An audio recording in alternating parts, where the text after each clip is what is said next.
of justice, the light of hope, shines brighter than any light in the world.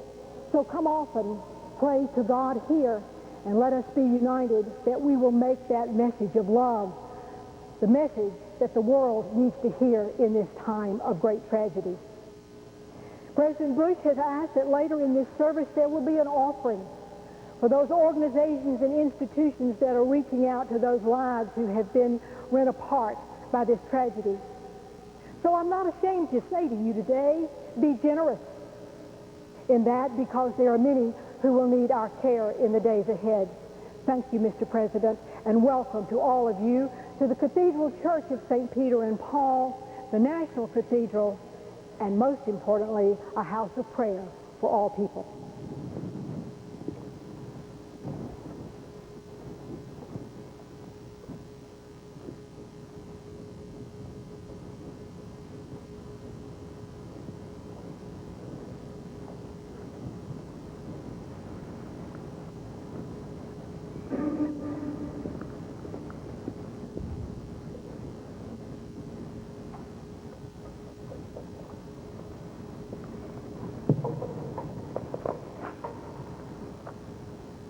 When ancient Israel suffered the excruciating pain and tragedy of militant aggression and destruction, God said to them through the prophet Jeremiah, "A voice is heard in Ramah, lamenting and bitter weeping. Rachel is weeping for her children, and she refuses to be comforted because they are no more." Today we gather to be reassured that God hears the lamenting and bitter weeping of Mother America, because so many of her children are no more. Let us now seek that assurance in prayer for the healing of our grief-stricken hearts, for the souls and sacred memory of those who have been lost.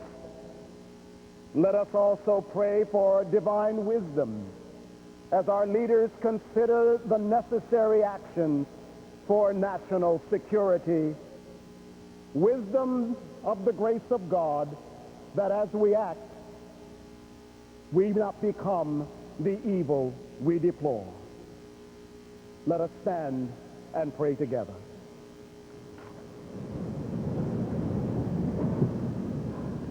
God of Abraham, Mohammed, and Father of our Lord Jesus Christ, we are today a people of heavy and distraught hearts.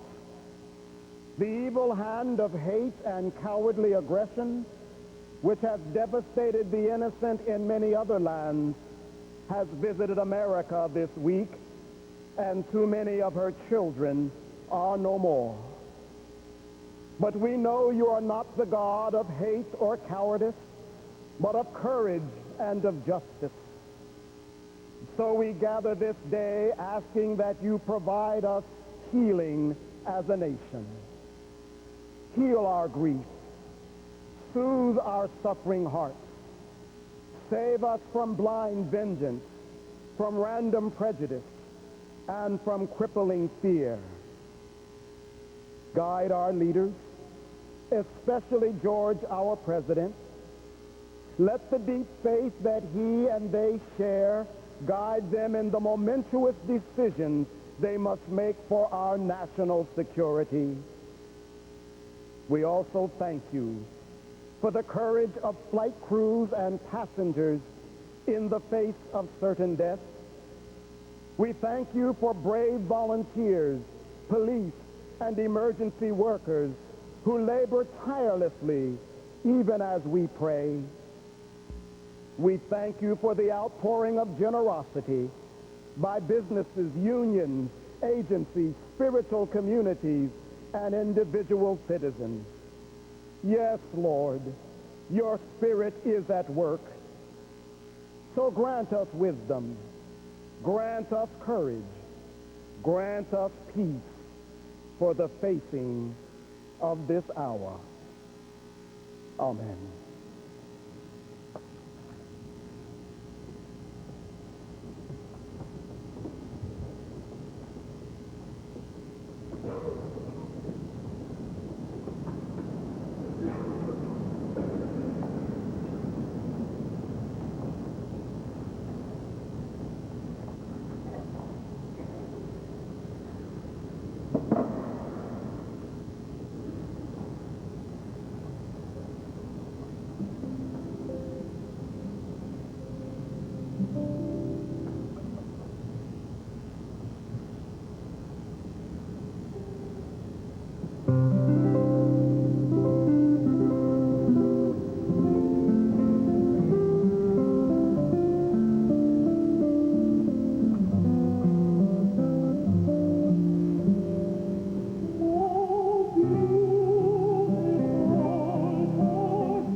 بسم الله الرحمن الرحيم. الحمد لله رب العالمين، والصلاة والسلام على جميع الأنبياء والمرسلين. In the name of God, the most merciful, the compassionate. Lord, you said, and your words are true, if any do seek for glory and power, to God belong all glory and power. To him mount up all words of purity. He exalts all righteous deeds, but those that lay the plots of evil, for them is a penalty terrible, and the plotting of such shall not abide. Goodness and evil are not equal. Repel the evil with the good. Then will he between whom and you was hatred become, as it were, your friend and intimate. But no one will be granted such goodness except those who exercise patience and restraint, none but persons of the greatest good fortune. We turn to you, our Lord, at this time of pain and grief in our nation.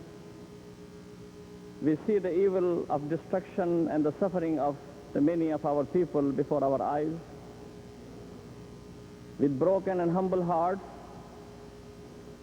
and with tears in our eyes, we turn to you, our Lord, to give us comfort. Help us in our distress. Keep us together as people of diverse faiths, colors, and races. Keep our country strong for the sake of the good and righteousness. And protect us, our Lord, from all evil. Amen.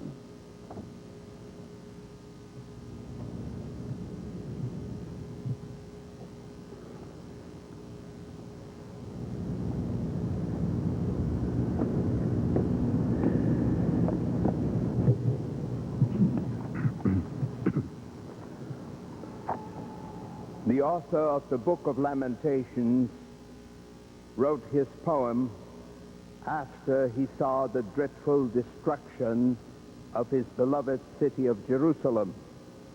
But he did not only lament, he also spoke words of faith and hope for restoration.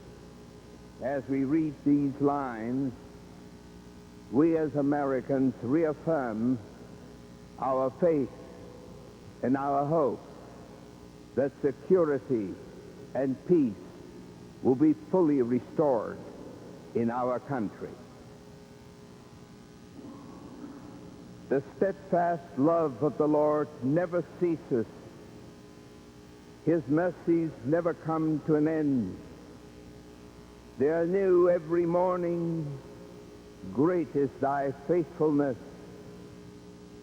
The Lord is my portion, says my soul. Therefore I will hope in him. The Lord is good to those who wait for him, to the soul that seeks him. It is good that one should wait quietly for the salvation of the Lord. For the Lord will not cast off forever, but though he cause grief, he will have compassion according to the abundance of his steadfast love. For he does not willingly afflict or grieve anyone.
Hear these words recorded by the Apostle Paul, taken from the book of 2 Corinthians. So we do not lose heart. Even though our outer nature is wasting away, our inner nature is being renewed day by day. For this slight momentary affliction is preparing us for an eternal weight of glory beyond all measure. Because we look not at what can be seen, but at what cannot be seen. For what can be seen is temporary, but what cannot be seen is eternal. For we know that if the earthly tent that we live in is destroyed, we have a building from God, a house not made with hands of men, eternal in the heavens.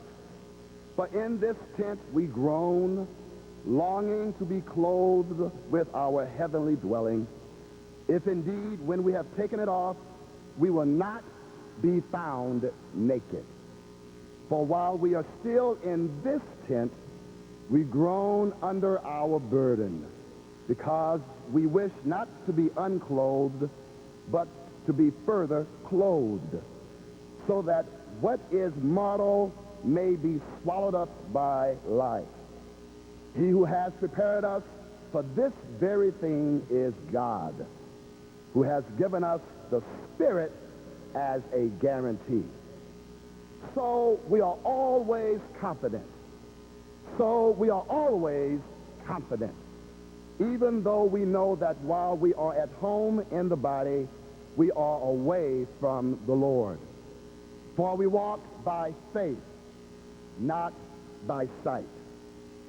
Yes, we do have confidence, and we would rather be away from the body and at home with the Lord. So whether we are at home or away, we make it our aim to please the Lord. May the Lord add a blessing to the reading, hearing, and receiving of his written word. May his written word comfort and console all bereaved persons. Amen.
Lord be with you. A reading from the Gospel according to St. Matthew. Then Jesus began to speak, and he taught them, saying, Blessed are the poor in spirit, for theirs is the kingdom of heaven. Blessed are those who mourn, for they will be comforted. Blessed are the meek, for they will inherit the earth. Blessed are those who hunger and thirst for righteousness, for they will be filled. Blessed are the merciful, for they will receive mercy. Blessed are the pure in heart, for they will see God. Blessed are the peacemakers, for they will be called children of God. Blessed are those who are persecuted for righteousness' sake, for theirs is the kingdom of heaven. Blessed are you when people revile you and persecute you and utter all kinds of evil against you falsely on my account. Rejoice and be glad, for your reward is great in heaven. This is the gospel of the Lord.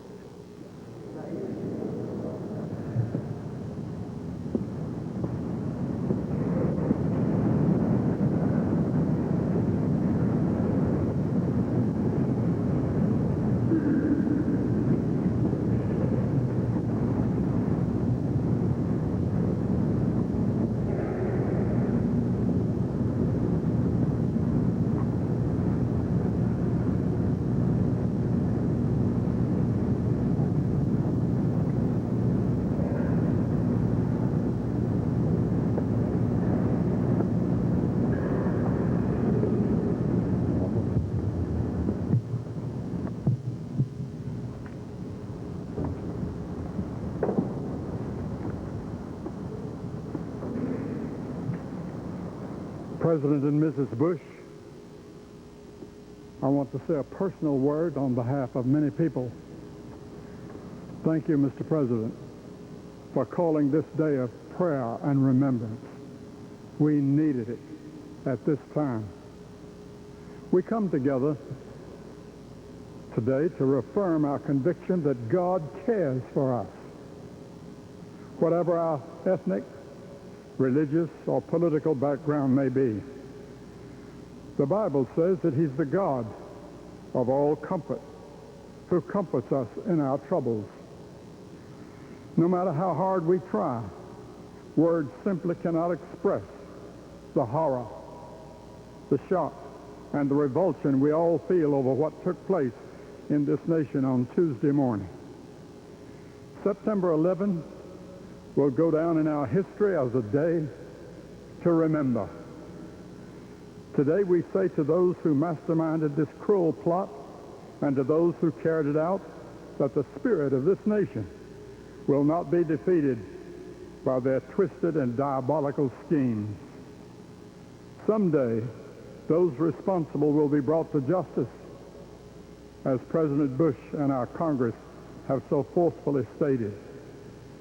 But today, we especially come together in this service to confess our need of God.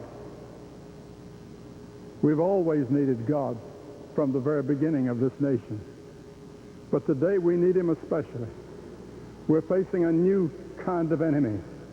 We're involved in a new kind of warfare, and we need the help of the Spirit of God. The Bible words are our hope. God is our refuge and strength, an ever-present help in trouble. Therefore we will not fear, though the earth give way and the mountains fall into the heart of the sea. But how do we understand something like this? Why does God allow evil like this to take place? Perhaps that is what you are asking now. You may even be angry at God. I want to assure you that God understands these feelings that you may have. We've seen so much on our television, heard on our radio, stories that bring tears to our eyes and make us all feel a sense of anger. But God can be trusted, even when life seems at its darkest. But what are some of the lessons we can learn? First, we're reminded of the mystery and reality of evil. I've been asked hundreds of times in my life why God allows tragedy and suffering. I have to confess that I really do not know the answer, totally, even to my own satisfaction. I have to accept by faith that God is sovereign, and he's a God of love and mercy and compassion in the midst of suffering. The Bible says that God is not the author of evil. It speaks of evil as a mystery in 1 Thessalonians 2:7. It talks about the mystery of iniquity. The Old Testament prophet Jeremiah said, "The heart is deceitful above all things and beyond cure. Who can understand it?" He asked that question, who can understand it? And that's one reason we each need God in our lives. The lesson of this event is not only about the mystery of iniquity and evil, but secondly, it's a lesson about our need for each other. What an example New York and Washington have been to the world these past few days. None of us will ever forget the pictures of our courageous firefighters and police, many of whom have lost friends and colleagues, or the hundreds of people attending or standing patiently in line to donate blood. A tragedy like this could have torn our country apart, but instead it has united us, and we've become a family. So those perpetrators who took this on to tear us apart, it has worked the other way. It's backlash. It's backfire. We are more united than ever before. I think this was exemplified in a very moving way when the members of our Congress stood shoulder to shoulder the other day and sang, "God Bless America." Finally, difficult as it may be for us to see right now, this event can give a message of hope. Hope for the present and hope for the future. Yes, there is hope. There's hope for the present because I believe the stage has already been set for a new spirit in our nation. One of the things we desperately need is a spiritual renewal in this country. We need a spiritual revival in America. And God has told us in his word time after time that we're to repent of our sins and we're turned to him, and he will bless us in a new way. But there's also hope for the future because of God's promises. As a Christian, I have hope not just for this life, but for heaven and the life to come. And many of those people who died this past week are in heaven right now, and they wouldn't want to come back. It's so glorious and so wonderful, and that's the hope for all of us who put our faith in God. I pray that you will have this hope in your heart. This event reminds us of the brevity and the uncertainty of life. We never know when we too will be called into eternity. I doubt if even one of those people who got on those planes or walked into the World Trade Center or the Pentagon last Tuesday morning thought it would be the last day of their lives. It didn't occur to them. And that's why each of us needs to face our own spiritual needs and commit ourselves to God and his will now. Here in this majestic National Cathedral, we see all around us symbols of the cross. For the Christian, I'm speaking for the Christian now, the cross tells us that God understands our sin and our suffering. For he took upon himself, in the person of Jesus Christ, our sins and our suffering. And from the cross, God declares, "I love you. I know the heartaches and the sorrows and the pains that you feel, but I love you." The story does not end with the cross. For Easter points us beyond the tragedy of the cross to the empty tomb. It tells us that there is hope for eternal life, for Christ has conquered evil and death and hell. Yes, there's hope. I've become an old man now, and I've preached all over the world. And the older I get, the more I cling to that hope that I started with many years ago and began and proclaimed it in many languages to many parts of the world. Several years ago, at the National Prayer Breakfast here in Washington, Ambassador Andrew Young, who had just gone through the tragic death of his wife, closed his talk with a quote from the old hymn, "How Firm a Foundation." We all watched in horror as planes crashed into the steel and glass of the World Trade Center. Those majestic towers built on solid foundations were examples of the prosperity and creativity of America. When damaged, those buildings eventually plummeted to the ground, imploding it upon themselves. Yet underneath the debris is a foundation that was not destroyed. Therein lies the truth of that old hymn that Andrew Young quoted. How firm a foundation. Yes, our nation has been attacked, buildings destroyed, lives lost. But now we have a choice, whether to implode and disintegrate emotionally and spiritually as a people and a nation, or whether we choose to become stronger through all of this struggle to rebuild on a solid foundation. And I believe that we're in the process of starting to rebuild on that foundation. That foundation is our trust in God. That's what this service is all about. And in that faith, we have the strength to endure something as difficult and horrendous as what we've experienced this week. This has been a terrible week with many tears, but also it's been a week of great faith. Churches all across the country have called prayer meetings, and today is a day that they're celebrating not only in this country, but in many parts of the world. And in the words of that familiar hymn that Andrew Young quoted, it says, "Fear not, I'm with thee. Oh, be not dismayed, for I am thy God, and will give thee aid. I'll strengthen thee, help thee, and cause thee to stand upon thy righteous omnipotent hand." My prayer today is that we will feel the loving arms of God wrapped around us, and will know in our hearts that he will never forsake us as we trust in him. We also know that God is going to give wisdom and courage and strength to the president and those around him. And this is going to be a day that we will remember as a day of victory. May God bless you all.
offering this day that will be used for charities that are serving the relief efforts, seeking the victims, reclaiming the bodies, and ministering to those who are suffering, as well as supporting those who are serving and ministering at this time.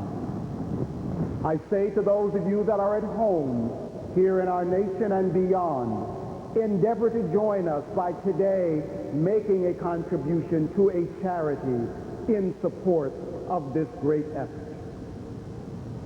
Let us bring offerings as we enter into the courts of God.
Let us assume an attitude of prayer, please.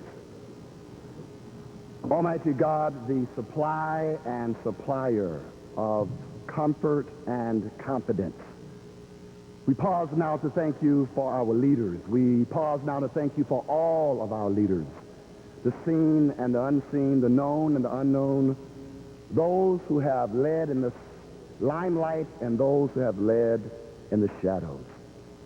Bless them and keep them and equip them to do your work. Your word tells us that if we humble ourselves before you and pray and seek your face and turn from our wicked ways, then you will forgive our sins and heal our land.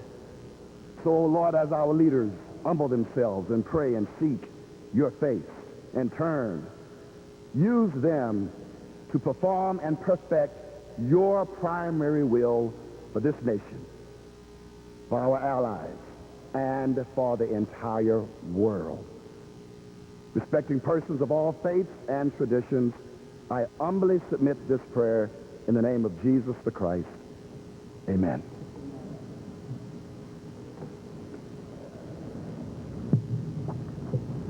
Hear these words of comfort and confidence from the psalmist David, taken from Psalm 27. The Lord is my light and my salvation. Whom shall I fear? The Lord is the stronghold of my life. Of whom shall I be afraid? When evildoers assail me to devour my flesh, my adversaries and my foes, they shall stumble and fall.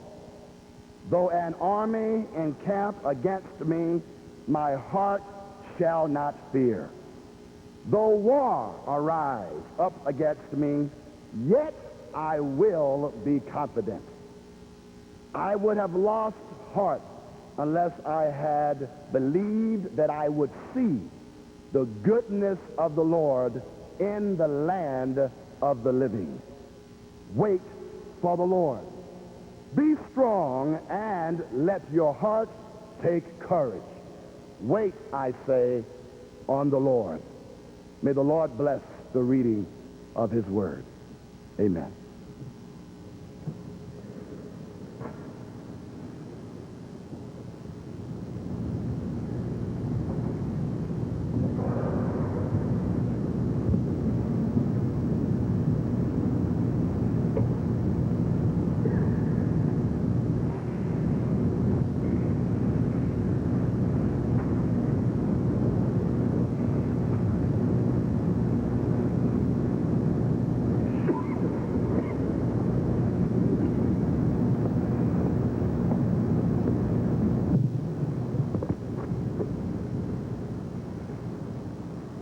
We are here in the middle hour of our grief.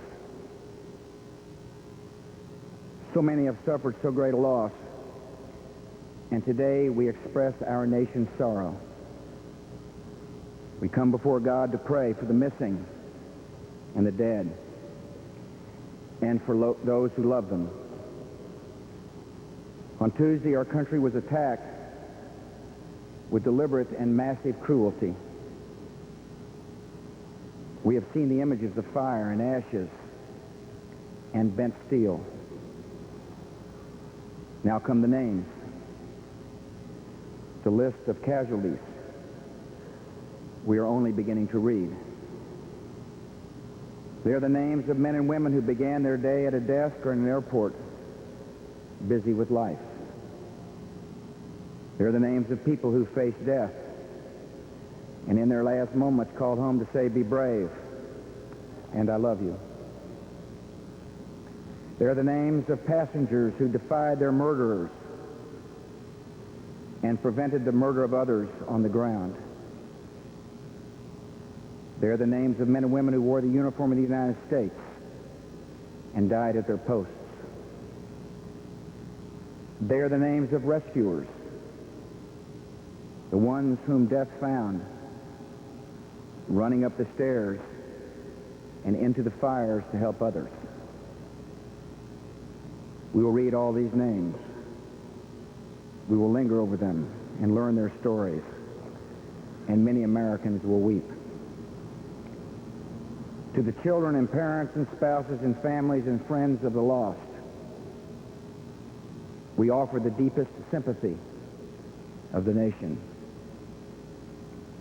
And I assure you, you are not alone. Just 3 days removed from these events, Americans do not yet have the distance of history. But our responsibility to history is already clear: to answer these attacks and rid the world of evil. War has been waged against us by stealth and deceit and murder. This nation is peaceful, but fierce when stirred to anger. This conflict was begun on the timing and terms of others. It will end in a way and at an hour of our choosing. Our purpose as a nation is firm, yet our wounds as a people are recent and unhealed and lead us to pray. In many of our prayers this week, there's a searching and an honesty. At St. Patrick's Cathedral in New York on Tuesday, a woman said, "I prayed to God to give us a sign that he's still here." Others have prayed for the same, searching hospital to hospital, carrying pictures of those still missing. God's signs are not always the ones we look for. We learn in tragedy that his purposes are not always our own.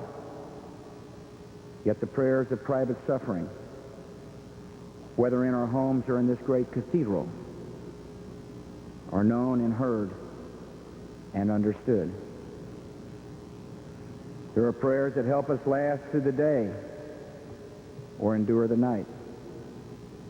There are prayers of friends and strangers that give us strength for the journey. And there are prayers that yield our will to a will greater than our own. This world he created is of moral design. Grief and tragedy and hatred are only for a time. Goodness, remembrance, and love have no end.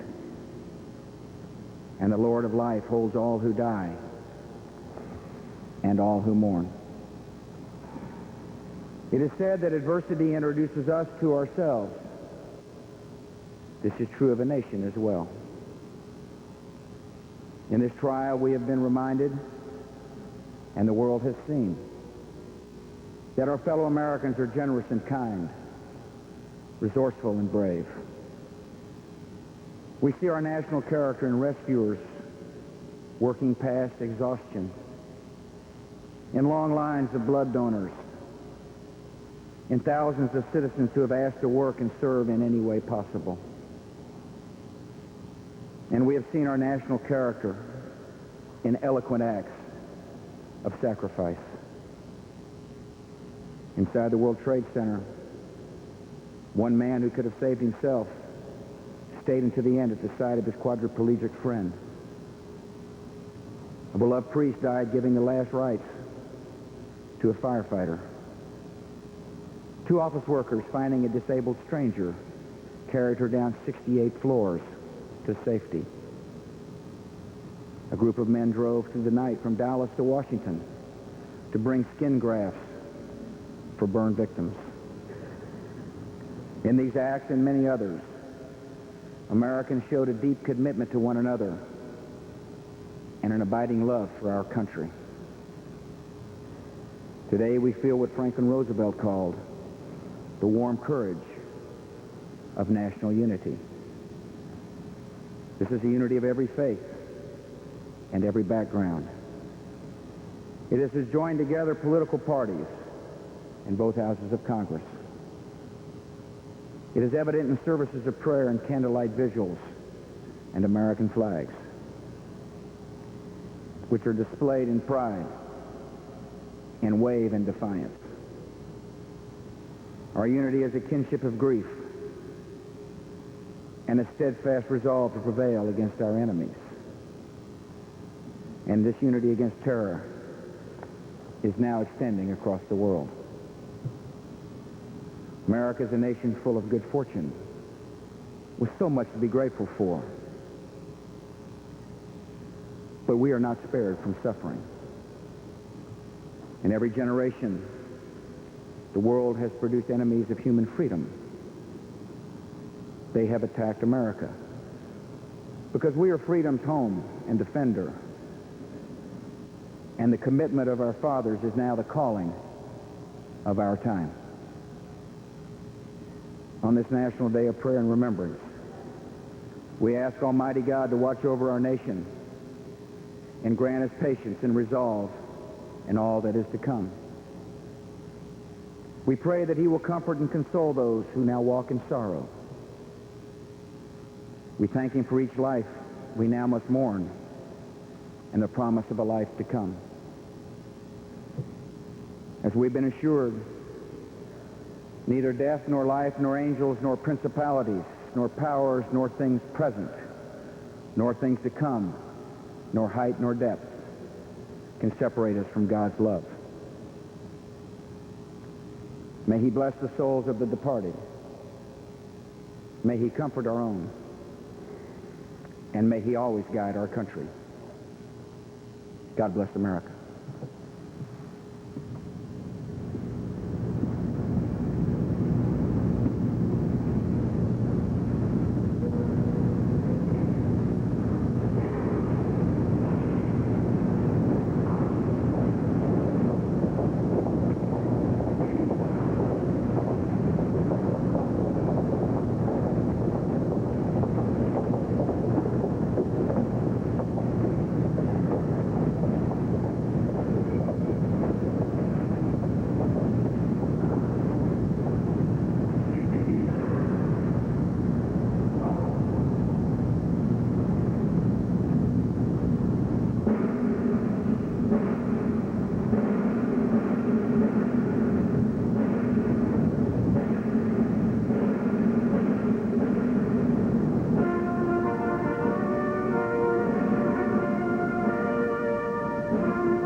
Let us pray. O God, whose days are without end and whose mercies cannot be numbered, grant to us and to all who are bereaved the spirit of faith and courage, that we may have strength to meet the days to come with steadfastness and patience, not sorrowing as those without hope, but in thankful remembrance of your great goodness, and in the joyful expectation of eternal life with those we love. These things we ask in your most holy name. Amen.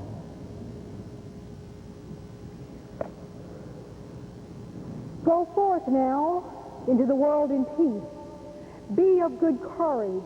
Hold fast to that which is good. Render to no one evil for evil. Strengthen the faint-hearted. Support the weak. Help the afflicted. Honor everyone. Love and serve the Lord. And now the peace of God Almighty be with you this day and forevermore. The God who created you, the God who liberates you, and the God who stays with you for this day and for eternity. Amen.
service at the cathedral, National Cathedral here in Washington, has just concluded.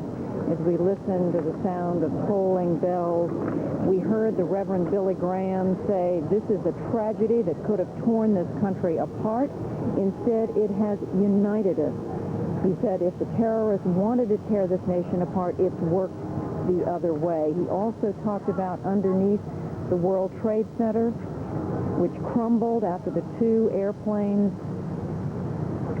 crashed into the Twin Towers. He said, underneath the debris is a foundation that is not destroyed. He said, we too have a choice, whether to implode and disintegrate or to become stronger. President Bush, speaking toward the end of this service, we are in the middle hour of our grief, he said. He talked of offering deepest sympathies to the children, the families of those who are missing, who are dead. He spoke words of comfort, but he also spoke words of firm resolve. He said, this is a war that was started by others at a time unknown to us. It will end at an hour of our choosing. CNN's White House correspondent John King is listening and watching at the White House. More than 100 people, when I counted 30 minutes ago, were lined up.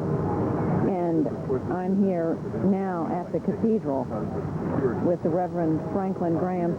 You were just saying to me, Reverend Graham, these people showed up anyway, that the American people really don't have a sense right now of what we are facing as a nation. I don't think so. I think many people think that maybe this is closure.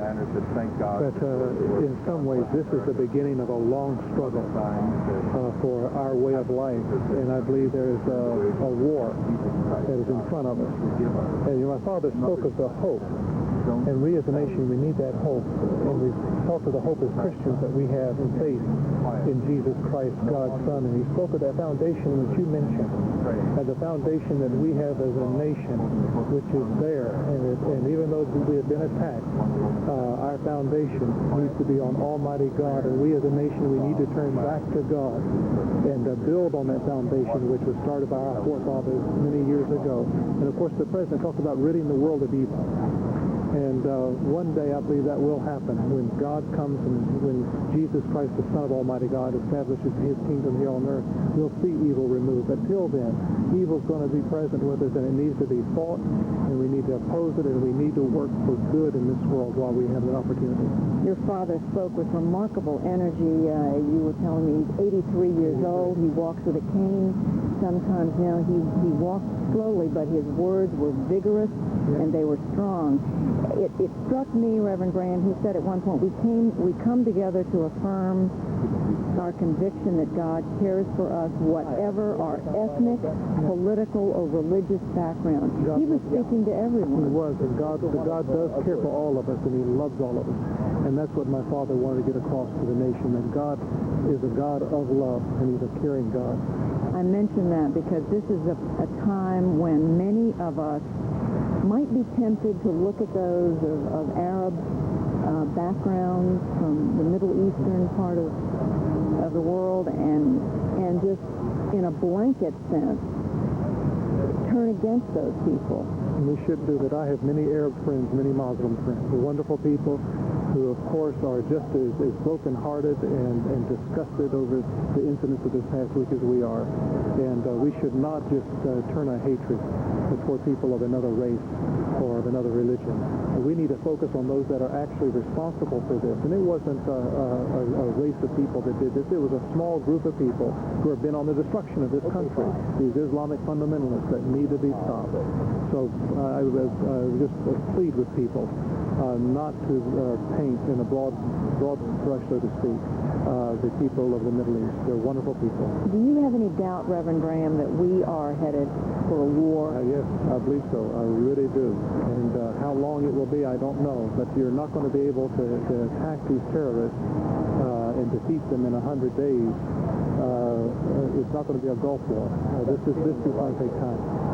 You know, it's been said ever since Vietnam, and perhaps even before that, Americans have been reluctant to think of sending our young people off to the far corners of the earth.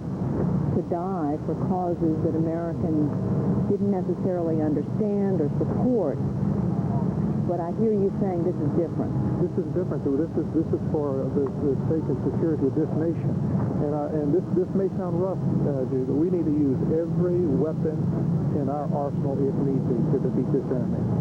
And I don't think we should hold back, and we'll make a great mistake if we hold back our technology and hold back our weapons and put young men and women in there and sacrifice them because we're scared to use some of our major weapons. And I think we're going to have to use every, and I hate to say it, hellish weapon in our inventory if need be to defeat these people. Do you really believe that the American people are prepared now to have young Americans die? No, but I think they're prepared to stop this and not to put our young men needlessly or our young women needlessly.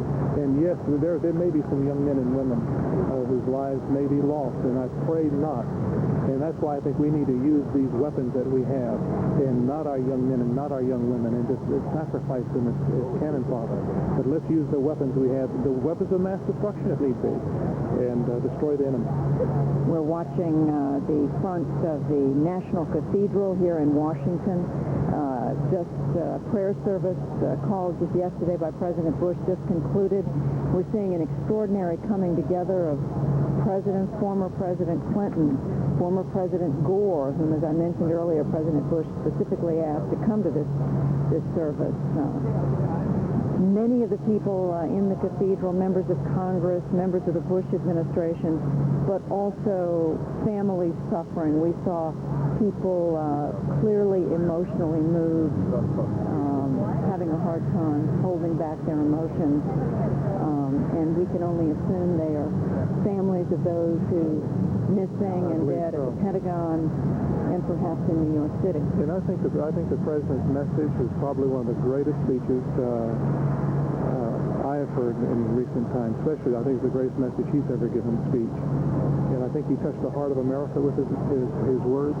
He reminded us of the stories and of the heroes, the real heroes, the people who have sacrificed their lives already to save others, the firemen, the priests, the men and women in uniform that died on their posts. And I think this may be one of the great hours in our nation right now as we prepare to go forward to deal with it. We're watching former President Clinton speak with the head of the Democratic Party, Terry McAuliffe. This is one of those moments when political parties, the differences between the two parties seem to fall away.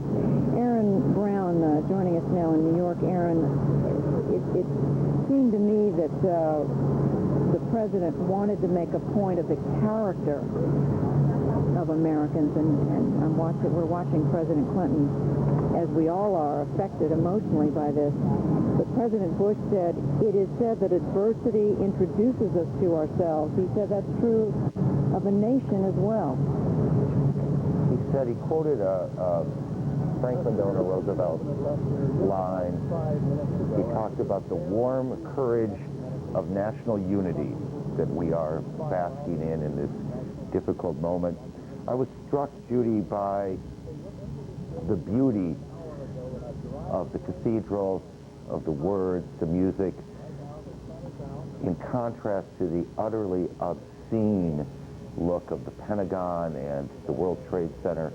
That contrast seems so powerful to us as we sit here in New York today. It is, and the sounds here in Washington too. I mean, from we've listened over the last few days to the replaying of the screams of those as they watched the aftermath of those planes hitting the World Trade Center, the screams of those who couldn't believe what they were seeing, and today we hear voices lifted in song and in praise. And you're right, it is the contrast could not be more stark.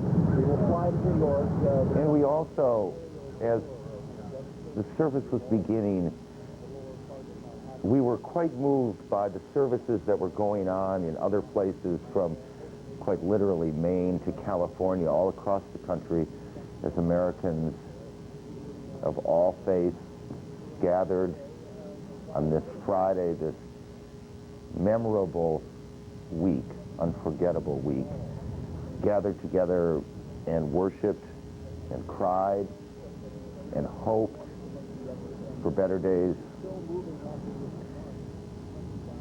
One never knows how long these moments of national connection last.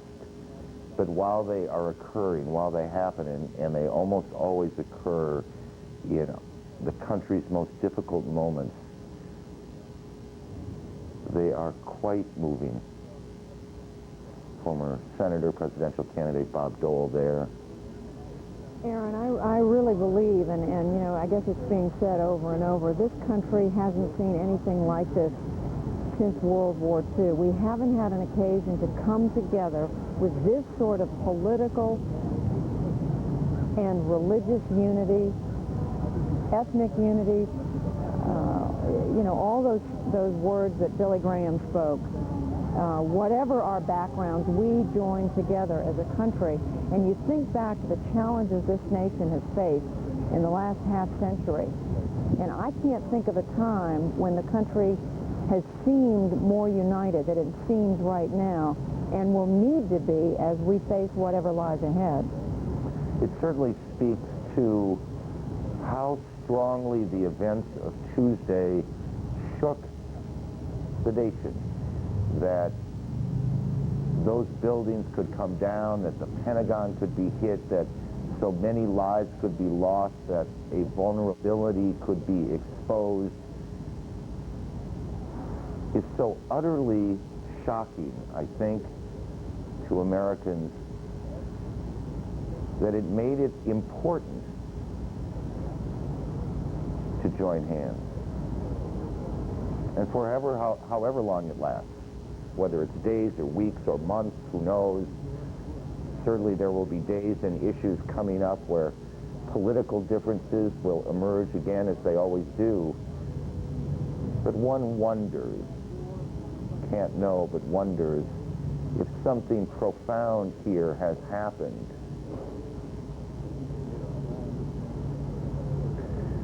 John King at the White House. John, a lot of care went into preparing the remarks that we heard from President Bush today. That's right, Judy. The White House, realizing the president here faces a number of challenges. On the one hand, it is his job to try to console the nation, certainly to rally the courage of the American people, if you will. Senior advisors here saying that in the days, months, and years ahead, this administration will be committed to a war against terrorism, emphasis on years ahead. And we're told there could be some military response, perhaps even in the days ahead, if the president is satisfied that the investigation has come to a certifiable conclusion about the responsible party or parties. But also a senior official last night telling us this will be fundamentally different from anything the United States has ever done before in response to a terrorist attack, in terms of military operations, a financial effort, a diplomatic effort to crack down on terrorists and the states that harbor them. So the president trying to prepare the American people for what could be a sustained campaign at the very moment he is also trying to help console those legitimately angry and who have great grieving ahead of them because of their losses. Now, let's go back inside the service for just a minute. On the one hand, the president quite emotional, paying tribute to the firefighters, the policemen, those who lost their lives trying to save the lives of friends. But even here at this moment of national reconciliation, the president speaking from the pulpit, delivering a very stern message, promising that the United States would respond. This conflict was begun on the timing and terms of others. It will end in a way and at an hour of our choosing. And for all the remarkable moments, we saw the president, as he walked off the altar, go back to his seat, sitting down next to Laura Bush, reaching across his father, the 41st president of the United States, a little pat and a handshake there, the former president telling the current president, job well done. A remarkable moment on a day, and after 3 days of remarkable moments, some of them horrific, others quite moving. Judy? John King at the White House. President Bush leaves the National Cathedral, heads to the airport here in Washington to fly to New York City. His first visit, of course, to that city that is suffering so much since Tuesday's tragedies. The president will be visiting the site of the World Trade Center disaster. CNN's White House correspondent Kelly Wallace is in New York. Kelly? Judy, exactly right. The president will be coming here. He said he wants to come here and get a first-hand look at the horrific damage left behind by Tuesday's attacks, but also to thank the hundreds, the thousands of rescue workers who are turning out, who are working hour after hour to try and search for any possible survivors. The president, Abe said earlier in the week, definitely wanted to come to New York, but he didn't want to get in the way. He didn't want to get in the way of rescue operations. The president had a conference call yesterday with New York City Mayor Rudy Giuliani and New York Governor George Pataki. The New York leaders and members of New York's congressional delegation had invited him to come to New York and had assured him he absolutely would not get in the way, and so he told them during that call that he would be coming here. And Judy, almost all, we believe, of the members of the New York congressional delegation will be traveling with the president on Air Force One, including New York's two senators, Senator Hillary Rodham Clinton and Senator Chuck Schumer. And to show you how this tragedy really hits home, one member who will be traveling with the president is Congressman Joseph Crowley, who represents mostly Queens and the Bronx. Judy, he comes from a family of firefighters and police officers. We understand his father was a police officer. He has many cousins who are police officers, firefighters, and he has one cousin, Judy, who is a firefighter, a battalion chief with the New York City Fire Department, who has been missing since Tuesday. He has not been heard from since that second plane hit the South Tower. So the congressman's staff telling us that the congressman is very, very pleased that the president is making this trip, saying it will be a real morale boost for the New York City area, a message that New Yorkers, the nation, stand united and stand together at this time of great tragedy. Judy? No doubt, Kelly Wallace. And again, you're reminding us that so many families in this country on the East Coast and elsewhere affected by what, 5,000 missing in New York City. And when you add the 200 or so at the Pentagon, the numbers are just mind-boggling. And each one of those represents a life cherished by those loved ones. Aaron, we are hoping to talk shortly here with Senator Joe Lieberman, who, of course, is the Democratic vice presidential candidate. We saw him inside the cathedral. We hope to talk with him and also with some of the firefighters who were taking part in this service at the National Cathedral. Aaron? As people filed out, you saw virtually the entire Washington political establishment. Saw Alan Greenspan, Federal Reserve Chairman. In the cathedral also were 170 members of the diplomatic corps. Of the 175 countries that keep embassies in Washington, 170 sent representatives. They went to the State Department. They signed a condolence book. They rode over together on buses.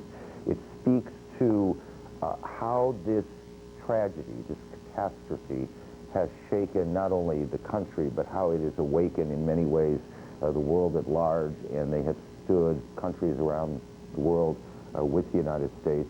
That is but one sign of that. There are many, many others. Here's CNN's Richard Quest in London.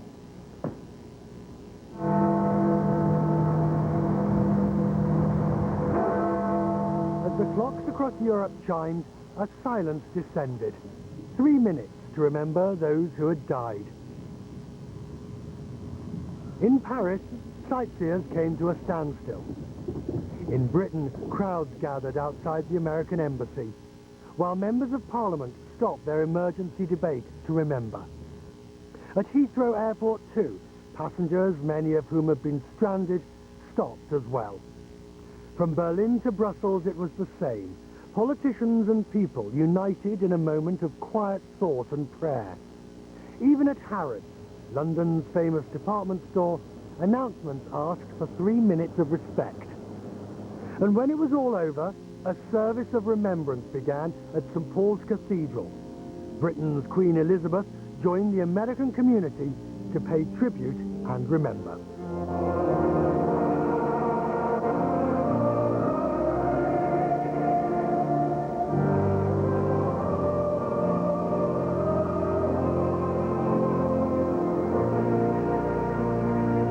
Richard Quest, CNN, London. Contrast the warmth of the service at the National Cathedral and the events overseas as well with the cold, harsh realities of what is going on in New York and in Washington as the rescue and recovery operations continue. It is a chilly, wet day in New York that is hampering the rescue operations. A couple of other notes to make as we catch everyone up on where we are right now. The President has authorized the Secretary of Defense to call up as many as 50,000 reservists. Not expected the number will go quite that high, perhaps 40,000. Many of them pilots, and they'll be flying patrols around the United States.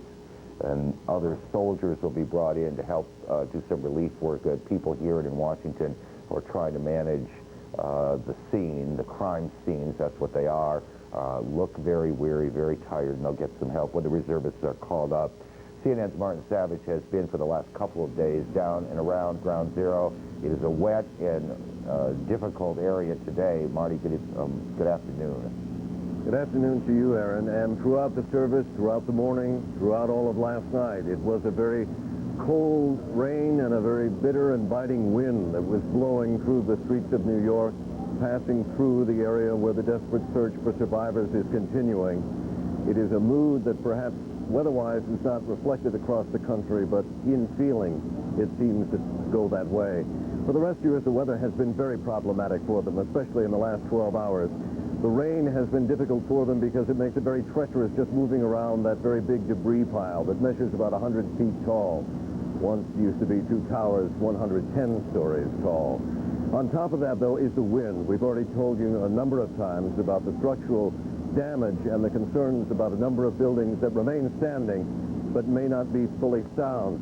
The wind blows through those buildings, and rescuers that have been in the area and engineers say that they see gaps in buildings now that are beginning to widen, and that is only increasing their concerns about the stability of those very structures looming over those that are working so hard to try to find those that may be trapped down below. We can tell you that even though the nation may have paused to remember, there was no stopping here, at least not at this checkpoint, which is just about 3.5 blocks away. All of the activity continued here. There is too much to be done and too little time to waste in order to stop. They felt it was important to keep moving. One thing that is noted, security increasing almost by the hour, obviously in preparation of the president's visit. It is clear that they have a lot of work to do, and they are about that job at this hour and for the hours that remain. One last thing we wanted to show you, Aaron. There is a flag that flies at the top of the American Express building. That flag has a story. It was placed there by a New York City firefighter. His father died recently. His father was also a colonel in the military. That flag draped his father's coffin. He felt that it was appropriate to place at the top of that building the highest presence in this area as a salute to his father and also a remembrance to all those who have died. He would not give us his name, but he felt that it was very, very important for everyone to know that it was there. There are many stories down here, Aaron. The biggest one of all, though, still continues the search for survivors. Aaron? No one is watching that search for survivors more carefully, with more hope, than the hundreds of people who have gone to the Armory here in New York. It's been open 24 hours a day. They go there in search of information. Hillary Lane is there as well, and she joins us now. Hillary.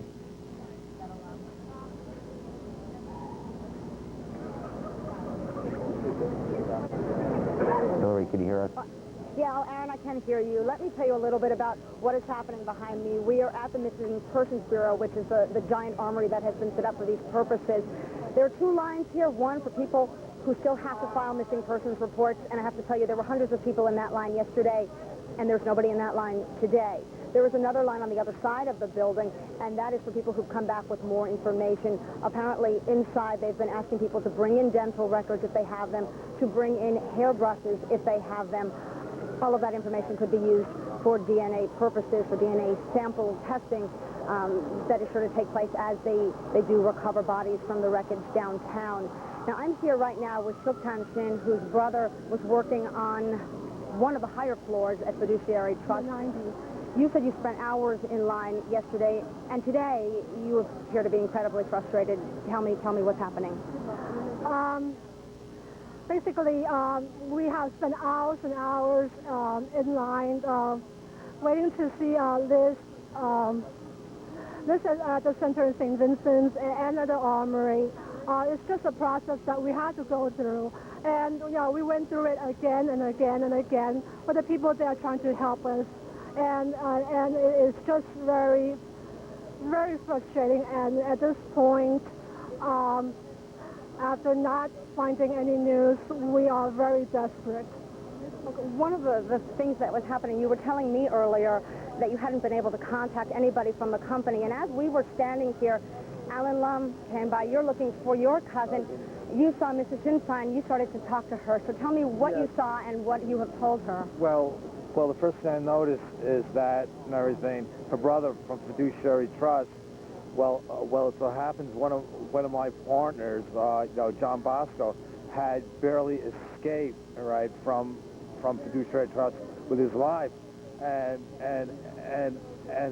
I approached her, and said, look, I can't guarantee anything, but I'm going to call my partner John Bosco to see if he heard or saw, Robert and everything, and also there are several other people that we do not know that he had gotten out there with, and we're going to ask them if they saw Robert and potentially give you some information to continue hope. And the two of you now have exchanged phone numbers. Yes. And Yes, we have. I should just say, you take a look there. You're looking for your cousin, Yes. Bill Lum. Yeah. Yes, I'm looking for my close cousin Bill Lum.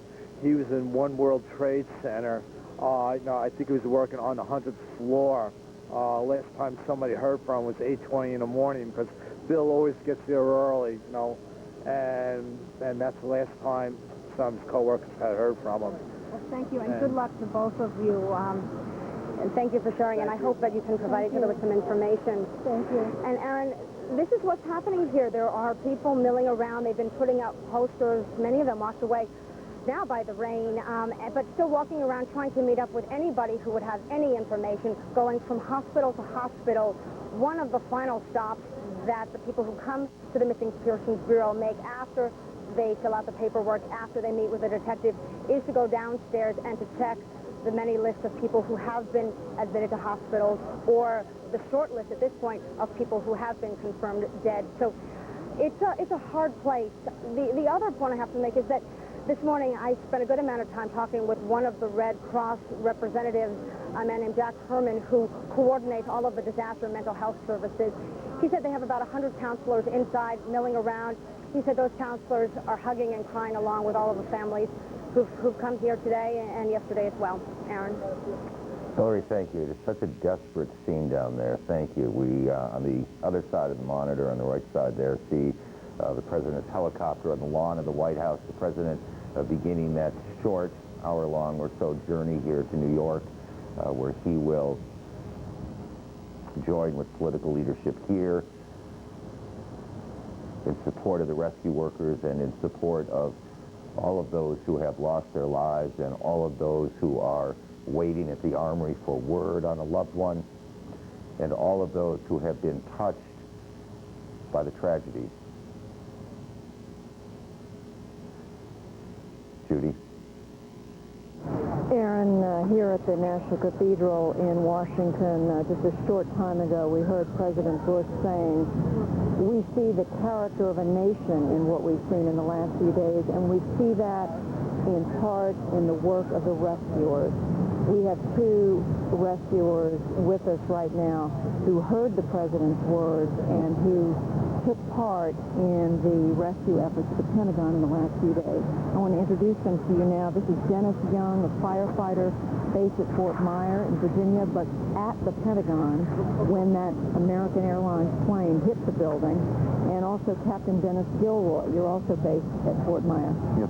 I want to come to you first, Mr. Young. You were in the building, and how close when the plane hit? Approximately 75 to 100 feet away. What happened? It happened so fast. There is no way to explain what happened. One minute I heard a noise. The next minute we were in a ball of flame.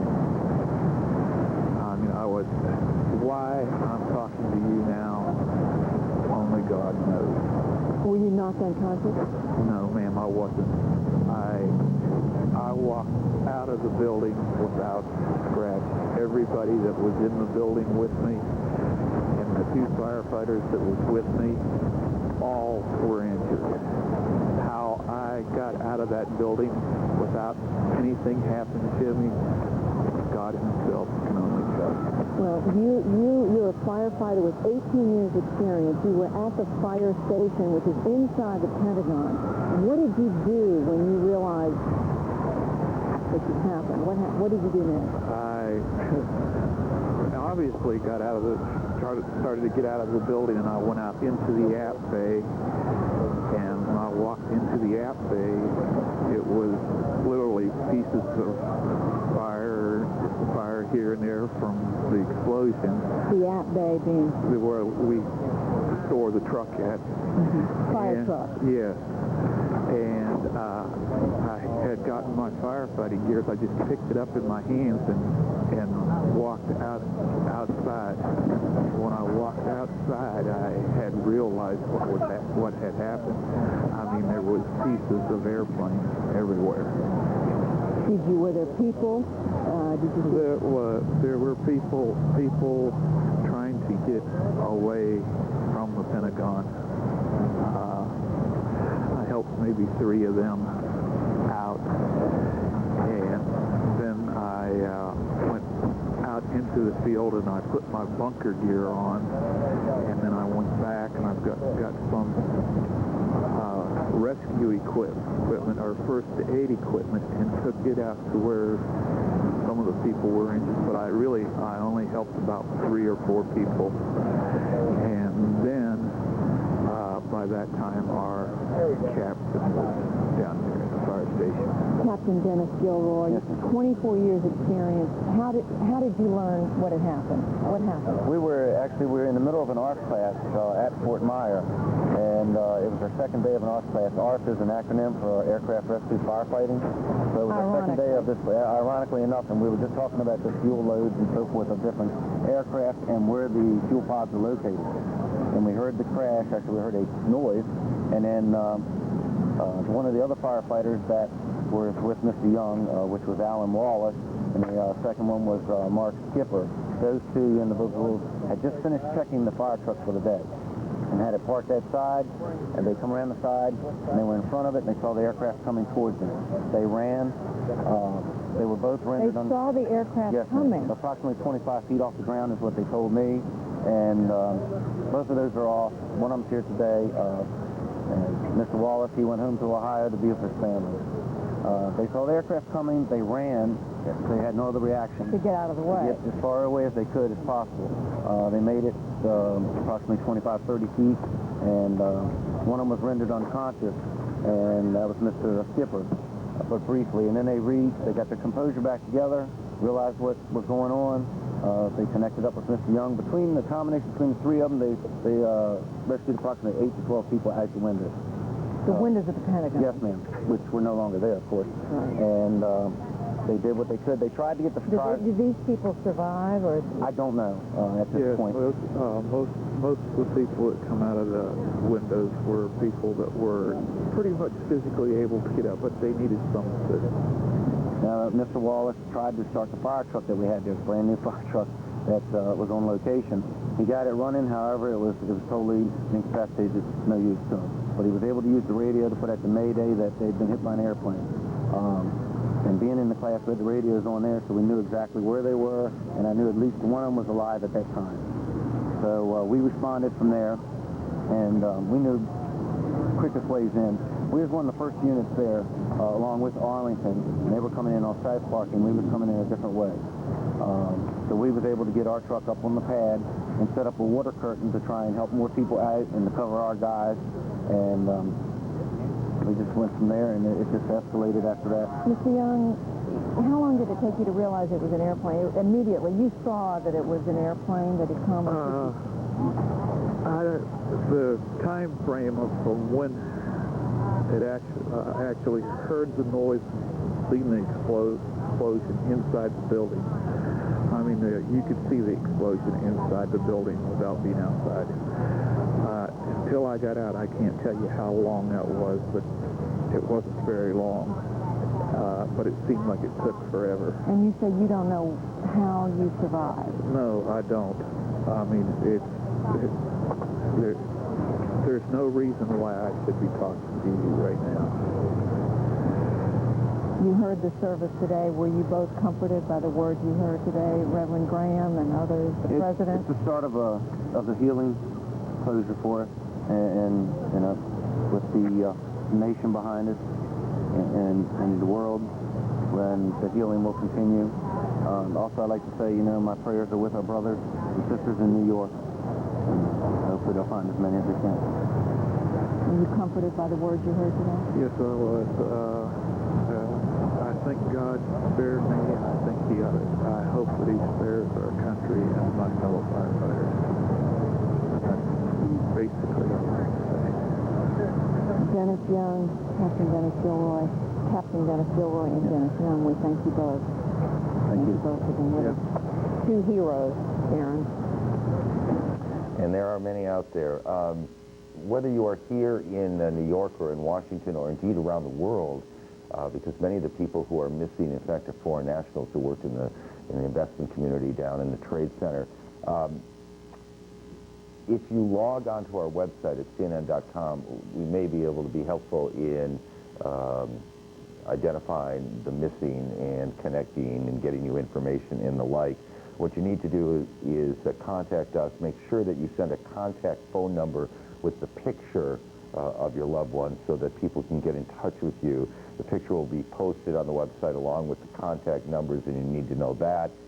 Email the photos to missing at CNN.com, or log on to our website at CNN.com and click on the link, and it'll get you to the right place. And again, for this to work, you need not simply to send the picture, you need to send a contact number, so if something does turn up, and we hope it will, people can get in touch with you.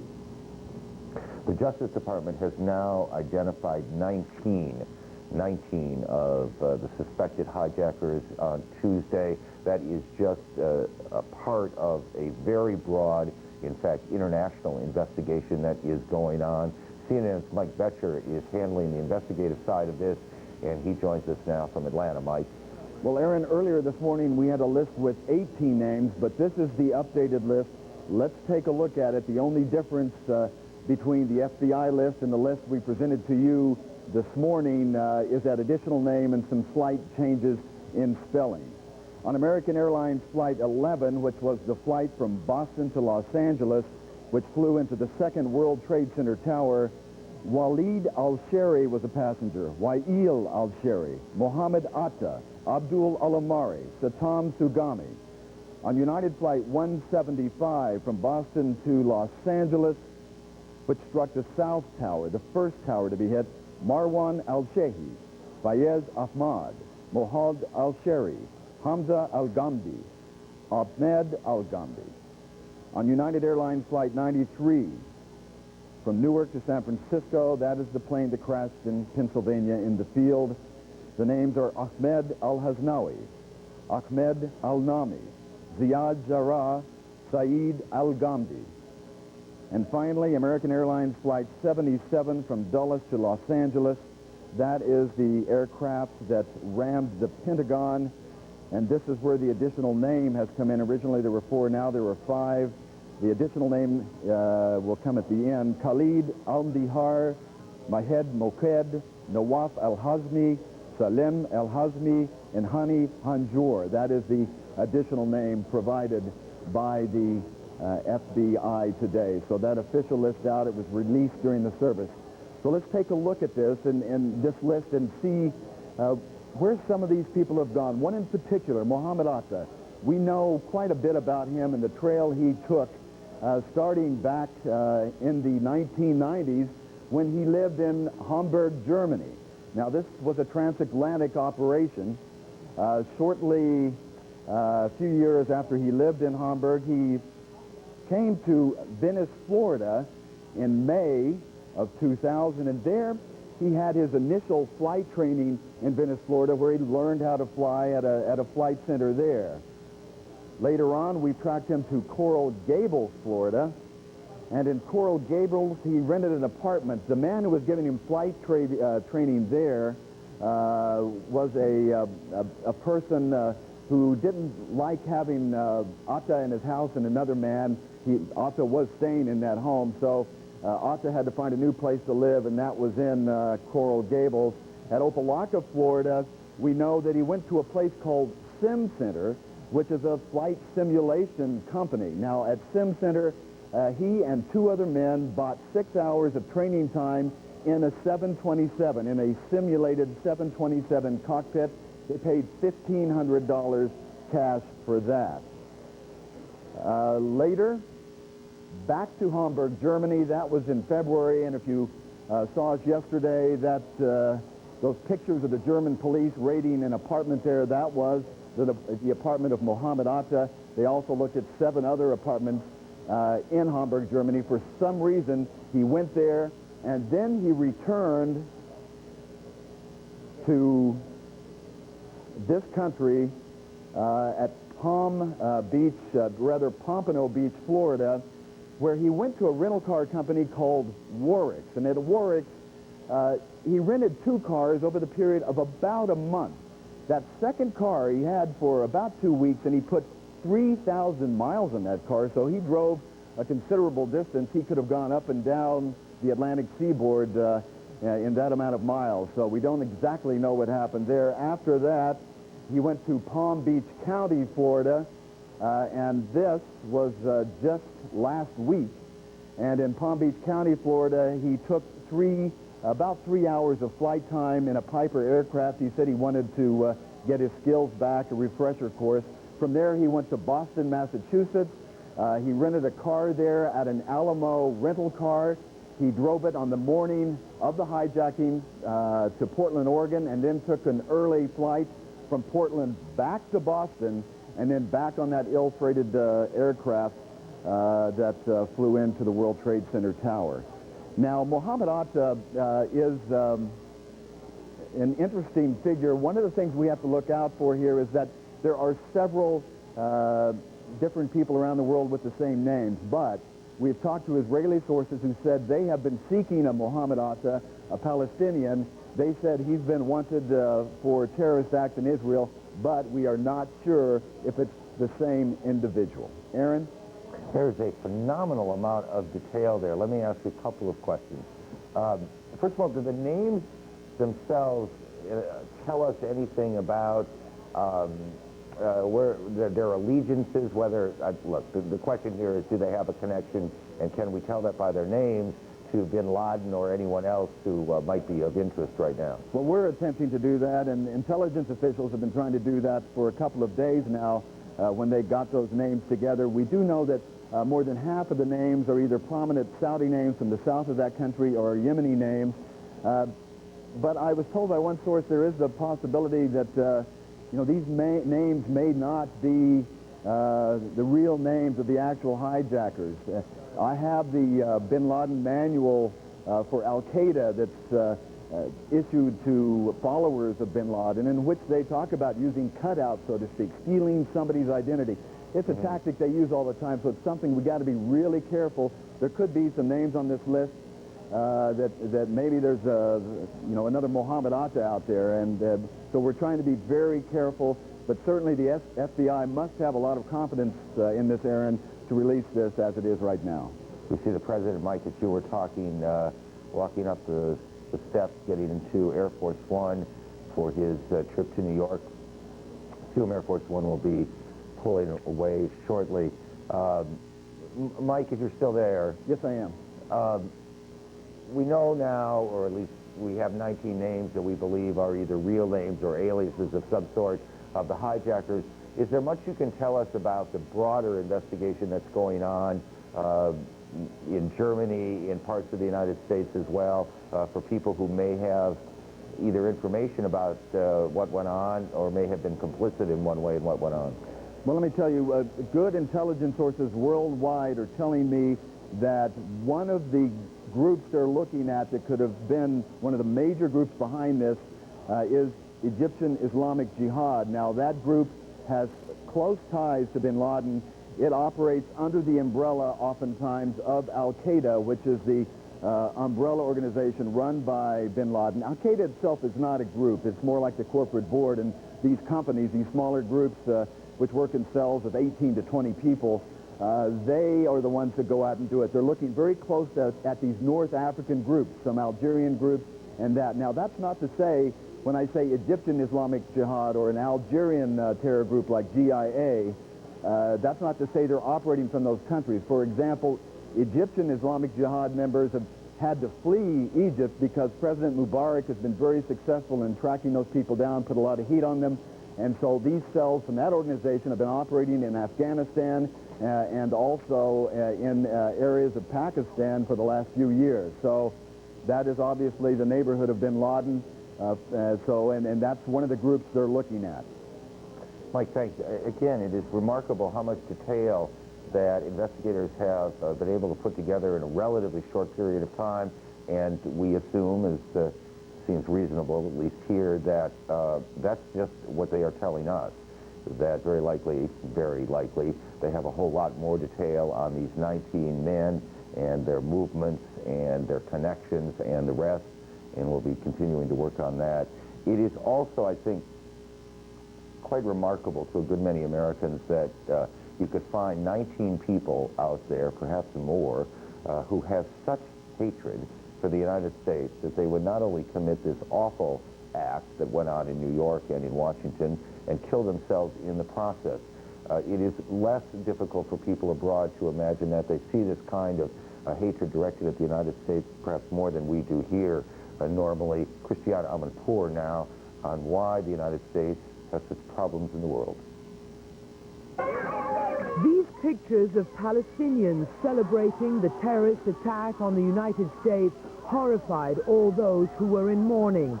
Palestinian leaders were quick to point out that these were only isolated incidents by what they called an ignorant few, and Chairman Yasser Arafat immediately condemned the attack. We are completely shocked, unbelievable. Later, Arafat was seen giving blood in a symbolic gesture of solidarity with America. Arab allies, the Iranian president, and even Libya have strongly condemned what happened, saying that it violates Islamic principles. But on the streets of all these countries, anti-Americanism has been building. Moderates are being eclipsed by extremists after almost a year of violence in the Middle East. The Palestinian Intifada in Israel. We don't wish for the destruction of the American people, says this man. We just want the destruction of Bush and the U.S. Congress because they support Israel. Experts in radical Islamic terrorism say masterminds like Osama bin Laden have cleverly manipulated a real sense of grievance into a willingness by some to become human instruments of mass murder. Osama bin Laden has been in the Muslim world, has been capitalizing on very sensitive issues that mobilize the whole Arab and Muslim community. The liberation of Jerusalem, American troop presence in Saudi Arabia, of course the fate of the Iraqi people suffering under sanctions. This gathered momentum after the Gulf War, when bin Laden bitterly complained about U.S. troops in Saudi Arabia, troops invited by Saudi leaders to defend against the Iraqis, and yet condemned by bin Laden and extremist Islamic preachers for, quote, desecrating holy sites. In addition, Muslims all over the world have been enraged by a decade of continued bombing against Iraqi military installations and crippling sanctions that have ended up hurting the Iraqi people much more than their intended targets, Saddam Hussein and his regime. Experts say terrorism cells manage to operate in America's Arab allies, such as Egypt and Saudi Arabia, as well as Europe and North America. Fearful of a backlash, mainstream Muslim leaders here in Europe are trying to explain that this war on American civilians is a crime that can never be justified as a religious duty. The position of the Muslim community in the UK, as I'm sure in different parts of the world, is very clear. We condemn utterly and unequivocally the atrocities that have been committed. We believe that the people, the perpetrators of this heinous crime, outside the pale of civilization. So now, British and other world leaders are calling for a global alliance to combat a global network of terrorism, to arrest them cell by cell, shut down their financial support, and make it more difficult to forge travel documents. There are no quick fixes, they say, just a long, sustained, and difficult campaign. Christiana Mansour, CNN, London. President Bush is making his way to New York City. We also expect within perhaps 10-15 minutes a briefing by the Secretary of State Powell. You see Air Force One and Andrews will be heading this way. Out in Seattle right now, across the country, there is a memorial going on, firefighters memorial going on, Amazing Grace. Let me just listen to this for a moment.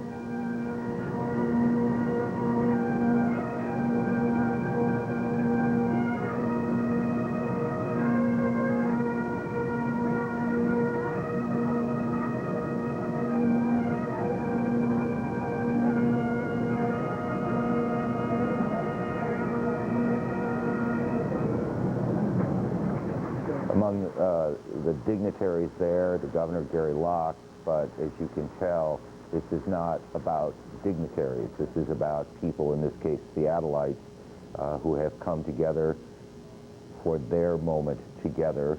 Being together matters in times like this. Seattle is acutely sensitive to these sorts of issues, these terrorist issues. Seattleites believe they might have been a target at the Millennium celebration when a suspected terrorist, someone who indeed had a plan or was part of a group that had a plan, was caught at the Blaine, Washington Canadian border with the makings of explosives. It caused Seattle to cancel its Y2K celebration and had the city quite on edge for some time. Here in New York, many of the people who were hurt, the survivors of the blast on Tuesday, are still hospitalized. A good many, in fact, have been let go and are home and recuperating and getting back to the normal routine of their lives. Many others, of course, are not, and their conditions range from they're getting okay to still quite risky. Brian Palmer is at St. Vincent Hospital, which is in Lower Manhattan, and Brian joins us now. Brian? Aaron, good afternoon. It is still a wet and dreary afternoon out here. As you can see, normal or close to normal flow of traffic, things getting back to normal. Volunteers are still doing their thing. But we have seen a slowing of the number of ambulances coming in. We spoke to a hospital spokesman who was saying that because of the slippery and treacherous conditions, they were expecting more people to come in. They're disappointed they haven't seen all that many people coming in, meaning that perhaps they're pulling fewer people from the actual blast zone. But today, we've actually heard from some of the voices of survivors recovering at St. Vincent's. Two people, Arturo Griffith and Fareed Paul. I finally spoke to my wife yesterday, and as I was talking with her, she was listening to my voice, and she didn't believe still. She thought I was dead, and we was exchanged, and she was crying, and I was crying too. I saw the World Trade Center on fire. I saw that, and I saw people in the window waving white sheets, and that's what breaks my heart. It was a heart-wrenching noticing these people are trapped up there, and there's no way of them being rescued, and that really hurt me. And also seeing my own two eyes, that plane coming out of nowhere in slow motion and turning and hitting directly into the building it's just unreal. It's just unreal. It's something I'll never forget for the rest of my life. Now, both Mr. Paul and Mr. Griffith suffered severe injuries to their legs. They couldn't get out on their own. They were rescued by Good Samaritans who hand-carried them down flights of steps and brought them to their safety.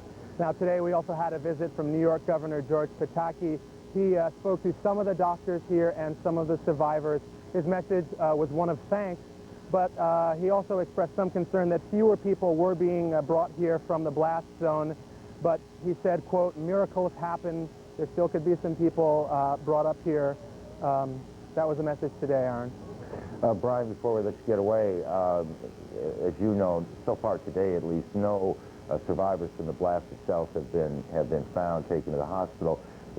I suspect now that anybody who's coming into the hospital is very likely a rescue worker who's been hurt on the scene. It's very slippery, kind of mucky. All that dust has turned to mud down there. Is that what's happening? Well, that is definitely the case. As of this morning, St. Vincent's had not seen any actual new blast victims in 36 hours, so that was close to 8 hours ago. What we did learn from the Greater New York Hospital Association is that the website for patient information is in fact online now. It's up and running, www.nyc.gov, and you click on Patient Locator System. So this is the official information clearinghouse of the Office of Emergency Management. This is not one of the fly-by-night websites. This is where people should go for their information on loved ones who may still be missing. Aaron? Brian, thanks. It's unimaginable in some ways that you could go this many days, or at least what it might feel like to go this many days, not know if someone you love is dead or alive, hurt, what their situation is. Our hearts go out. We're joined now by Brother Edward Coughlin. Somebody said a while ago that there are, I think it was Marty Savage, that there are thousands of stories down there, and there are, and we don't rank one above any of the others. But the story of Reverend Michael Judge is a particularly interesting and moving one to us. And Brother Coughlin was a dear friend, a longtime friend of Michael Judge, who was a chaplain with the fire service and died at the scene. That's right. Tell me, I want to talk about him in a second, but tell us, as you can, the circumstances that led to his death. As far as we know, he was at the scene. It appears that he was hit with some debris. There was one report that he was administering the last rites of the church to someone when he was hit. The firemen found him, and there was a picture in the New York Times yesterday, page 2, that shows the firemen carrying him out. They took him over to St. Peter's Church on Barclay Street and laid him in front of the altar and covered him, and it was kind of a real symbol, I think, of their great reverence and respect for him as one of their several chaplains who worked for the fire department. Because you knew him a long time, and because one way or another I've been chasing fire engines for a long time, the fire departments are an extraordinary brotherhood or fraternity or whatever. They're a remarkably close group of people. They understand, and the Reverend was one of them. I want to find out more about who he was, but I need to interrupt this just a second because the Secretary of State is just starting his briefing, and we want to know what he has to say. And the support that the Congress is giving to our efforts, it shows the United States as a nation, as a people coming together in this time of crisis and showing our determination to move forward deliberately and decisively to deal with this particular incident as well as the broader threat represented by world terrorism. I have been in touch with a number of officials in addition to the cabinet meeting and the very moving memorial service that we just had up at the National Cathedral earlier in the morning. I spoke to the Foreign Minister of India, Mr. Singh, and was very pleased to receive an exceptionally strong statement of support from the Indian government, and we had heard that previously, but he confirmed it this morning. I've also had conversations with Portuguese foreign ministers, Saudi foreign minister, Moroccan, Tunisian foreign ministers, my colleague, Foreign Minister Tanaka of Japan. I'll be speaking to the Israeli defense minister in a few moments, and I have a call into the Syrian foreign minister. And this will continue throughout the day for me. But beyond that, we have instructed our ambassadors around the world to go in and talk to their colleagues in those capitals to let them know how serious we are about this and begin to set the stage for any other requests we might have for them with respect to what we do as we go forward. In addition, our regional assistant secretaries here in the State Department have been inviting in ambassadors resident here in Washington to discuss the situation with them and to receive any questions they may have and to pass on any guidance that we have available to them. As you know, we are waiting to hear from President Musharraf of Pakistan, and I'm quite encouraged that the Pakistani government is taking this so seriously and so deliberately, and our ambassador is waiting for a reaction from them. I might also say that I'm pleased that the actions of the Australian government in activating the ANZUS Treaty as an expression of support, and a little similar to what NATO did, but those alliances that we hold dear and have used so effectively to keep us together as friendly nations over these many years are now, seems to me, paying off as people come forward to help us. I'm also pleased that expressions of support we have received from countries such as Turkmenistan and Kazakhstan and others are coming in. I don't have all of them on my list or in my memory, and Richard Boucher will, in the course of the day, let you know who we have heard from and what kind of responses we have received from them. And let me just stop there and take a couple of questions before I have to make a phone call. Any indication of what the Pakistan, whether you get a positive response from Pakistan? You're going to call the Syrians. Any indications yet of their position? Yes, the Syrians, President Assad sent to President Bush a very strong letter of support in efforts against terrorism. Now, of course, we have had a mixed relationship with Syria over the years, and in the course of my conversation, hopefully this afternoon with my colleague, I'll pursue the spirit of the letter that President Assad sent to President Bush and see where that takes us. And any indications from the Pakistanis, even though there's no final answer? So far, I am very encouraged, but I think it's best that I do wait for a final answer.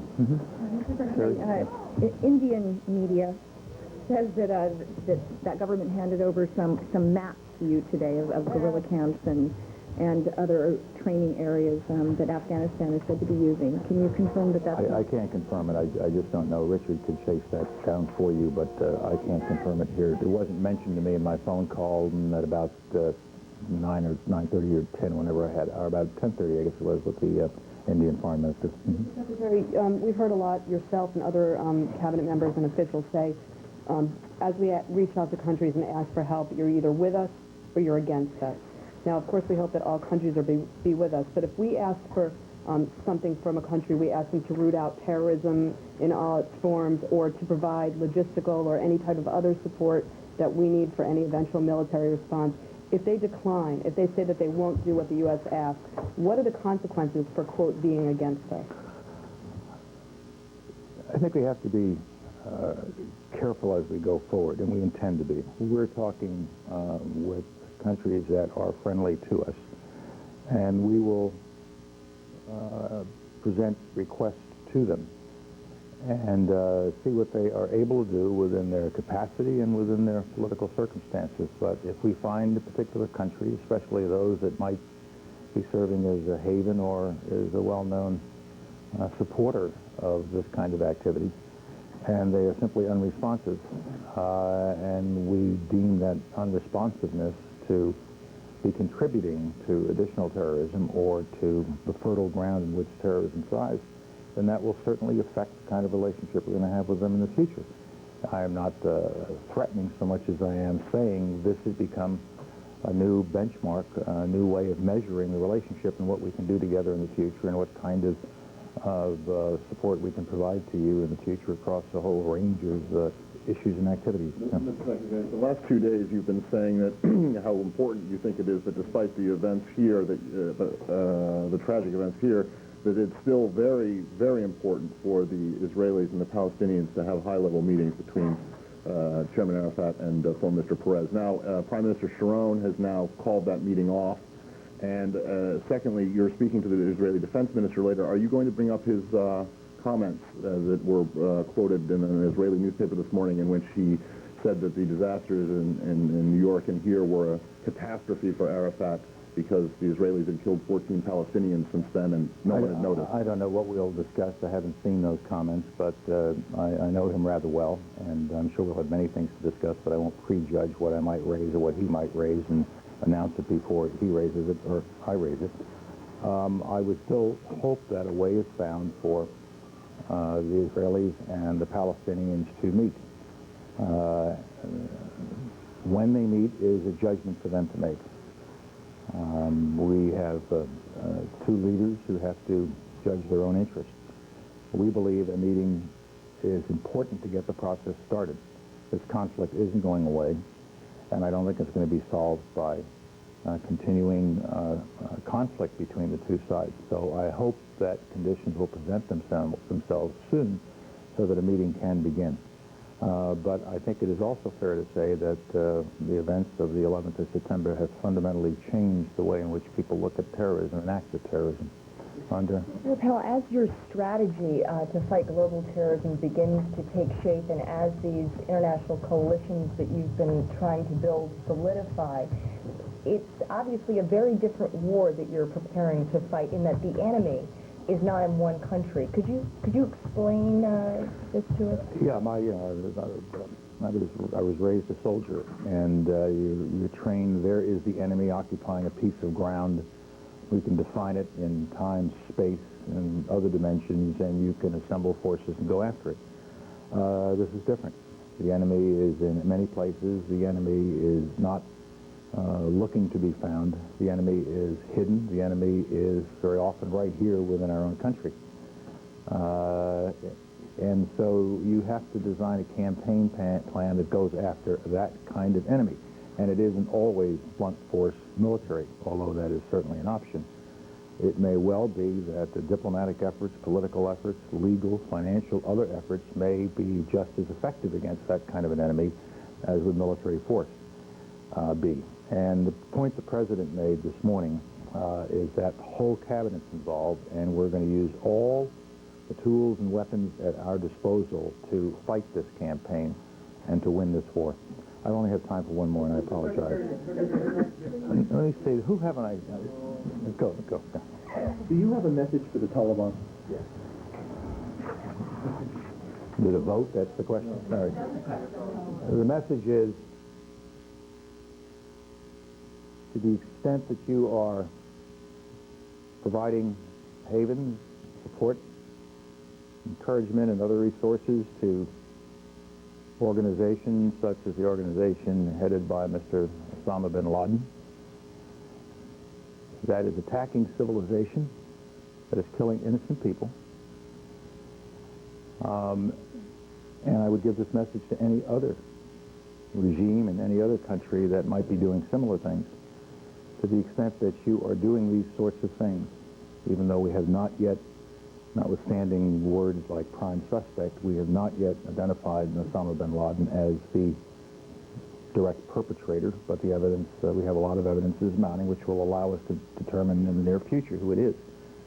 But he certainly is the leader of that kind of organization, and to the extent that governments such as the Taliban government in Afghanistan support such things, you need to understand you cannot separate your activities from the activity of these perpetrators. And in our response, we will have to take into account not only the perpetrators, but those who provide haven, support, inspiration, financial, and other assets to the perpetrators, as the President said in his very first set of remarks some days ago. Thank you. I do have to go. Thank you. Secretary of State Powell now going off to make more phone calls to foreign leaders. A couple of things he said jumped out at us. He was asked about his statement yesterday. He said, we're basically saying to other countries, you're either with us or you're against us on this question of terrorism. He said, today I'm not threatening those other countries, it's just a fact of life. And then when he talked about Afghanistan and its possible harboring of terrorists, including Osama bin Laden, he said you'll be held accountable if that's what it turns out to be. He also said the Syrians have sent a strong letter of support and characterized that relationship diplomatically as mixed, somewhat more contentious than that. We turn again to Brother Edward Coughlin, who, before we went to Secretary of State Powell, we were talking about his good friend, Reverend Michael Judge, who was a chaplain for the fire department and died on Tuesday, ministering, doing what his job was, ministering to last rites to a fireman down on the scene. Was it a fireman down on the scene? We believe so. Yeah. That's the report. And he was carried out by another firefighter, as I recall the story. It was actually a picture that was here on page 2 of the New York Times. It says an unidentified fireman, but in fact it was Father Michael being carried out by about 5 other firemen who found him and They're the ones that brought him to St. Peter's Church and put him in the sanctuary there so that his body would be protected. And it was a great, I think, symbol of their tremendous reverence for him and respect for him as someone who was really there for them. As soon as he heard about it, he went right down there. And that's right. As soon as this happened on Tuesday, and there was this massive response by the New York City Fire Department. I think it's some 20,000 or so. May have that wrong. I think that's about right. And among those was the chaplain. And he went down there because that's his job. That's what he'd done for how long? About 10 years. Any idea why he decided to become the chaplain to the fire department?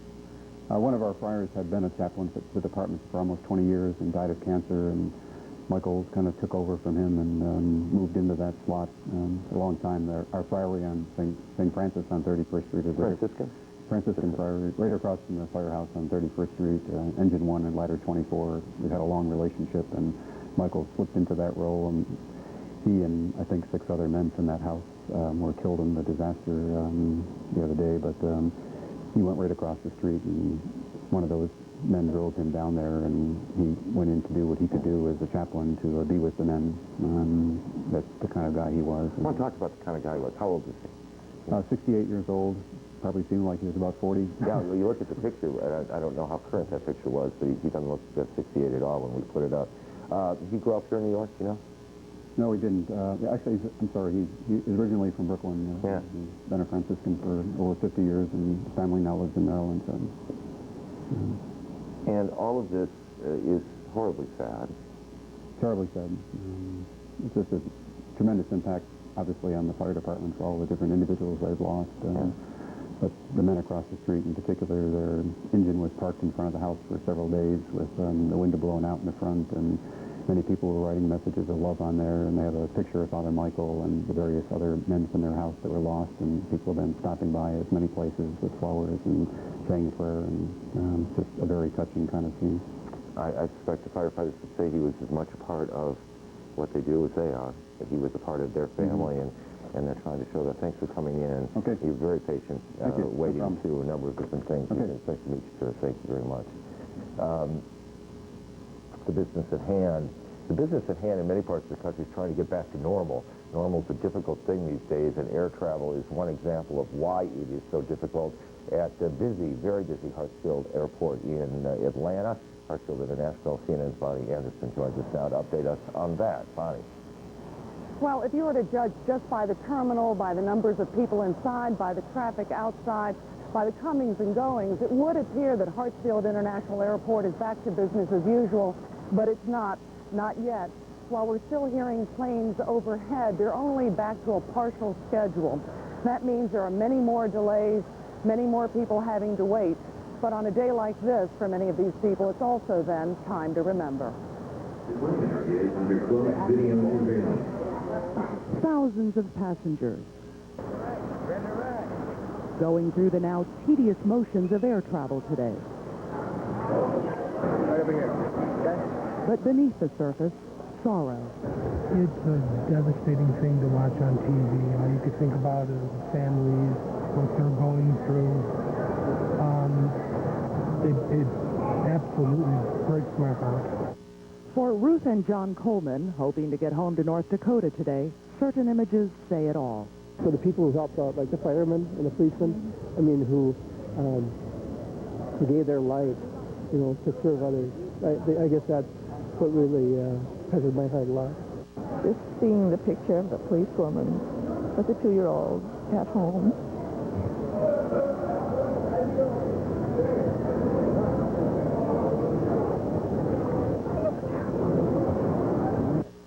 As he waited for a plane to take him home to Utah, Ted Lloyd read his Bible and sent a heartfelt message to those in pain. Our hearts are with you, and as hard as it is, I know that all of us would love to just put our arms around you and cry with you and support you and know that your Heavenly Father is there. Chaplain Carol Meredith, who is part of a terrorism response team, sends prayers. I pray for God's strength for everybody that's involved. Comfort for those who are trapped.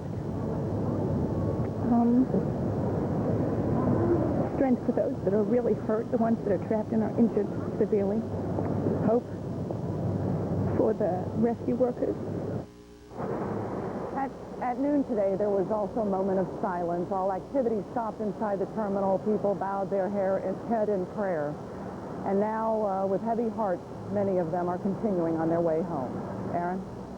Bonnie, thank you. Bonnie Anderson in Atlanta. We told you the weather's pretty rocky here in New York. That's affecting the movement of a Navy hospital ship that's coming up. I believe this is correct, from Baltimore. Speaking of my memory here, anyway, it's having trouble getting into New York Harbor. Down at the Pentagon, Craig During, an Assistant Secretary of Defense, is beginning a briefing on the reserves and the mobilization thereof. And then they fill it by going out and actually identifying the units or the individuals that they think are best suited to fill those needs. Now, if it's for a mission involving support to civil authorities, the lead federal agency will define the requirements to DOD through the Executive Secretariat and the Director of Military Support. And I think you had a briefing yesterday from Brigadier General Vaughn about that process. So we have to go through that process yet to determine what it is that we need in both cases. The services themselves will identify the units that would be recalled. Now, as for the Air Force, I'd probably have to defer to them to find out why their numbers might be larger than the others.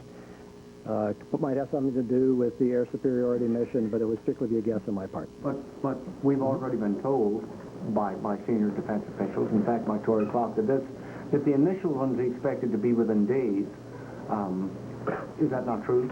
It's entirely possible. It depends on, how long it will take for them to send their requests in. And obviously some thought has gone into this before now, so I'm sure that some are more prepared than others.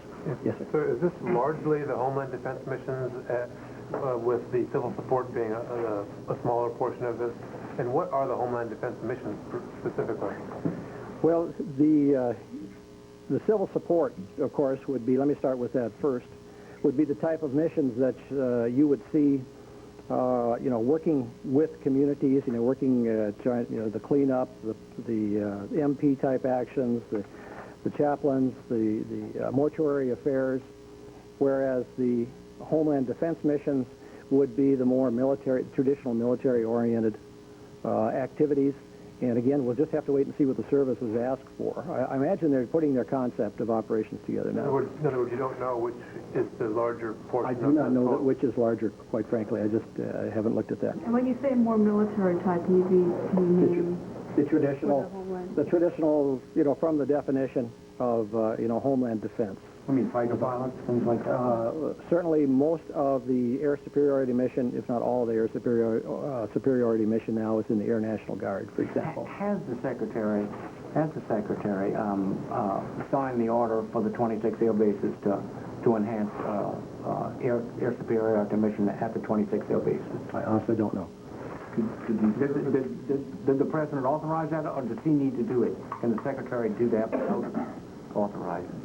I honestly don't know the answer to that, and we might be getting into operational issues here, and I'm just going to steer clear of that today. You're still sorting out the missions that need to be performed. How did you arrive at the 35,000 figure? These are the estimates that the services gave us, based on their best planning at this point, and we think it's a pretty accurate number for the need now. Or would that be the figure? Well, of course, under the authorization, they can go significantly over that, but right now the guidance is that if we were to exceed it by if we were to exceed the cap of 50,000, the Secretary of Defense will coordinate with the President, with the White House, before we actually exceed that limit. So the point I'm making here is that the White House and the Department of Defense are working very closely together on this. This is a well thought out plan, and they're working in concert with each other, and certainly have a handle on what is happening. Yes, sir? Do you have an estimated breakout by service?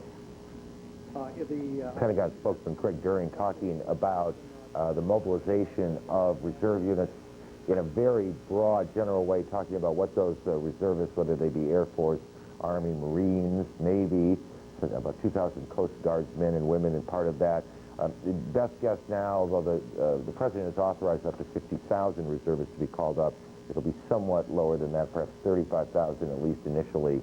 You heard him talking about MPs at one point. A lot of that has to do with just helping provide support here in New York and Washington to crews that are tired, weary, and need some help.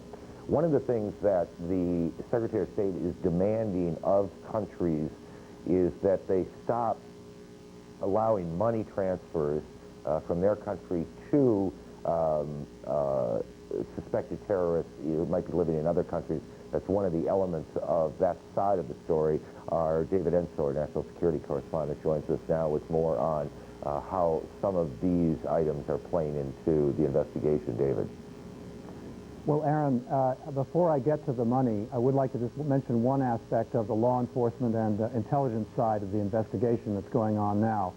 U.S. officials tell me that there are still would-be terrorists inside the United States who they believe have the hope of attacking additional targets. They would not offer any details, but they say that there is no reason to believe that all the perpetrators are dead or in jail. So there is a serious amount of concern about that, obviously, and that explains some of the additional security measures that we've seen taken in the last 24 hours or so. Now, in answer to your question, there's a tremendous amount of work being done at the State Department and other parts of the U.S. government trying to build a coalition for this war that they expect to have to be involved in, calls to scores of nations. The message to Muslim nations and moderate Arabs, Pakistan also, is that you must choose sides now. Specifically, they are saying that you must stop the flow of money to bin Laden's coffers. For years, there's been a blind eye turned by many governments to payments sent by wealthy Muslims to charities and other fronts for Osama bin Laden and organizations like his.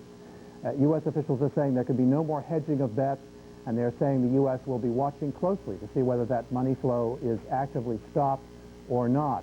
They are watching now to see whether President Musharraf of Pakistan, who is meeting with advisors today, will be ready after that meeting to say he's going to fully cooperate with the U.S. The U.S. is asking, would he allow overflights in the event they became necessary? Would he allow troops if that was necessary? Will he control his border? Will he stop aid to the Taliban? There's a recognition, officials say, that if he says yes to all of those questions, there is a risk of some unrest in Pakistan. There is a downside for him. Officials are hoping, but they are not sure, that President Musharraf will come down on the U.S. side. The priorities now then are to help New York to solve the crime, build the coalition. On retaliation, that whole subject is not getting too much of the president's attention, I'm told, by senior officials or his cabinet at this point, lower-level people. The Pentagon obviously has to make its plans. Public rhetoric makes it clear that retaliation is going to be foreseen, and they're not ruling anything in or out at this point, Aaron.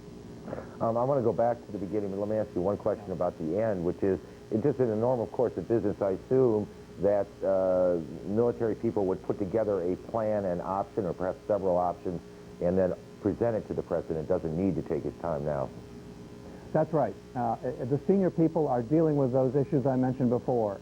The issues of New York, of the nation, of security here, of solving this crime and preventing any future ones. There are preparations being made for them to be able to consider the what next, the retaliation questions further down the road. All right, let's go back to the beginning, this troubling piece of information you're hearing. No reason to believe that all the terrorists have been found. And I'm prepared to hear you say this is all they're saying and they won't give us any more, but let me ask it anyway. That's a little different than saying there's no reason that there may still be terrorist plan out there. I know it is, and that was exactly what I asked, and the answer is you can say it in the positive as well. In other words, there is evidence that there are terrorists in the United States planning additional attacks. So obviously that's a big concern. Aaron. Well, let's see if we get, let's build a couple of bridges here. Let's go to Atlanta. Mike Betcher, who's been covering the investigation in the United States as well. Mike, hearing what David has said and hearing what your sources are telling you, are there any dots you can connect here?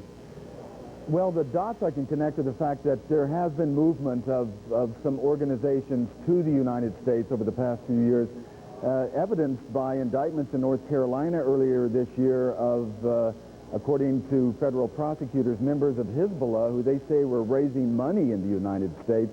And over the course of the past few years, as I've covered terrorism, they've always brought up the specter of sleeper cells. Now, these are people who come into the country, lead normal lives for a period of years, and then are activated for particular missions. And certainly, if you look at the case of people involved in this certain act, I think we're going to find some people who led normal lives here and then all of a sudden were activated.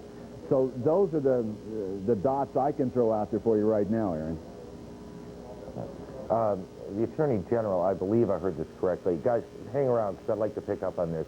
The Attorney General, John Ashcroft, is talking now about the investigation, and we'll pick that up here. I'll take this time to give you a report in regard to these matters. Today, the Federal Bureau of Investigation released a list of 19 individuals who have been identified as hijackers aboard the 4 airliners that crashed on Tuesday. The FBI requests that anyone who may have information about these individuals, even though these individuals are presumed to be dead, anyone with information about these individuals immediately contact an FBI field office or call the toll-free hotline. The toll-free hotline, as you know, is 1-866-483-5137. 1-866-483-5137. The Federal Bureau of Investigation has also forwarded a list of more than 100 names to numerous law enforcement organizations.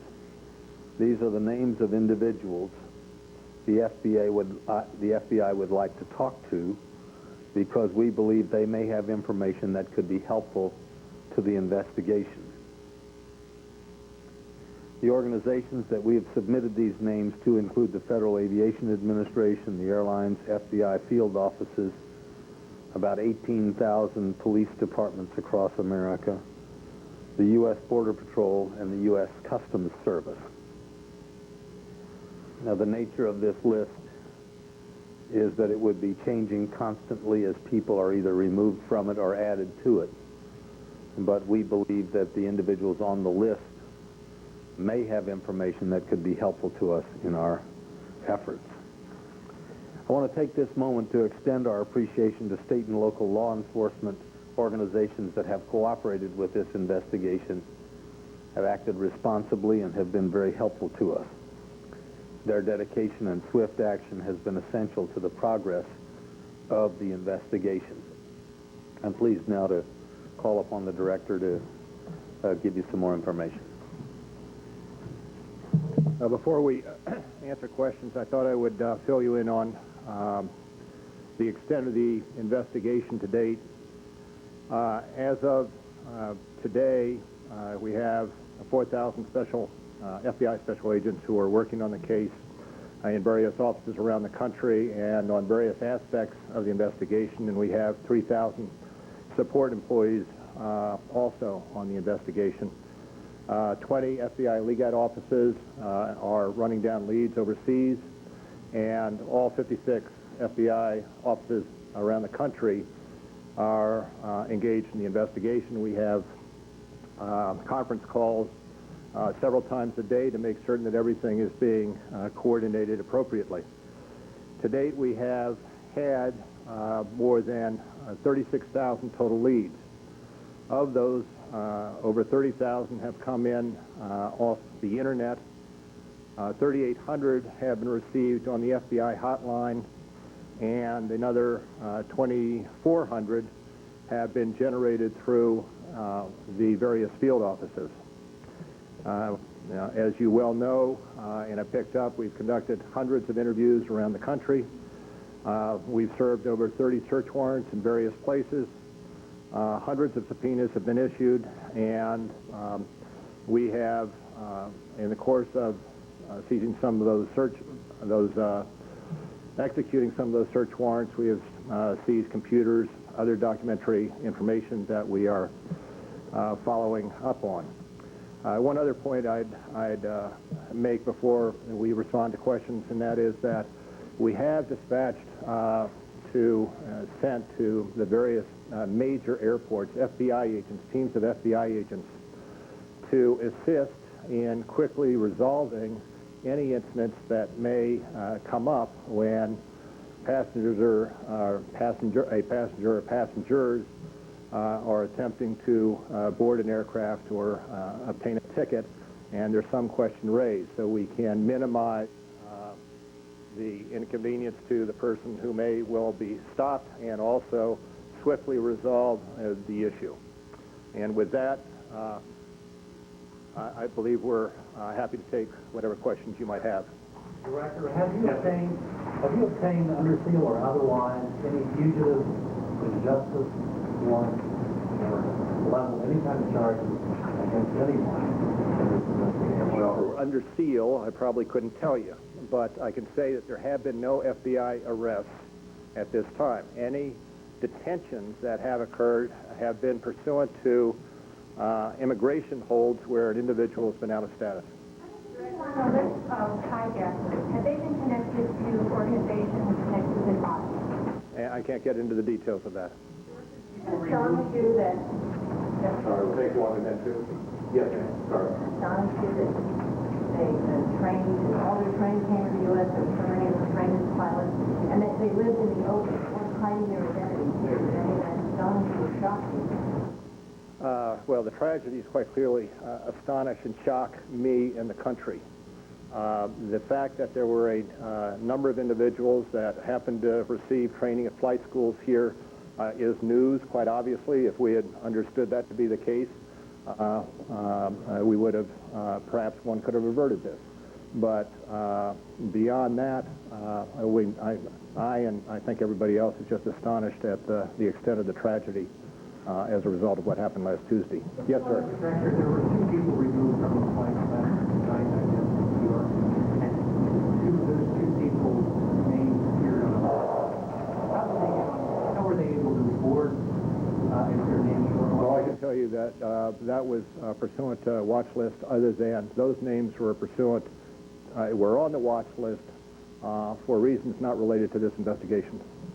On the list of the hijackers, two quick questions. One is there are several shared last names. Were many of them related to one another? And the second question is Delray Beach and Hollywood, Florida seem to be very common residences. Do you know whether those were like bases of operations for these men?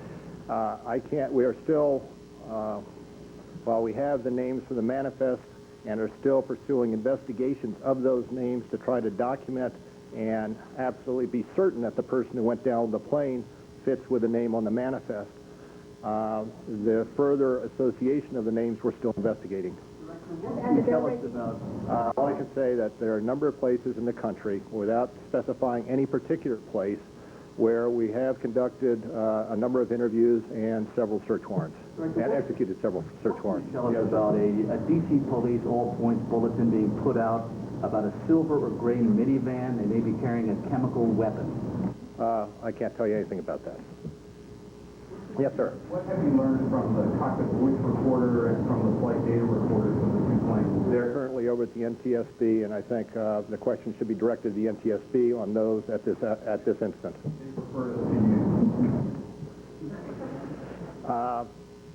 As of this moment, we have not learned or received anything off those recorders. Well, actually, I should say we have not received anything off the voice data recorder. There is that recorder, which is other than the voice data recorder at the Pentagon that we picked up, and we did receive information off that. What did that tell you about that flight, about its past? I can't get into that now, sir. Yes, sir.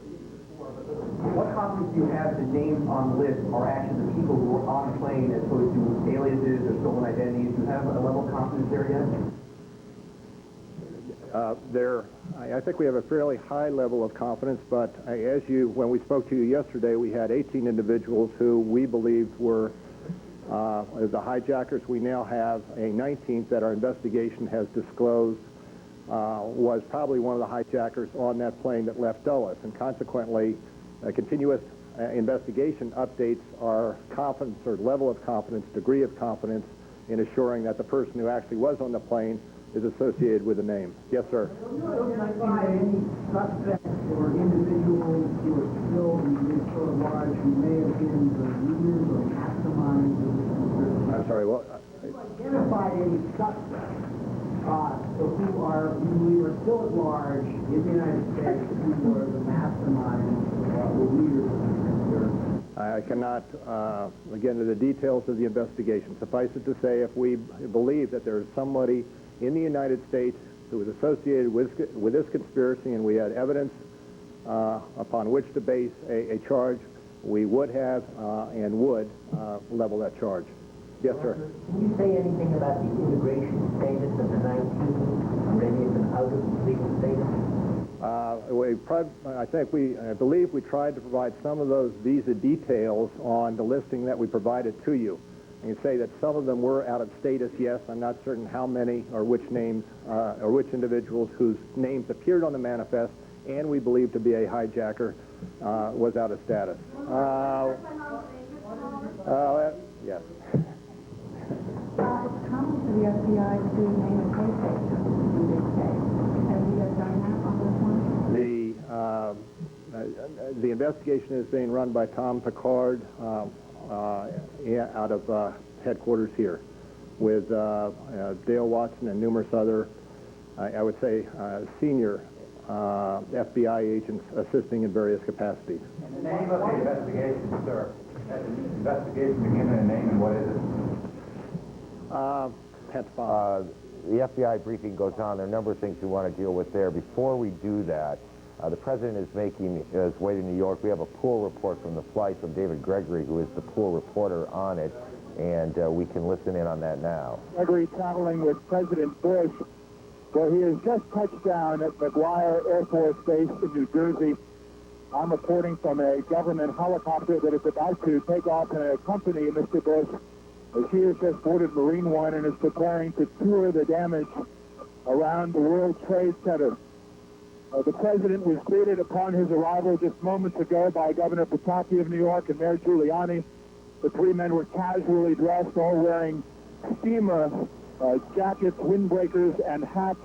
The three men embraced as Mr. Bush got off the plane. Mr. Bush has had a sullen look on his face since emerging before reporters after the service of National Cathedral. Again, if it's difficult to hear, the helicopter is about to take off now. Just 3 days after Air Force One was designated a target by the Secret Service, the security was again extraordinary today. When reporters arrived at Andrews Air Force Base outside Washington, 2 fighter jets were visible patrolling the skies overhead, just as the president's helicopter, Marine One, approached Andrews Air Force Base. The flight over, again, a reminder of how tense the Secret Service is about the president's security, as again, a fighter jet was visible within 1 to 2 miles off the right wing of Air Force One, presumably another jet off the left wing as well. The president traveled on Air Force One with a congressional delegation from the tri-state area, and on board with him 9 members of that delegation, including Senators Clinton and Schumer of New York. The president now proceeding to the World Trade Center, and will report later once he gets on the ground after his aerial tour. This is David Gregory reporting with the president in New Jersey. And that's the pool report with the kind of detail that other reporters, which is where that report goes to, want to hear, including what people are wearing, who's with the president, and so on. If we can get back Betcher and Ensor here, Mike and David respectfully, there were a couple of things that came up in the briefing that play into the conversation we were having about the possibility that other terrorists are still in the country, where or what they might be. Mike, let me start with you, because you've been working the domestic side of this, as David's been dealing with the intelligence community largely, though not exclusively. Here's how I heard it. to the FBI director, we heard reports of a gray minivan carrying a chemical weapon. Can you tell us anything about that? And he said, I can't tell you anything, which tells me literally nothing. So tell me if you're hearing anything about that, what to make of that. Well, I can tell you I know zip about that. That was a new one, but I will say that there is another list out there, which is right here. There are 52 people on this list, and these are people on a watch list being distributed around the country. Some have already been cleared, so the list is shrinking, but they want to talk to some of these people we don't know as material witnesses or as possible suspects. Aaron? I want to get to that in a second. David, let me go to you again. There's a lot of things out there right now, and there's a lot of it's rumor and a lot of it's not, or perhaps it's not. We're not sure. Have you heard anything about this minivan? And if you haven't, we'll move on from it. No, I have not. Okay. But they are worried about a number of different kinds of threats. They are not giving details. Yesterday, I was in the streets of Washington, and there was a bomb scare we haven't even reported yet, but on Connecticut and M. There may have been nothing to it, but there's a lot of that kind of stuff going on, and a good deal of nervousness among U.S. officials, Aaron. All right, then let's go back to the beginning of your report some time ago. Sources telling you no reason to believe that all the terrorists have been found. And we were trying to figure out, in a sense, what that meant. And my concern here is on the lower third of the screen, it said other terrorist plots in play or something to that effect. I mean, that may be more to come. Is that what they're saying, that they believe that there is a plot out there that is not yet over? I started by hearing from someone the negative, the expression that I just gave you, that there's no reason to believe that there are not, that all the perpetrators have been rounded up and are not dead or in jail. So I said, well, can we say it in the positive? Can we say that there are terrorists in the United States that you believe have additional plans to attack targets? And he said, yes, you can say that. That is true. I think that beyond the unsettling nature of the information, it gives viewers an idea of how difficult it is sometimes to focus the information in a way when you're dealing with sources, and you did your job in trying to get it, as you always do. They wouldn't give you anything on what the targets might be, what the plan is. I gather they're not saying a thing. That's right. And Mike, do you see anything in the investigative side of this that says they are still, that federal officials are responding in ways that suggest there may be a plot still out there?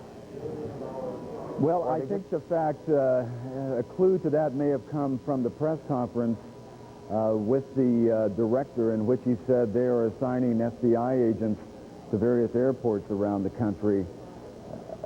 There are certain military teams that are pre-positioned who could respond to more weapons of mass destruction, terrorism around, but I don't know any details or I have no knowledge about the deployment of groups like that. And Aaron, I'd like to add one other thing. David was talking about funding of bin Laden and the attempts to cut that off.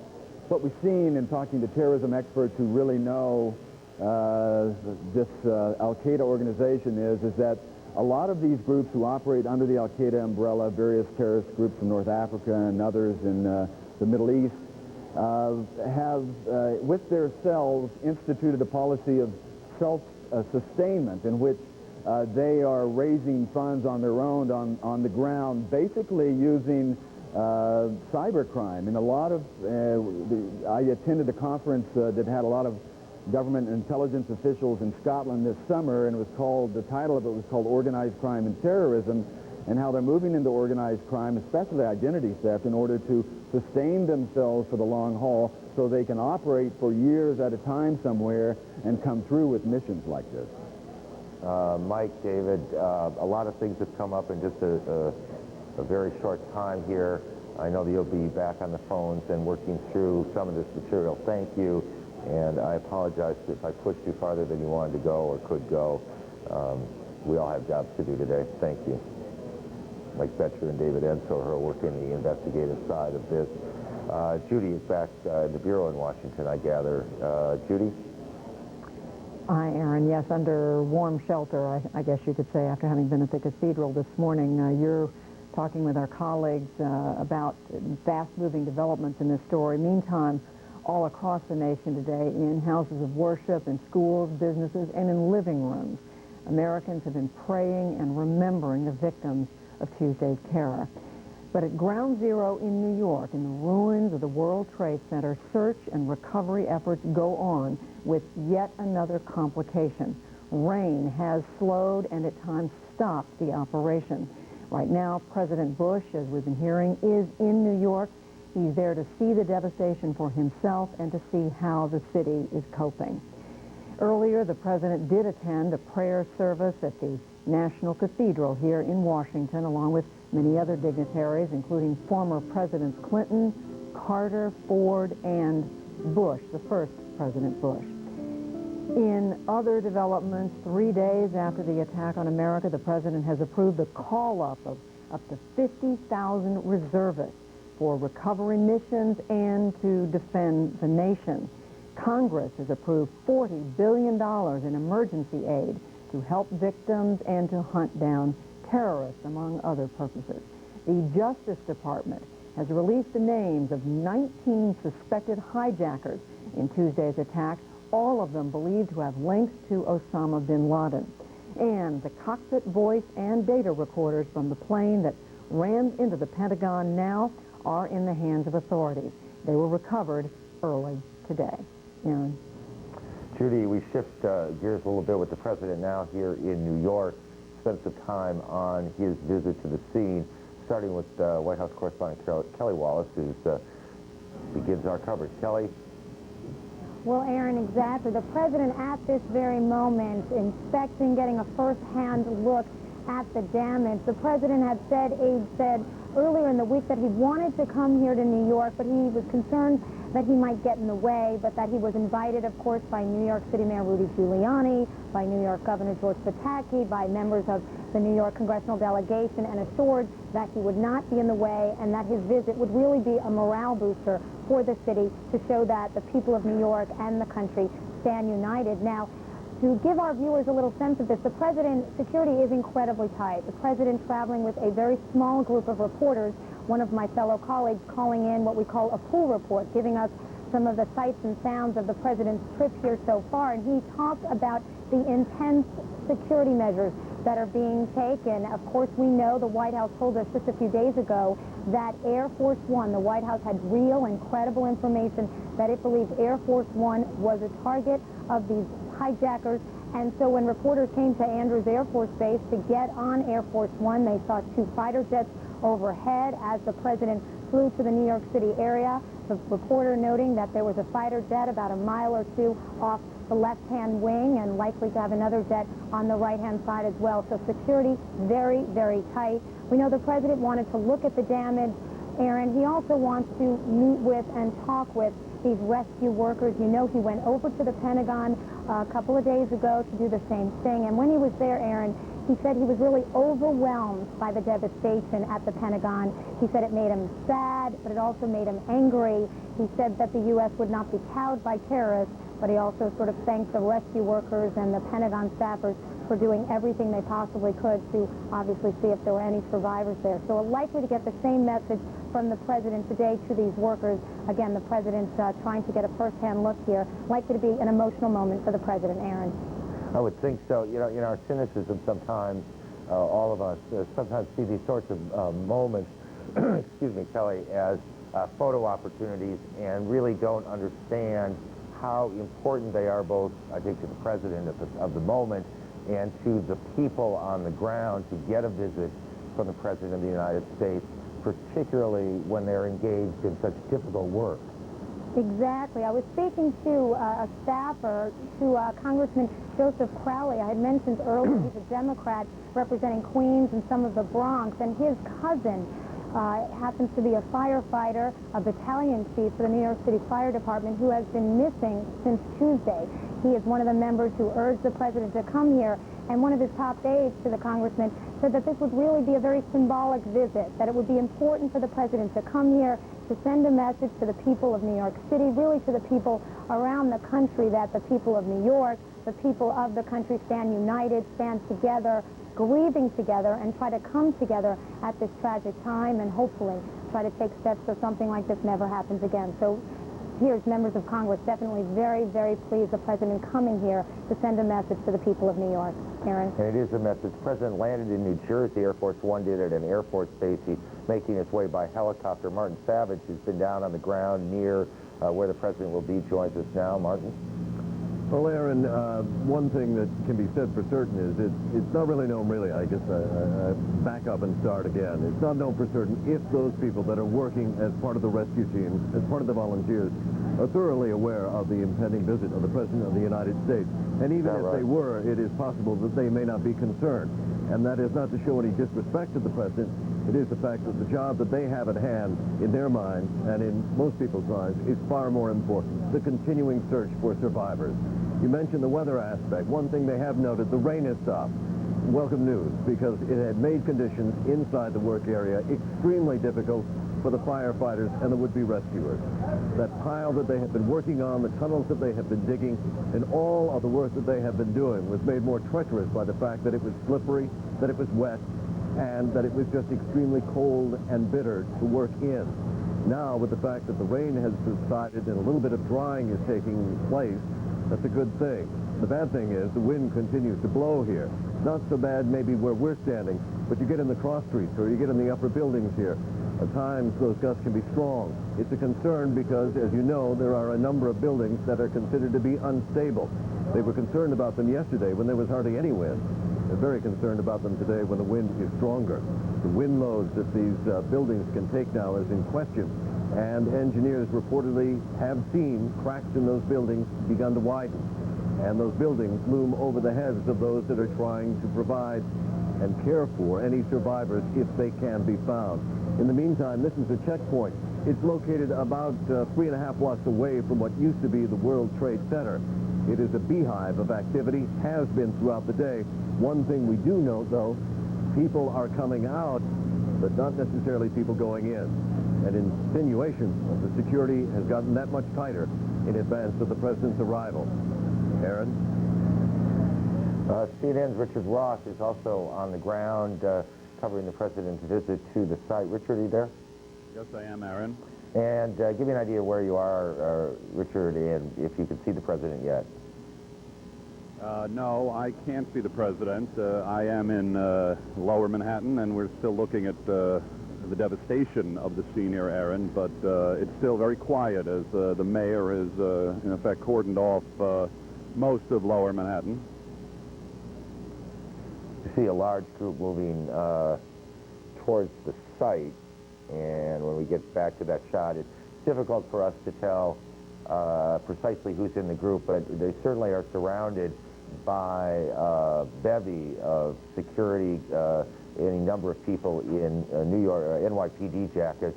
NYPD, New York Police Department, would provide some of the security, of course, the Secret Service, much more. There, you can see former First Lady Senator Hillary Clinton, New York Mayor Rudolph Giuliani in the scene. They're all wearing those masks that have become so familiar to everyone.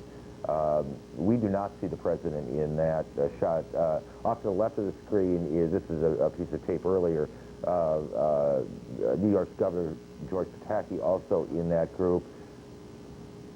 Governor Giuliani, Mayor Giuliani has been given broadly, I think, pretty high marks for his handling of this crisis over the last several days. Yes. I think the pool reporter said that the mayor and governor of New York had greeted the president in New Jersey at McGuire Air Force Base, so I don't think that time-wise they would be with him, but certainly they are grateful for his arrival, and the mood of New York, incredibly somber still, and the weather, as the other reporters have noted, is certainly miserable during the night. Thunderstorms lashing Manhattan, and I think the sound of the thunderclaps just even more of a nightmare in the early morning hours for New Yorkers. I think some comforted by the pelting rain on their own windows to reassure them. But it's a split Manhattan, with Upper Manhattan kind of getting back to business and Lower Manhattan totally shut down. Well, I can tell you, the thunder and the lightning around midnight last night got my attention. Richard, Martin, hang on here. Kelly will keep track of the President. Elizabeth Cohen is at the Armory, where so many of the families of the missing are still gathered. Elizabeth, good afternoon to you. Good afternoon, Aaron. We're still here at the Armory, and there are far fewer people here than there were yesterday. Yesterday, there were lines for hours and hours. Today, there are far fewer people. However, today, this group of gentlemen came to look for their friend, Nick, Brenda, Marty. This is Mike and Dave and Jeremy. And Mike, could you tell me who was the last person who heard from Nick, and what did they say? Nick actually contacted his mother and then called his father and said that they were evacuating the building right after the first crash, and we haven't heard anything since. So he was in the second building? He was on the 89th floor for Keith Breton Woods at the second building. Okay. And tell me, do you still have hope? We definitely still have hope. We came here. We're going to be out here all day. We were just at the Armory. We registered, and we're going to go to all the hospitals right after this. And Nick, if you're out there, buddy, keep fighting. We're coming to get you. We're going to bring you home. You mentioned that his parents live in New Jersey, and about 40 or 50 people are there trying to comfort them. What do you want to say to his parents? Mr. and Mrs. Nick and everyone else that's down there, Mrs. Brenda Marty, please keep hope. We're going to do everything we can to bring Nicky home. This is what I've been hearing again all day, Aaron, just like yesterday, just like the day before. People still have hope. They're still looking. Aaron? Hope, as we said yesterday, is what gets us through the worst of times, and for so many people, these are the worst of times, Elizabeth. One other way that the families of the missing can perhaps get some assistance, we've set up on our website at CNN.com a way for you to post pictures of your friends, your loved ones. Let me run down some of the things that will make this work. When you send us a picture, and we'll tell you how to do that in a minute, you need also, please, to supply us with a contact number. We need, people are going to need to be able to get a hold of you if they do, in fact, know something. Keep that in mind. It goes up on the website. The pictures will be posted along with those contact numbers, of course. Again, I want you to keep that in mind. In any case, email the photos to missing@cnn.com, or you can log on to our website at cnn.com, click on the link. I don't honestly know how many people are comfortable or know how to email a picture. If I had to do it, I don't think I could. Perhaps along the way here today, we'll figure out a way to be helpful there as well. Anyway, the website's set up to provide that assistance, and if you want to take advantage of it, please do, whether you're in the country or around the world, as many of the missing were foreign nationals. Back to Judy in Washington. Aaron, the story moving forward on so many different fronts at one time. We're waiting now any moment for the Treasury Department to hold a briefing to talk about efforts to cut off the money trail to suspected terrorist Osama bin Laden. In the Congress, we've already been reporting about the $40 billion payment the Congress has voted to give the president, give the administration to provide relief, cleanup efforts. Kate Snow, our congressional correspondent, joins us now with some developments, Kate, in terms of how some of that money is going to be spent. Kate? Right, Judy. The $40 billion, by the way, now passing the House unanimously, in addition to the Senate, where it passed earlier today. We're learning some news, Judy. We're learning that House Republicans and Democratic leaders have gotten together this afternoon. They've talked about the airline industry. It may surprise you to know that the airline industry is not doing well financially. They weren't doing well even before Tuesday's crisis, and now they're certainly not doing well. The House leaders have said that they are prepared and they are working on an emergency bailout measure to the tune of $2.5 billion. This would be money, Judy, that's included in the $40 billion that we've just mentioned, according to House Majority Whip Tom DeLay. This would be money taken out of that $40 billion, $2.5 billion given in direct cash payments to the airlines. That, again, according to Tom DeLay, the House Majority Whip, the Republican Majority Whip, who just came out of that meeting. The idea is to try to keep the airlines afloat through all of this. As I said, they were already, according to industry watchers, were in the hole by about $6 billion for the year before Tuesday's attack. Now, in light of Tuesday's attack, because the airports have all shut down, because of increased security, and because people may be afraid to fly, the fear is that they're about to lose another estimated $4 billion. So the total figure they may be looking at losing is $10 billion. And again, the Congress looking to help out, giving them at least a small piece of that in direct cash payments. Judy, back to you.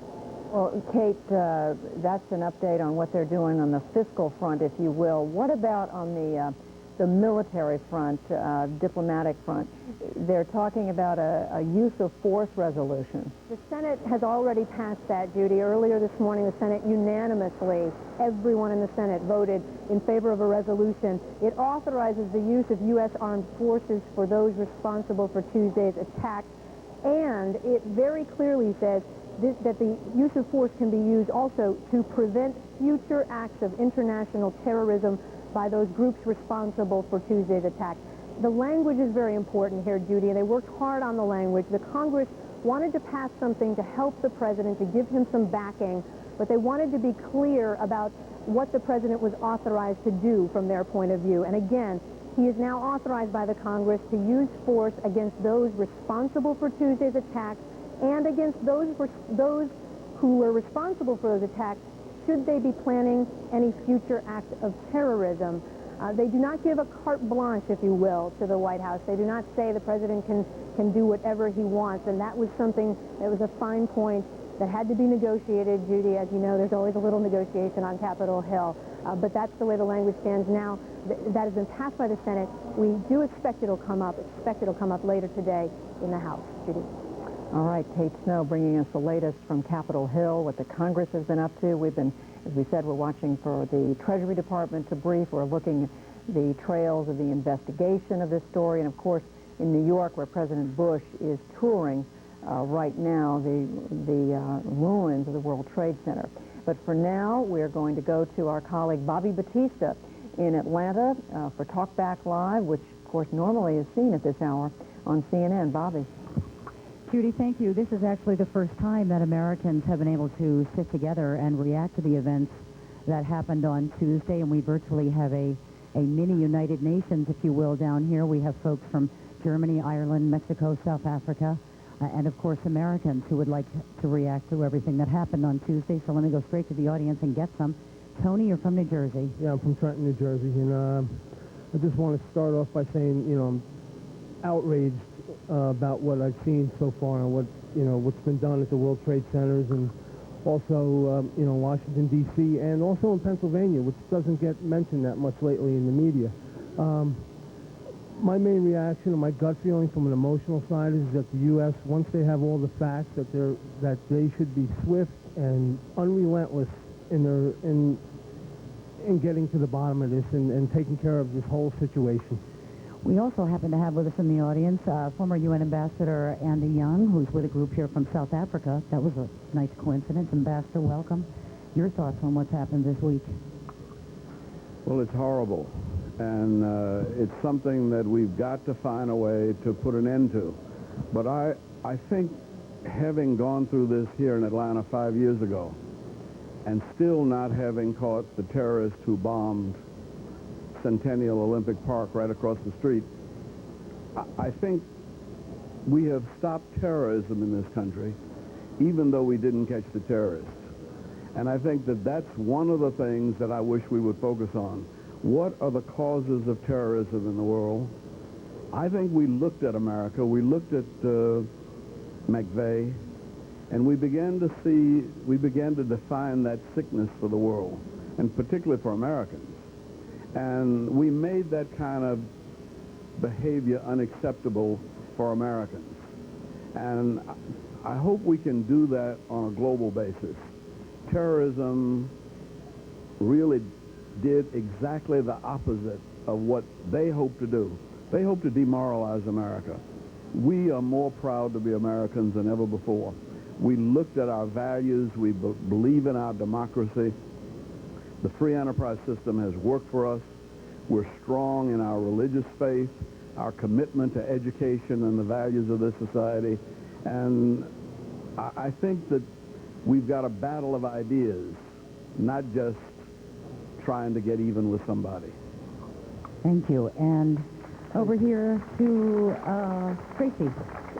I just want to say that terrorism is something that many other parts of the world have been dealing with on a very regular basis, and that we should consider that when we start expressing anger and although it's an awful situation, I think that we really do need to look at the intelligence element and maybe look at what we can be doing to get more information and possibly go back to some things that we were involved in the past, which is paying for information and having informants and really get at the network as opposed to the individuals. And absolutely what Mr. Young says, it's really a global issue, and we need to deal with it in exactly that fashion. We have a number of guests who are scattered amongst our bureaus here to take questions from any of the folks in the audience. But before we do that, I'd like you to meet two people. No, we don't. All right, we don't have them yet. We will go to them in just a few moments. Their husbands were victims of the attack on the World Trade Center, and they will tell us the story of what has happened to them and what they hope has happened to them in just a few moments. A couple of emails that I'm getting. Kid in Virginia says, in honor of our country and all the brave firefighters and police who have been such wonderful heroes, I have decided to send my tax refund to the American Red Cross. Julie in South Dakota says, an early morning phone call from my young Marine son overseas. He told me we are ready to do what it takes. We will not let our nation down. God bless our United States of America. Up to the audience. Jack. Jack. As an American, I'm enraged, and at the same time, I know we need to temper things with a little good judgment and patience, and we do need to use the intelligence that I believe Tanya mentioned earlier. But I think at this point now it's a little late. America's been stomped on, and I think if we know within a shadow of a doubt who has done this, we do need to act swiftly, and we do need to move in with a military strike as soon as possible. Afghanistan is suspected as harboring these people. If they've been asked to release him or divulge where he's at, I think we need to resolve to go ahead and do something, because it shows weakness and not strength if we wait much longer. All right, Jack, thank you. Our guests in New York are ready now at this time. Amy Everling is with us, along with Kristen Kane. Both of these women have husbands who were in the World Trade Center at the time of the attacks. We thank you both very much, Amy and Kristen, for joining us. Have you heard anything at all about the welfare of your husbands at this point? We know that they are most likely still alive. The two colleagues that they work with made it out of the elevator before the building collapsed. Well, tell us what floor they worked on in the World Trade Center and what happened to them that they ended up in this elevator shaft. They worked on the 89th floor of 2 World Trade Center, which was the first building that collapsed. They made it out in the elevator. I talked to my husband briefly before they were on their way out. The reason we know they're in the elevator is because Linda Rothman made it out. And she got the firemen to come to the elevator and try to get the other guys out. There are about 15 more people in this elevator, and even though they went through a free fall, there was a safety mechanism at the bottom that prevented them from crashing into the ground floor. However, they're still in there because they couldn't get out. The firemen could not cut them out before the building collapsed. So we know they're down there. We know it's the elevator bank on the left-hand side if you enter in from Liberty Street. We know it's the second elevator from the left-hand side. So we know which one it is. We know that they were in good health. And it's just a matter of getting them out. If we could get the people there to start digging. I mean, there's 15 families here that have family members in there that they'd probably like to know they're still alive too.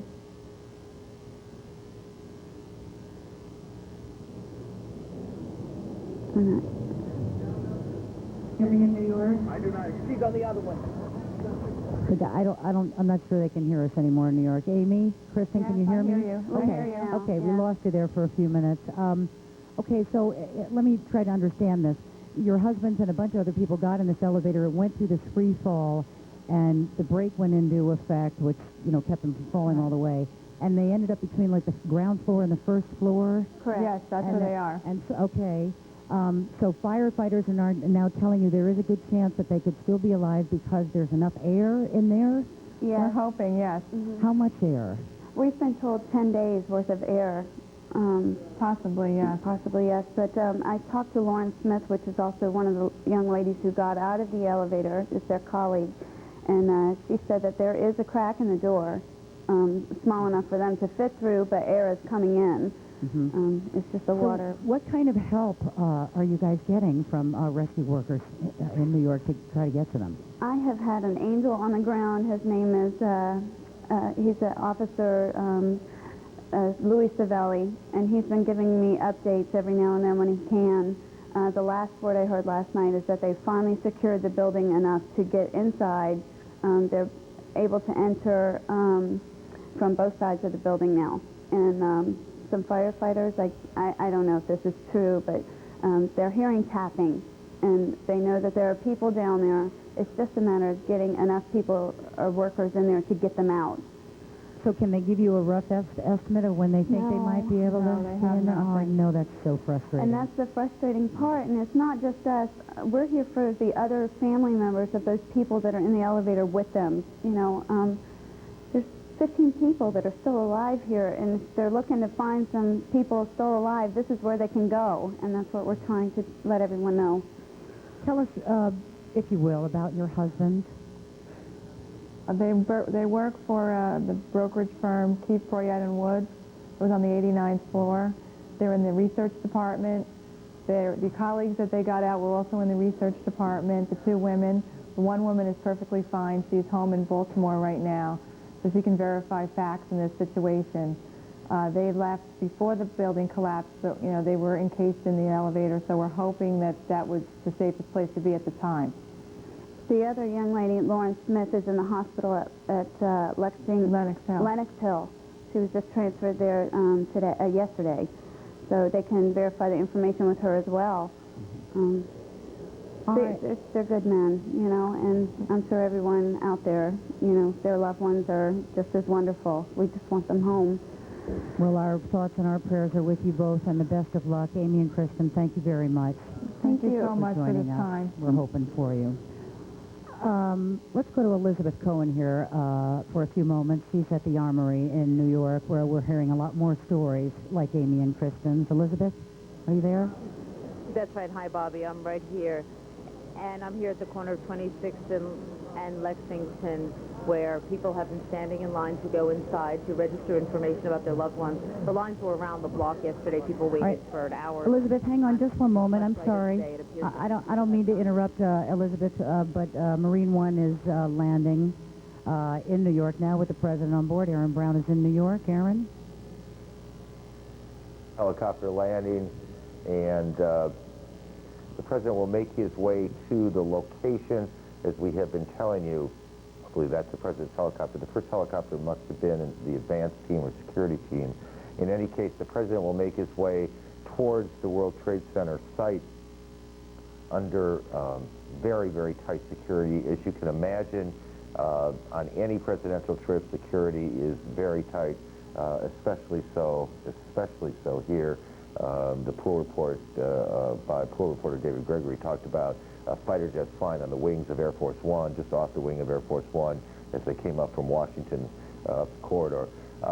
Martin Savage down on the ground, along with a number of other CNN correspondents. Marty, are you able to hear me? Not yet. Richard Ross, are you able to hear me yet? We'll work on that. Certainly not a sight that people in New York are accustomed to. There we go. Perhaps it is the sight that the people in America will be growing accustomed to in light of the changes in society and in life in general ever since the devastation that took place at the World Trade Center. Activity here, as far as supplies and equipment going in, has been brought to a standstill. That seems to be a clear indication right now that the whole security cordon has been carefully put in place now in light of the president's visit that is expected to be very soon. But it has not disrupted the work that is going on at the site. They realize this is vital. Certainly the White House would not want to impede in any way the chance that survivors could still be found. And despite the rain, despite the change in the weather, despite the wind that blows, the threat that hangs over their heads from buildings, the morale is still high. The hope still burns very strongly in the minds of many of these rescuers. It should also be noted that despite the heavy downpours of rain, the fire continues to burn deep inside the World Trade Center. The smoke may not be so obvious against the background that is no longer blue, but it is still there. Those fires are about 65 feet underground, Aaron. Marty, let me interrupt you for a second. We've seen just in the last few minutes here a number of helicopters flying in the area. and it's not clear to us, and maybe producers on the ground have a better idea here, which one the president is in, though that may be exactly the idea. We see a fighter jet there. This gives you a sense of just how tight the security is.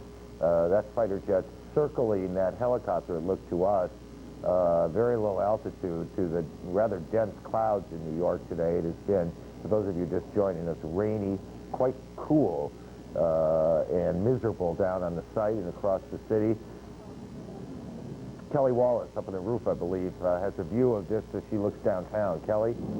Aaron, exactly. Just as you're noting, the evidence of fighter jets and helicopters in the air, another example of the absolute, very extreme security precautions that the Secret Service, the administration taking as President Bush makes this visit to New York today. We know the president very much wanted to come here, and he will try and get a first-hand look at the damage left behind by Tuesday's attacks. We also expect him definitely to talk with the firefighters, the hundreds and thousands of firefighters and other rescue workers who are working around the clock, obviously going through the rubble, trying desperately to see if there are any possible survivors in there. And again, you know, we can't underscore this enough. This administration is very concerned, of course, remaining on a high state of alert. Obviously, as our colleagues have been reporting today, evidence that there is still a definite threat out there.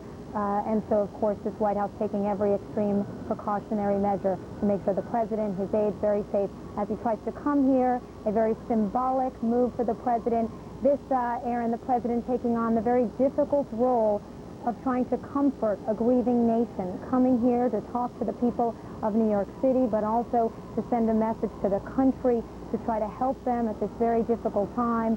Balancing that, though, Aaron, with, of course, his resolve to not only try to find those responsible for these attacks and hold them accountable, but this president saying that this will be the focus of his administration, trying to stamp out, I think he said without the others yesterday, terrorism around the world, and that is going to now be the focus of this administration, just 9 months old. Aaron? There is a heliport right along the Hudson River, excuse me, on the west side of Manhattan, and it looked to me, at least, that's where the dignitaries and officials who are going to greet the president on his arrival have assembled as the helicopter goes behind that building. When we looked at the shot of those people waiting, we did not see the president, nor did we see any of the activity that would suggest the president's helicopter has landed. Perhaps this is the one. As we said, a number of helicopters preceded this one on the ground.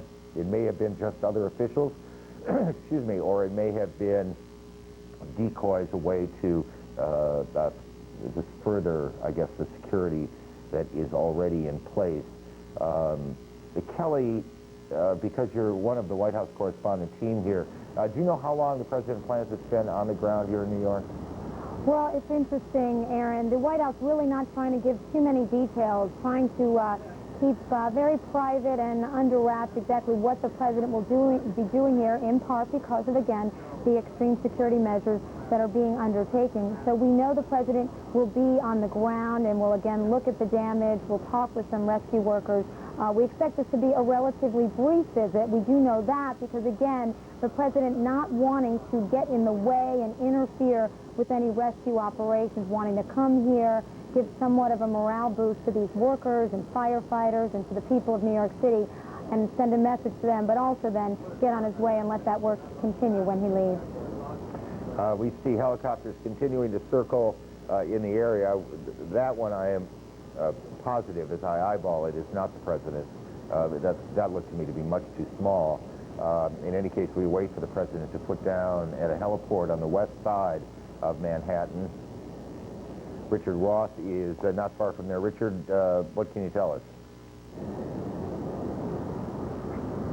Richard? Security is tight, and security is going to be using decoys and whatever it takes. It's a wartime atmosphere here. The sun actually coming out for the first time in a day from the west, but the weather conditions obviously hampering the search. And of course you have overhead that roar of those jets that we've been hearing for 3 days. But for the morale, I think the workers are going to be grateful for the president's visit, but the frustration, I think, will quickly set back in. No one being recovered in the last few days, and it's going to be a limited visit, and the sheer weight of the numbers. I mean, 4,700 people unaccounted for, and if you talk to anyone in New York, instead of how was your day and how are you, now it's who did you lose, how many did you know, and you hear someone say, I lost my brother, a friend of mine lost 3 cousins, I had 8 friends in the building, and this is going to reverberate through this big city for months and years.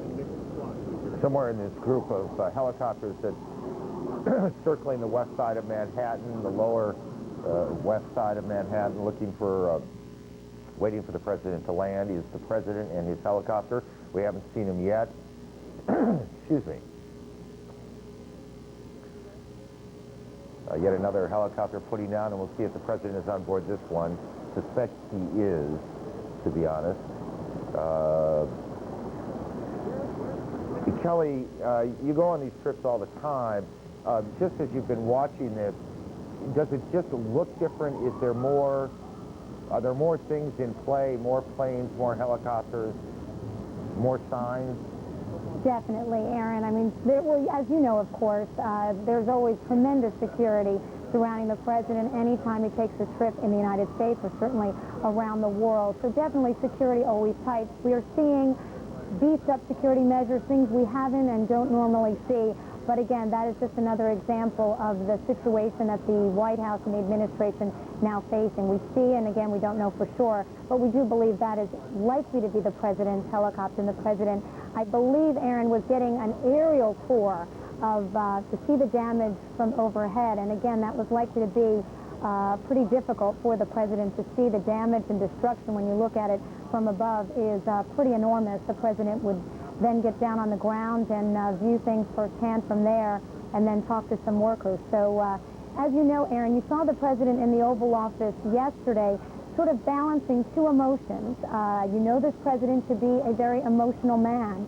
And when he was asked how he's sort of handling this, if he's praying, he said he didn't want to talk about himself. His focus was on the families and children. And after he said that, he sort of bit his lip and clearly was starting to tear up. At the same time, during that Oval Office appearance with reporters, he also was very determined in showing his resolve, saying that this is sort of an act of war on the U.S., the first war of the 21st century, and that he was committed to doing everything possible to find those responsible for those attacks, those organizations or countries which support or harbor terrorism, and to work with the international community to wipe out terrorism. Aaron, the president saying it's a time of great tragedy, but that he was going to try to use this as an opportunity while he is in the White House to do everything possible to try to reduce the terrorism threat around the world. Aaron?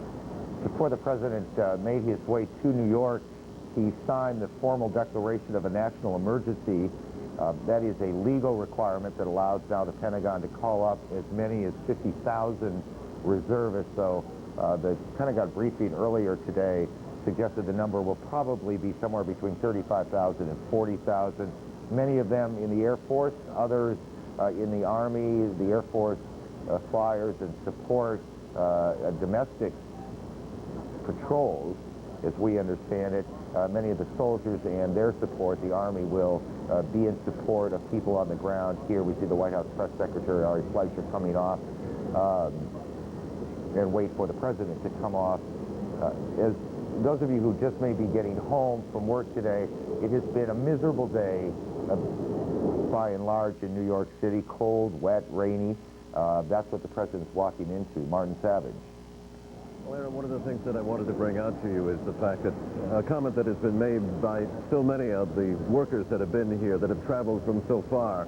Seeing it on television is one thing. Seeing it in person is vastly, vastly different. They remark that television, even with the many different angles, with the many different cameras that peer down consistently, just do not do justice to the amount of damage that has been done and to the extent of the tragedy that can be seen spreading out around the World Trade Center. So one of the clear things, obviously, as President of the United States, but also as an American, is the impression he is going to get from being here on the ground, from seeing it firsthand.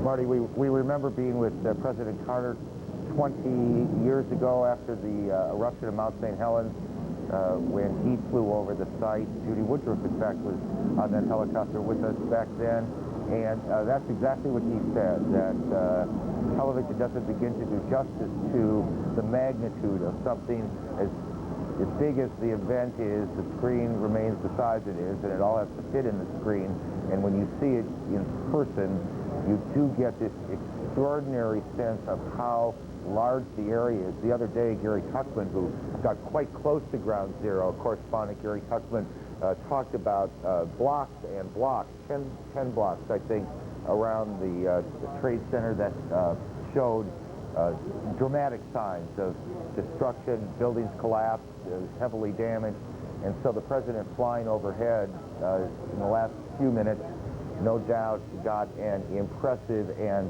we suspect somewhat depressing look at the magnitude of what those two planes did when they came crashing into the towers of the World Trade Center at 8:48 in the morning on September 11th, and then again at 9:08 in the morning.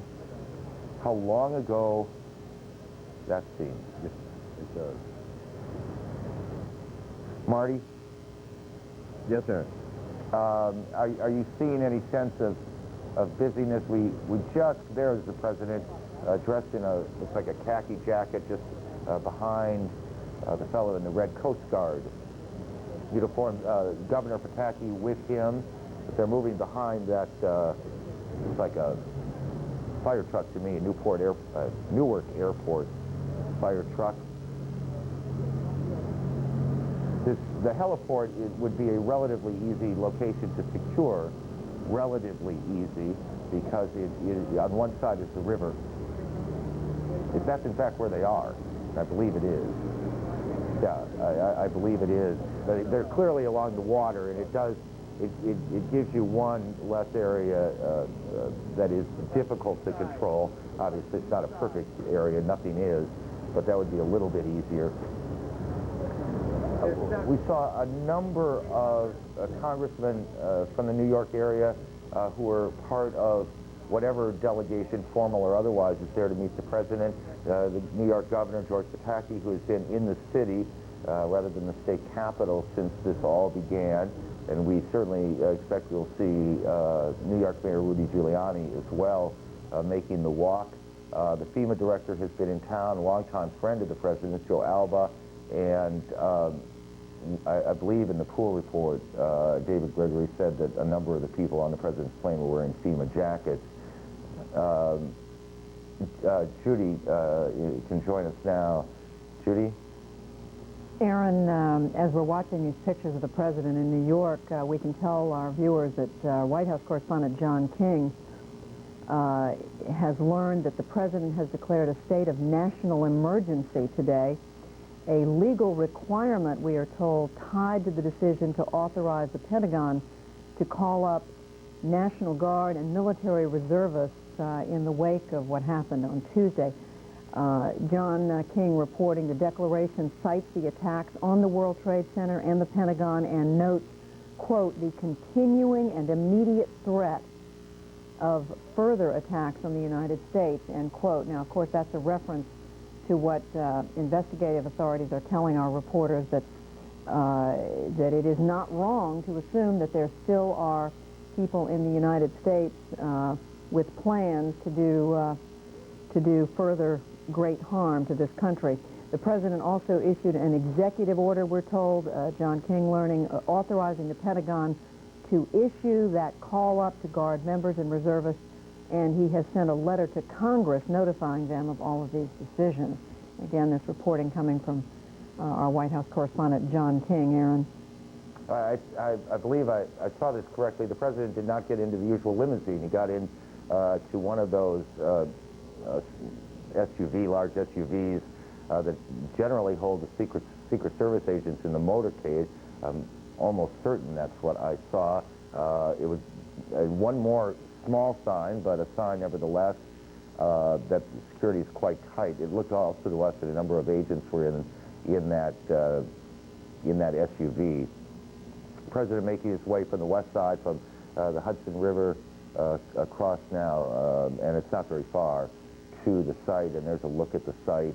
It is still smoldering all these many hours later, and even despite the rain that has created a somewhat dangerous situation, slippery, muddy. It has certainly been a dreadfully uncomfortable day to do this awful and uncomfortable work.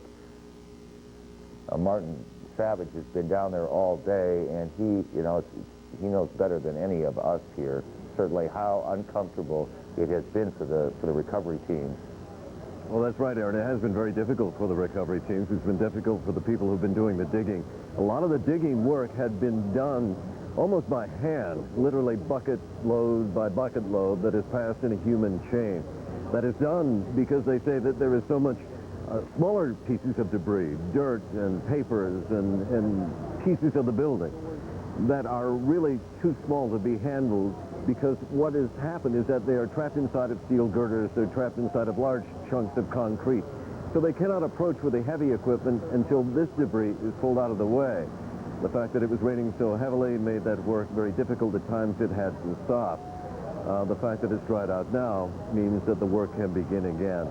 And we have been told that all of that material is sifted through, that the buckets are actually turned upside down and carefully gone through, looking for evidence, looking for remains. And then, of course, there was the threat of the wind. It has subsided somewhat, but still, those buildings that are still standing but damaged are very much a threat to the rescue crew. I was standing out here this morning, Aaron, staring. I found myself looking at it. You are fixated on that spot when you are here, even though the towers are gone. And a police officer sort of caught me deep in thought and said, it isn't going to change. It looks the same. And he's right, it is going to change. And I found that it was something inside of me, and maybe in a lot of people. That's what's changed. Well, it may not change, but our impression, how we feel about it, tends to change as we stare at these things. There was, we saw a painful, I think maybe is the right word, account of the other day that the search teams, as they go in, are carrying essentially small dishes or plates so that as they find remains, they can be taken to morgues, hotels, and ultimately DNA tests can be done.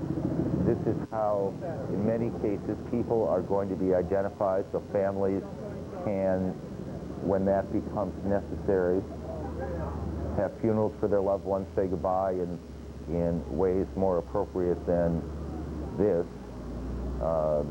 Thousands of DNA tests are going to be done. There's still almost 5,000, 4,700 people that we know of who are reported missing. And it is, we also, there have been a number of accounts of people who have made cell phone calls out and helping rescue workers to locate them and get them out in the hours, in the first hours. There hasn't been much of that, and no survivors have been found today. There's also an effort made to get cell phone calls in, that is to say, to call the cell phone numbers of people who were working in the building. The cell phone technology essentially would allow then the phone company to track where that cell phone is.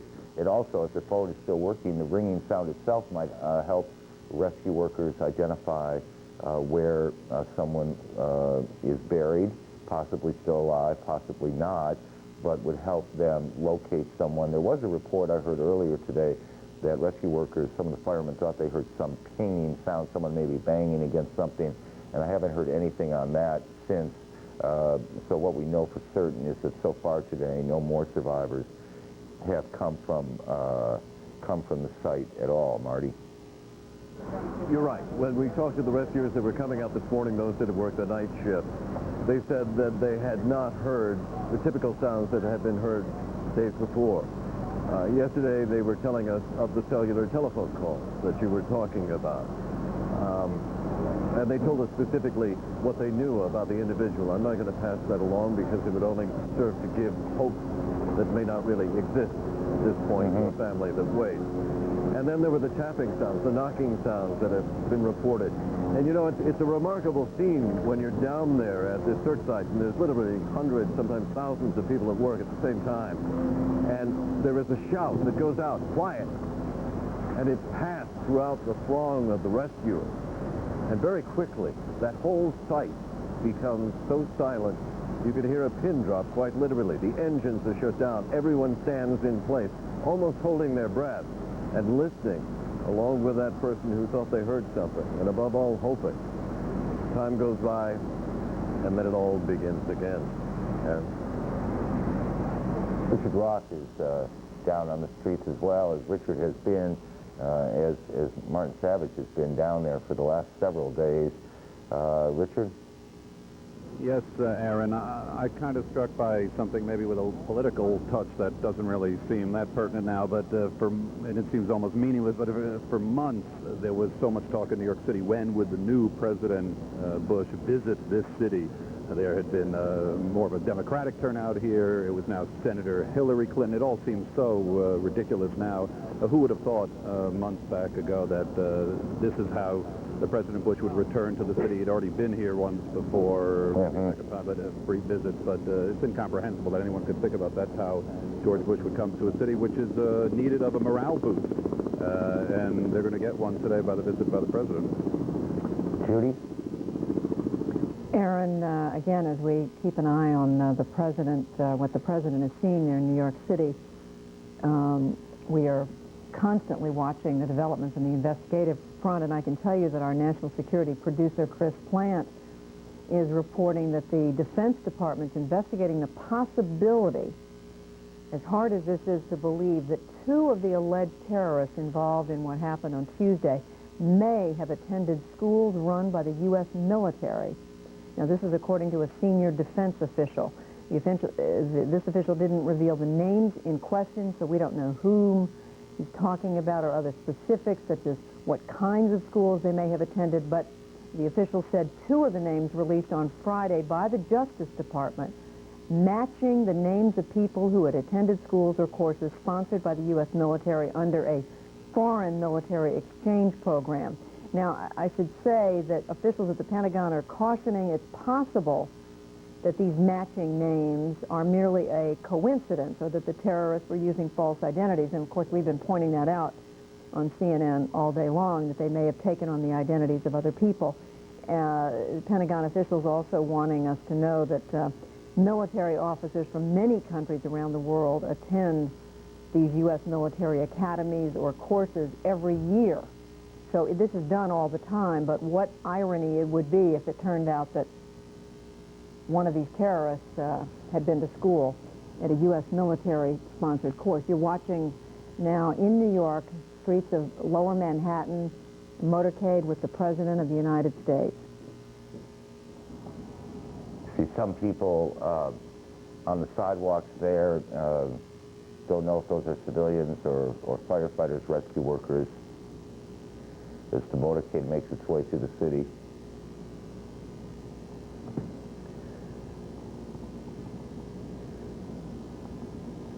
Aaron, can you tell us, do we assume traffic has been completely... Maybe you've already answered this question. Yeah, well, as you know, because of your years at the White House, whenever the President moves, essentially traffic around the President shuts down. If you're on a freeway, they shut down all the exits along the way. And in fact, the other day I heard former Vice President Gore make a remark about that as he talked about his new civilian life. There isn't much traffic down on Lower Manhattan. These days, it's all pretty much cordoned off anyway. And clearly nothing is moving very nearly around the President at all. The President is, we believe, in one of the Suburbans, the large SUVs that always accompany these motorcades, usually filled with Secret Service agents, sometimes medical personnel, all part of the formal movement process of a President of the United States. And these things are kind of large and unwieldy, as you can imagine, and particularly down in that part of Manhattan where the streets get a bit narrow and tight. They'll move through here. And it has stopped, and we can't tell you why it has stopped. We just don't know. much longer motorcade than the typical one the president would be traveling in. It seemed that way to me. That there were considerably more cars in the motorcade than you would normally see. And we assume that there are a fair number of New York City, New York State officials, FEMA officials, and the like. But as you could see, that's the back end of it, and it's still going. The white cars would be, almost certain, would be New York City police cars, would be part of the motorcade. We see a number of ambulances as well. So you would have New York City police, you would have Secret Service. Kelly, you most recently, I guess, of us been in these motorcades. Who else is in that long line, would you suspect?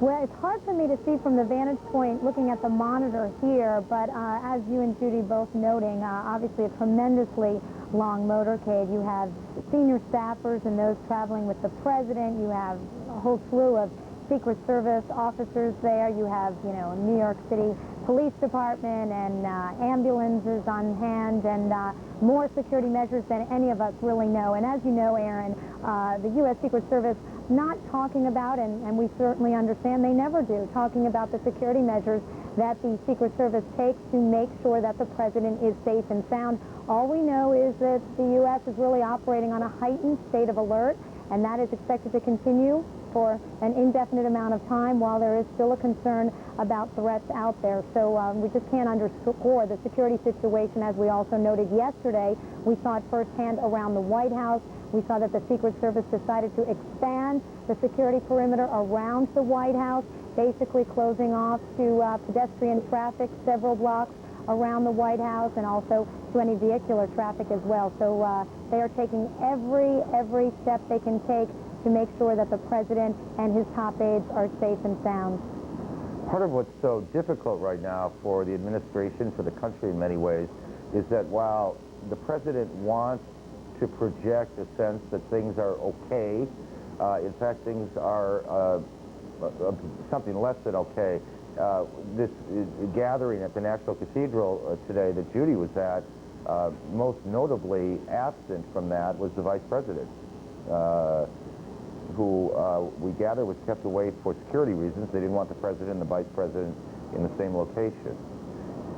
Absolutely, Aaron. The Vice President remaining, we understand, at the presidential retreat at Camp David, as you noted, for security reasons. You touched on a very important point, the delicate balancing act, because certainly the administration saying it is not business as usual. It certainly is not and cannot be after what this nation witnessed on Tuesday. But at the same time, as you noted, the White House wanting to show that government is up and running, that things are being taken care of, that federal workers are returning to their jobs, that the U.S. government is doing everything and throwing all resources possible into search and recovery efforts. So there is that balancing act, trying to get the American people to somehow move forward and get back to business and get on with their lives. But, certainly no one's saying it's business as usual. And that was an important part of today, the president declaring this the National Day of Prayer and Remembrance, the president calling on all Americans during their lunch hour to go to a church, a synagogue, a mosque, to take some time and pray for the victims, for the families, for the thousands and thousands of people, really everyone, Aaron, as we've noted, affected by this, because as you know, Aaron, you really run into almost everybody that has been touched on this, based on this tragedy, either directly or indirectly. Almost everyone knows someone or a friend of a friend who was either in these trade centers or on a plane or in some way has a family friend affected. So that is part of what the president hopes to do today. Aaron? Well, you're being pretty much thrown out by planes going overhead. It can hardly be business as usual in the country when in the president's declaration of national emergency today it cites, quote, the continuing and immediate threat of further attacks on the United States. We have another pool report. David Gregory is the pool reporter traveling with the president, and he is filing for all of us to hear, and so we'll listen in to what he has to say with the president. This is David Gregory traveling with President Bush now in Lower Manhattan, where the president is now meeting with local search and rescue teams. He's alongside Governor Pataki and Mayor Giuliani as they shake some hands, meet fire commissioners and rescue crews. We are standing about 100 yards to the north of what used to be the North Tower of the World Trade Center, and I am literally footsteps away from a huge pile of rubble that was Building 7, which is now smoking and completely destroyed. This housed the Secret Service, and the President is just now getting his first look at what remains of the North and South Tower. The poignant moments are all around. The President raising his thumb to a group of firefighters in the distance who are still working to clear the debris from the North Tower. The President going along and shaking hands. I can see him mouth the words, "I appreciate you," as he goes down the line. Those men he's waving to, again, as I say, about 100 yards away. The smoke is very thick here, though the skies have cleared, and there is still the rumble of fighter jets overhead that also accompanied the President, some 3 of them, as he was touring the damage from the air. The President, Governor Pataki, and Mayor Giuliani, as well as a 37-member congressional delegation touring the damage from the air for about 10 minutes.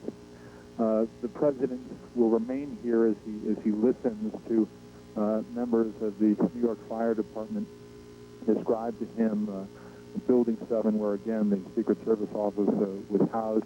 Mayor Giuliani pointing to some of the other damaged buildings in the area where windows are missing and are clearly structurally unsound. As the motorcade was moving through each of the cars with American flags on top, there were people lining the sidewalks, waving at the President, faces completely still and what is obvious, so completely sad and silent as the President's motorcade moved by. The President will stay at this location, get an assessment, we're told, of all the efforts underway right now. He will then move on to another location to assess the damage, and then we'll move on to meet some families and other rescue personnel one by one as he continues to take in the site, which is, for those who have said that it is impossible to capture on television, it's certainly true, as the smoke is so thick down here, to see what are essentially phantoms, what used to be the World Trade Center. This is where the President is standing and looking up now and trying to take it all in. More as we continue. This is David Gregory reporting with the President. David Gregory is the pool reporter today. The pool rotates day to day, David, down there. And I gather, Kelly, you may be able to help me on this, but my guess is it's a very small, there are several different sized pools, I think, aren't there? And this is a very small one today. Very small one.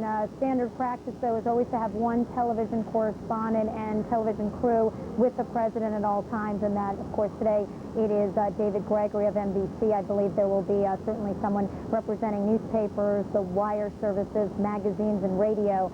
They're keeping it very, very tight, of course, for security reasons. You heard David Aaron mention the President sort of giving a thumbs up to firefighters, saying, appreciate you. Clearly an opportunity for the President to really try to boost the spirits of these firefighters, these search and rescue teams who have been working around the clock and trying to go through that rubble. And as we've heard, family member after family member hoping and hoping that they will find some more survivors in that debris. The President, I think David says, got an aerial tour of the damage for about 10 minutes and then is on the ground and will get an assessment of all the search and rescue efforts and then meet with some families and rescue personnel. Aaron, you're really seeing the President try to do 2 things, as we've noted. We saw him go to the Pentagon to see some damage and meet with rescue workers. We definitely saw him do the prayer service today. He went to a hospital in the Washington, D.C. area yesterday to meet with victims. This is the part of the side of the President, his role here to try to comfort a grieving nation. At the same time, as you noted, putting forward orders to call up to 50,000 reservists to help with security and recovery efforts.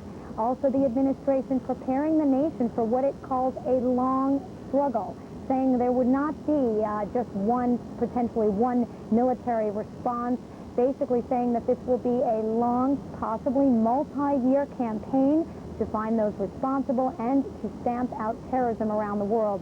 So the administration definitely also trying to prepare the nation for what will be a very long battle against terrorism. Aaron?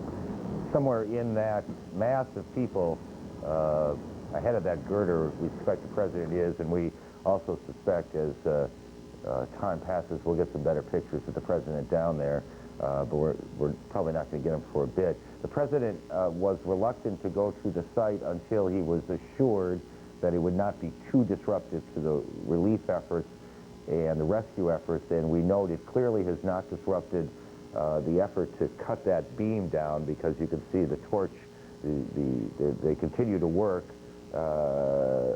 and clear that area, that piece away, even as the president makes his way around the site. David Gregory in his pool report noted something that we had mentioned earlier, and that it is until you see it on the ground, in the air, in person, I guess, that you get a sense of the real magnitude of this. Martin Savage has seen much of it over the last couple of days. Marty? Well, I can empathize very well with the reporter that was giving us that pool report, and even the President of the United States. I've spent a lot of time around Ground Zero. Your first impression, where every sense in your body feels, sees, smells, even tastes the disaster that took place there, is something that television will never give to you. And it has an impact on you. It changes you. And it would be very interesting to hear the president's comments, having been there. There's so many times we have struggled, even as reporters, to try to give you words, to try to give you some verbal depiction to go along with the picture. And you can't. And I think when the president's there, he sees that as well. And then in the meantime, we watch these fighter jets continue to provide cover overhead as the president walks below. One of the things about this, Marty, it seems to us, is that in terms of describing what is left down there, the awful mess down there, the pictures, whatever the limitations of television, and certainly there are some, but whatever those limitations, the pictures themselves still speak volumes. The smoke still rising now on Friday, late Friday afternoon, speaks volumes. Judy? Yeah, Aaron, I'm watching the same pictures you are and wondering, maybe you or Marty can help me understand where the people are walking to tour. What is the relationship between that and where the rubble is, and where the human remains are? I'm trying to understand, how is it possible to get close enough to look at it without being physically on top of it? Well, Marty weigh in here too. Well, first of all, let me tell you that I'm at a disadvantage that I cannot see on a television monitor exactly what you are seeing. But one of the things to point out, the areas where they have always felt that the greatest chance for survival would be people that are now underground. No matter how they got there, whether it was in the form of the collapse or whether they had been underground at the time or near ground level and then collapsed into the ground. That's where they believe the chance of survivors are. The sub-basements of the World Trade Center are said to go down at least 6 levels, not 6 stories, deeper than that, 6 levels. Some of these ceilings are 20 feet high. So it is quite possible that there is an area that is being cleared out and prepared, because that's where they feel most likely the chances are of finding. But I can't tell you specifically where the president is walking. He would not be walking in an area, though, where they have an active search for a survivor going on. But, Judy, as a practical matter, the damage is so broad and so widespread that wherever, assuming the president is within even a couple of blocks, and surely he is, it's a terrible scene down there, and it is not unlikely there are victims of the collapse still there. Just picking up on something that Marty just said, there is a tunnel that the pass trains are the commuter trains that run between New Jersey and what was the trade center.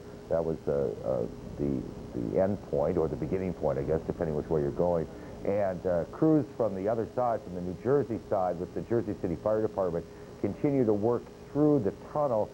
They are hopeful, as Marty indicated, that's a natural air pocket, and that perhaps if they work quickly enough, and it's flooded now, but if they can work quickly enough, pumping out, clearing away, working their way through it, there is a possibility just a possibility, but a possibility they may find someone alive, Judy. Aaron, we've also learned, we've been talking about the many roles that a president fills at a time like this. He's keeping an eye, of course, on the investigation. He's looking to the military front, to what our options are as a nation. He's touring, he's comforting, he's been comforting families of those who are missing and presumed dead. We also have been told today that he has proclaimed that flags throughout the country will remain at half-staff through not just tomorrow, which I think had been the original plan, but through Saturday, September the 22nd, which extends this period of national observance, if not mourning, at least for one more week. And I will also tell you, I see that CNN correspondent Jean Meserve has reported in talking to Walmart and other stores that sell flags, that the sales of American flags have shot way up. Walmart reporting it sold 314,000 American flags just on Tuesday and Wednesday this week. In the previous 2 days, it had only sold 15,000. Kmart sold 200,000 flags. So the point we're making is that there is a burst of patriotism in this country. Yeah, it's pretty clear when we've been, and we haven't had obviously much time to be out and about, but when we've been out, we have certainly seen in New York signs of that. We saw an American flag in a restaurant the other night. Some firefighters came in and they were applauded and serenaded with the national anthem or God Bless America. It is one of those moments, too. The president is down touring in the area. This is tape of the president as he circled the area around the Trade Center. He's approaching the area of the Trade Center. This would be the pool footage that we're just now getting in, and this took place not all that long ago, like perhaps a half hour ago. Lose track of time a little bit these days. Coming into Manhattan, well, that looks to me like the southern tip of the island. So we're just kind of wheeling around, and I would guess there we go. As we zoom in, you see where it all once was. It's really, to my memory at least, the first time that I have seen the south tip of the island, of Manhattan Island, looking back at where the Trade Center was. All our focus has been from the other side, from the north looking down. Shot of the president's helicopter landing at a heliport along the Hudson. And that's a scene live that we have all become familiar with, too familiar with over the last few days, Judy. Well, Aaron, we're going to, of course, keep our cameras trained on that area of South Manhattan where President Bush and other dignitaries are getting their first look at the rescue recovery efforts there. But today in Washington, the Justice Department, they were giving out more information on the suspected hijackers. Attorney General John Ashcroft released the names of 19 men suspected of hijacking the 4 airliners that went down on Tuesday. Now, all 19 of those are presumed dead, of course. Law enforcement officials tell CNN all of the men can be linked to suspected terrorist leader Osama bin Laden. FBI Director Robert Mueller described the efforts his bureau has taken to investigate the attacks on Tuesday. As of today, we have 4,000 FBI special agents who are working on the case in various offices around the country and on various aspects of the investigation, and we have 3,000 support employees also on the investigation. 20 FBI legal offices are running down leads overseas, and all 56 FBI offices around the country are engaged in the investigation. FBI Director Robert Mueller, and now for the latest developments in the investigations underway, let's go to Mike Betcher at CNN Center in Atlanta. Mike. Well, Judy, they're looking at those 19 names. As you said, they believe that they do have contact somehow with Osama bin Laden. What they're trying to find out is what groups did these people actually belong to. And I have information gleaned from intelligence sources about some of the groups they're looking at and some of the individuals. Let's begin with Islamic Jihad of Egypt, sometimes called Al-Jihad. It is led by a man named Ayman Zawahiri, and this is a picture of Zawahiri on the left with bin Laden. That was taken about a year ago. He is the top lieutenant of bin Laden. We have a fact sheet on this man. He goes either by Abu Fatma or Dr. Abdel Muiz. He's Egypt's most wanted man, widely regarded as military commander and chief strategist of the militant Islamic Jihad, or Al-Jihad. And he is the personal physician and close associate to Osama bin Laden. Now, we also have a second group and person that's being looked at by U.S. intelligence agencies, and frankly, this name puts chills down the spines of counter-terrorists who work in this country. He's being looked at but has not been connected that I know of or have been told, but I am told that he's looked at as one of the people that could have a connection. His name is Imad Mughniyeh.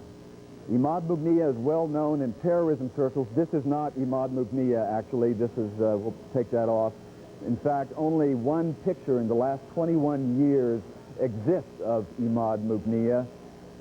He was one of the original founding members of Lebanese Hezbollah, and up until this event that happened in New York and Washington, terrorism experts say he killed more Americans and prosecutors in this country than any other terrorist in the world. He is responsible, they say, for the U.S. embassy bombing in Beirut, the Marine barracks bombing, hostage-taking, bombings in Argentina, bombings in Saudi Arabia, and the list goes on and on and on. Now, a link between bin Laden and Imad Mughniyeh came to light back in 1994 when intelligence sources were able to discover that at an Islamic conference in the Sudan, bin Laden and Mughniyeh came together to talk at this conference in the night,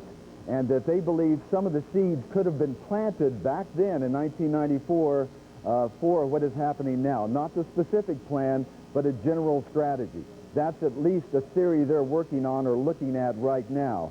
Now, more evidence of the bin Laden-Mughniyeh connection came from this man you saw earlier, Ali Muhammad, who was a U.S. Special Forces sergeant. Ali Muhammad was recruited by the Al-Qaeda organization, and he testified at the trial of terrorists who were convicted of conducting the Africa embassy bombings. Let's look at that testimony. I'll read it to you. He says, "I was aware of certain contacts between Al-Qaeda and Al-Jihad organization on one side and Iran and Hezbollah on the other side. I arranged security for a meeting in the Sudan between Mughniyeh, Hezbollah's chief, and bin Laden.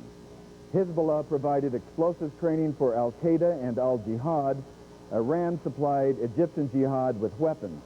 Iran also used Hezbollah to supply explosives that were disguised to look like rocks." Now, this came in public testimony, and it relates to terrorist activities up to the African embassy bombings, but that is a public link by a former member of Al-Qaeda between Mughniyeh and Osama bin Laden. So that's something very important to keep an eye on if that pans out as a lead. I will tell you that I spent some time in Beirut this summer, talked to leaders of Hezbollah, because Hezbollah's name was brought up in that testimony. Hezbollah denies they have any intentions ever to attack the United States with any terrorism. They're very emphatic about that, and I want to make that point clear. That's what they say. But these various links are being looked at in the intelligence community, and there are a lot of links to look at, Judy. All right, Mike Betcher in Atlanta watching all these investigative threads, and I would just, one question that immediately comes to my mind, but I'm not going to ask you this now, Mike, is how, if they're coming up with all this information now, after the fact, why weren't we knowing about it earlier? But we're going to be talking to someone in a moment who can perhaps help us answer that question. At the Pentagon, they're not only keeping an eye on the investigative aspects of this, they're of course also looking at what are the next steps militarily. And for both of those angles, let's turn to CNN's military affairs correspondent, Jamie McIntyre. Jamie?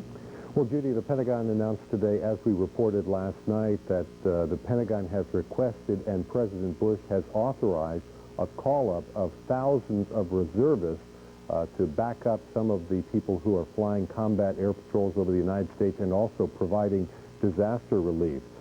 Each service, the order is approved for 50,000 reservists to be called to active duty.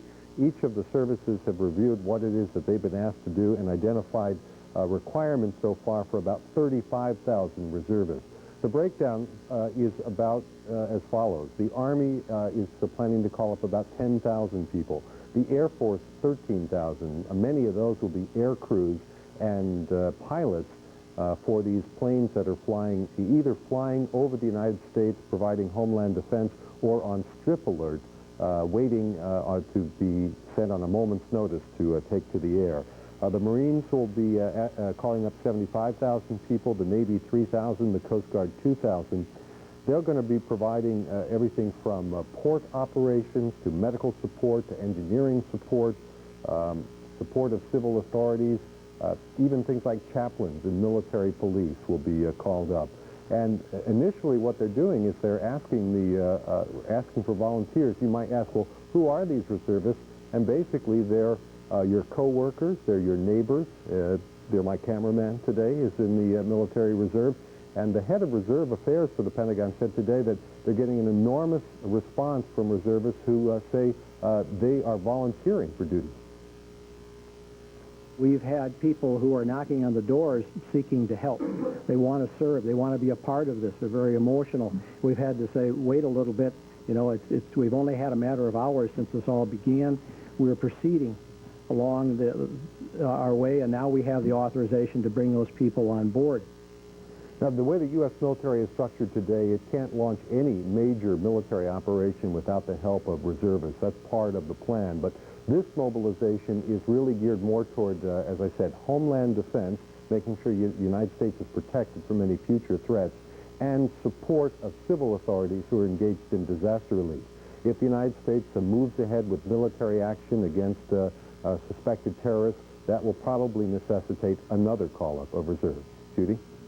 All right, Jamie McIntyre at the Pentagon. And Jamie, as you've been talking, we've been looking on the right side of our screen at the president's motorcade in lower Manhattan. These are live pictures of President Bush. We've been reporting to you about his activities there as his helicopter landed at the southern tip of Manhattan, and he has been taking a close look at the recovery and rescue efforts underway there in the vicinity of the World Trade Center. But we're just beginning to get a sense of, you know, the enormity. In fact, none of us, you've been talking about this all day long, Aaron in New York and my colleagues, just beginning to get a sense of the enormity of the devastation there in New York City. While we're looking at this, we want to have joining us someone who has been very involved at the Pentagon. Formerly, she was the Deputy Chief of Army Intelligence. She is retired Army General Claudia Kennedy. And General Kennedy, I'm going to pose to you the question that I halfway posed to our correspondent Mike Betcher a minute ago. If we're getting so much information so quickly now about these suspected terrorists, why didn't we have it before? Judy, I think that part of the answer lies in the way we've been looking at the terrorist problem. Is it a criminal issue or is it a military threat? And when you handle it as a criminal issue, then what we do is we take a look at it through the FBI, we gather evidence, we try to build an airtight case for court. But when you look at it as a military threat, you look at it for early warning of impending attack, and you try to destroy it before it comes at you. You're saying the threshold is lower. Is that it? Well, the threshold is lower for action if you handle it as a military threat. But what I'm saying here is that some time ago, I think we went in one direction, and that is to look at it as a criminal issue. We wanted to make sure we could bring these people to justice through the court system. And I think what's happened is the world has changed, And our approach probably at this point needs to be reviewed and say, do we still want to try to handle this primarily as a matter of law enforcement, or is it now really a military threat that the military needs to deal with? Well, just as an example, in the last few days, we've learned that that the whereabouts of Osama bin Laden, the United States has been looking at that for a number of years. There have been several instances in recent years where people had identified, authorities had identified his whereabouts, but nothing was done. There was a report yesterday in the Associated Press at the end of the Clinton administration. They had a lot of information, but they chose not to take military action. What would it take to change that approach, I guess is my question. Well, my thought is, like a lot of Americans today, that what happened on the 11th of September has altered our viewpoint about what terrorism is, how devastating it can be, and it is probably the beginning of some thoughtful discussion about what it is we need to do in response to terrorism. I would say that we have got some superb people in the national security policy area and in operations, and we need to go ahead and take a hard look at this. And I am sure that the President and his team of advisors is taking a very hard look at this even now. And you believe we're up to the job? I absolutely know we are. All right, retired Army General Claudia Kennedy, formerly Deputy Chief of Army Intelligence. Thank you very much for being with us. Thank you, Judy. Appreciate it. And now back to Aaron in New York as we see these pictures of the recovery effort.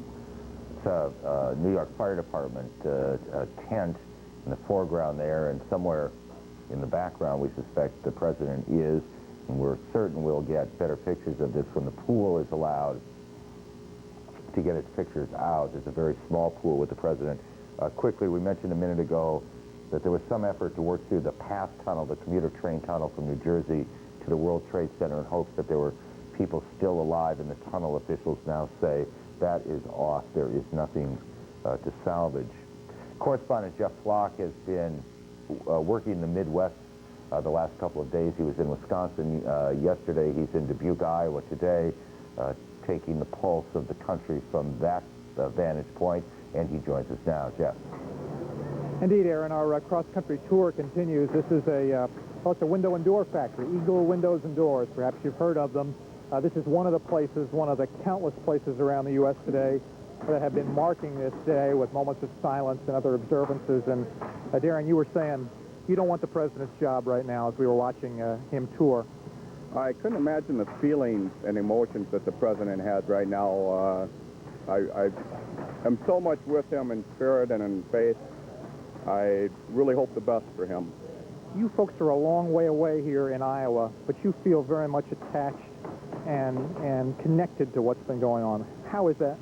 I don't think there's anybody around the country that doesn't somehow know somebody who knows somebody or have a direct relative who was in the area at the time to be affected by it. We're talking about the reserve call-up. I know you have reservists that work here with you. That's coming. Do you have fear about what's coming down the road now, the next step that this nation takes? I think there's fear, but there's also just a sense of something's going to be done this time. You know, it's not going to just be washed away. We're going to have to take care of it this time. This is a tape of the President meeting some New York firefighters, New York police officers, some of the workers. This is tape we got back just a minute ago. Jeff will allow your conversations to go on while our viewers also watch the President as he works his way through this group of rescue workers. Look at that face, how tired that young man looks. His tour today, you feel good about how the President has reacted to this so far? I think he's reacted very positive, and I think that the whole U.S. is behind him, along with underlying nations and larger nations overseas. I think they're all supporting his actions. As we watch the President in New York, talking to the people that are firsthand having contact with this, the rescue effort, what is his next step, in your view? What should his next step be? Just keep visible, keep assuring us that things are going to be okay. He's doing everything that is possible. Just be himself. Right now, he hasn't go, like in a bunker and hidden. He's been out there right there, and he wants to be with us. How do you rate him so far? I think he's doing a very good job. I really liked his speech the other night to the country, as well as just the support of the prayer vigils and that sort of thing, being in support of that, and coming down to New York, which I haven't seen yet. But we're watching it now on the air. Right, but being visible to the people. He said it's a tough job. Nobody wants it in a time like this. Is he the right man for this job?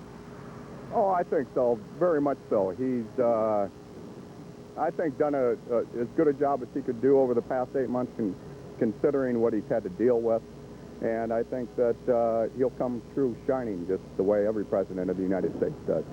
The nation coming together. Aaron, the latest from Dubuque and our cross-country tour will continue, and we'll continue watching.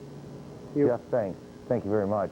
We continue to look at tape of the president. We see, and this is tape, we see New York Mayor Rudy Giuliani just off the president's shoulder there. This is tape that the pool shot just a few moments ago. It gets a little difficult here identifying rubble, to be honest, but I do believe that's an area that we have been able to see as he moves, giving a thumbs up to some of the rescue workers. Again, that's Governor Pataki, the New York governor, off to the president's on the left side of your screen. FEMA, the Federal Emergency Management Agency, and obviously an official with New York's bravest, New York City Fire Department. Certainly no one would quarrel with that this week, would they? That they are New York's bravest. Some 200 firefighters still missing in the rubble. This is, again, tape shot by a very small pool of reporters that have been allowed to travel with the president today. Some of that has to do with security. A lot of it has to do with the fact that the president was very insistent that his visit be at worst minimally disruptive. Any presidential visit anywhere is disruptive. Richard Ross is down on the ground. Richard, come on in. Yes, Aaron, work is going on right very near the president. You can see torches, sparks as what's left of the pedestrian bridge to the American Express corporate building is being brought down. They've been working on it for the last few days. It's one of the structures that's still been left up. One can't help noting that at this time in Wall Street, for the thousands of people in the World Trade Towers, this would be a very joyous part of the week. The stock market would have just been closed. It was Friday afternoon, and usually Wall Street in this area, World Trade Center, has been often called a ghost town on weekends, though more people have been moving down here of late, and as we've noted over and over, it is now a different type of ghost town. You have these giant buildings hulking over the president and his entourage in lower Manhattan, and they're just dark, no power. Some are structurally weakened, their fate unknown. And Friday afternoon in New York, not the way it used to be. No, it's certainly not. Just helping identify some of the other people there, we see New York Senator Charles Schumer facing the camera, basically. And off to the left there was Joe Albaugh, the FEMA director, a longtime friend of President Bush's, and he named him to run the Federal Emergency Management Agency. Again, this is tape shot by the pool. Is Elizabeth Cohn available here or not? Yes. Okay. Elizabeth, have you seen any activity? Is the president going to make his way to the Armory? Unfortunately, Aaron, I have no idea. Okay. Okay. Elizabeth has been, we see Senator Clinton, Senator Hillary Clinton, getting a kiss on the cheek from Mayor Giuliani there. They were almost ran against one another. Kelly Wallace, will the president make his way to the Armory? Well, Aaron, we don't know, again, because the White House keeping everything under wraps a little bit, but we do know that he is expected to go to another location after this one, so we don't know what that location will be, but we do expect him to go somewhere else after spending some time with firefighters and police officers. And I just wanted to bring up something I learned earlier this afternoon that I don't think has been reported just yet. You see the president there alongside Senator Hillary Rodham Clinton. I was speaking to former President Bill Clinton's spokeswoman earlier today. Of course, we know that the former president, along with Senator Clinton, attending the National Prayer Service in Washington, D.C., and to show you how this really hits home. Apparently, according to the spokeswoman, Chelsea Clinton was 12 blocks away at the time of Tuesday's attack, and that she apparently has a friend who was working in one of the towers, one of the Trade Center buildings, and that she and her friend joined countless other New Yorkers racing away from the downtown area shortly after 9 o'clock in the morning. And apparently, according to the former president's spokeswoman, you know, President Clinton, hearing about this, obviously concerned, but he was a father first and foremost. He was concerned about getting in touch with daughter Chelsea. He couldn't get in touch with her for a while, and he was most gratified when he was finally able to talk with her. And then, of course, we know that the former president was in Australia, made his way back to New York, and that he and Chelsea decided, as New Yorkers, according to the spokeswoman, they wanted to go down to the area and talk to New Yorkers and try and do everything they could to comfort those people grieving. I thought that was rather extraordinary. Again, it shows you how this really hits home. That's remarkable. It's remarkable that it happened, and it's frankly, I think, somewhat remarkable that we hadn't heard it until this point, given how much is out there. Charlie Rangel, congressman from Harlem with the president, and then just in front of Mr. Rangel, Jerry Nadler, also a congressman from the Upper West Side of, I believe that's right, the Upper West Side of Manhattan. It's, as you would expect, it's all very cordial. These are not political moments. New York City is a very democratic town, and voted heavily Democratic in the election, as did the state, but this is not a political moment, and the entire delegation is certainly welcomed with the president today. And Aaron, a very democratic town and a democratic state, but with a Republican mayor and a Republican governor. Yes, indeed. It is a Republican mayor, and think back all those, what seems like a lifetime ago in many ways, to Tuesday. Tuesday was Election Day. Mayor Giuliani is ending his term. Term limits make it impossible for him to run again, and so it was Election Day to begin the process of choosing his successor. That election was canceled, and I saw this morning it's now been rescheduled, and I can't pull out the date from my brain here, but I know it's in a couple of weeks, I think, to see who will replace him. A couple of Republicans in the race, but at this point, I think it would seem more likely, without predicting any outcome or suggesting I'm doing that, that Mayor Giuliani will give up office to a Democrat. The mayor, as I said earlier, has generally been given, I think, very, very high marks for his handling of this crisis. He has been, as he often is, very visible out there when things go bad or things go well in the city. It doesn't get much worse than this, and he has been tireless out there. We expect in another few seconds or so to get another one of the pool reports from David Gregory. David is the pool correspondent who is traveling with the president today, and he will be telling all of the other reporters and us what he is seeing. This is David Gregory with the president in Lower Manhattan, who continues to survey the damage and what they're calling Ground Zero. We are within sight of where the Twin Towers stood. The president has been working a rope line surrounded by throngs of policemen, search and rescue crews, firemen, many of them getting on the bulldozers that they had been using to clear the debris, to take a picture, to wave at the president. We understand now that the president is actually going to stand on some of the rubble, grab a bullhorn, and make a statement. Some of these men have been chanting USA, USA, and don't let them get away with any of this. The cheering you're hearing is the president now with a bullhorn in his hand as he is standing aboard some rubble, his arm around a fireman with soot on his face. You can hear the chant. Listen to this.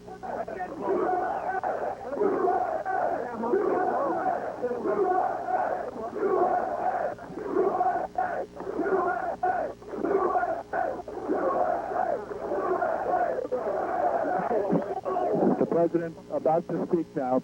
Listen in. I want you all to know. You can't go any louder.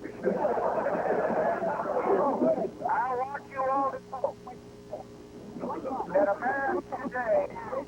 America today is on bended knee in prayer for the people that rise from us here, for the workers who work here, for the families who mourn, that makes it stand with the good people of New York City and New Jersey and Connecticut as we mourn the loss of thousands of our citizens.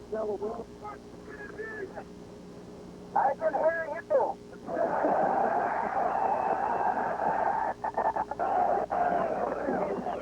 I can hear you. The rest of the world hears you.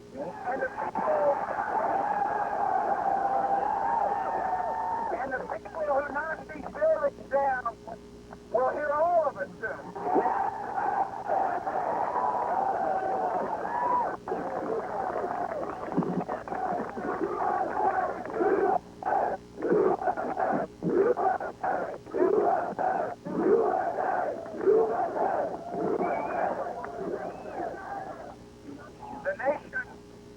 The nation sends its love and compassion to everybody who is here.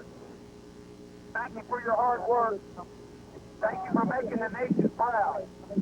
And may God bless America.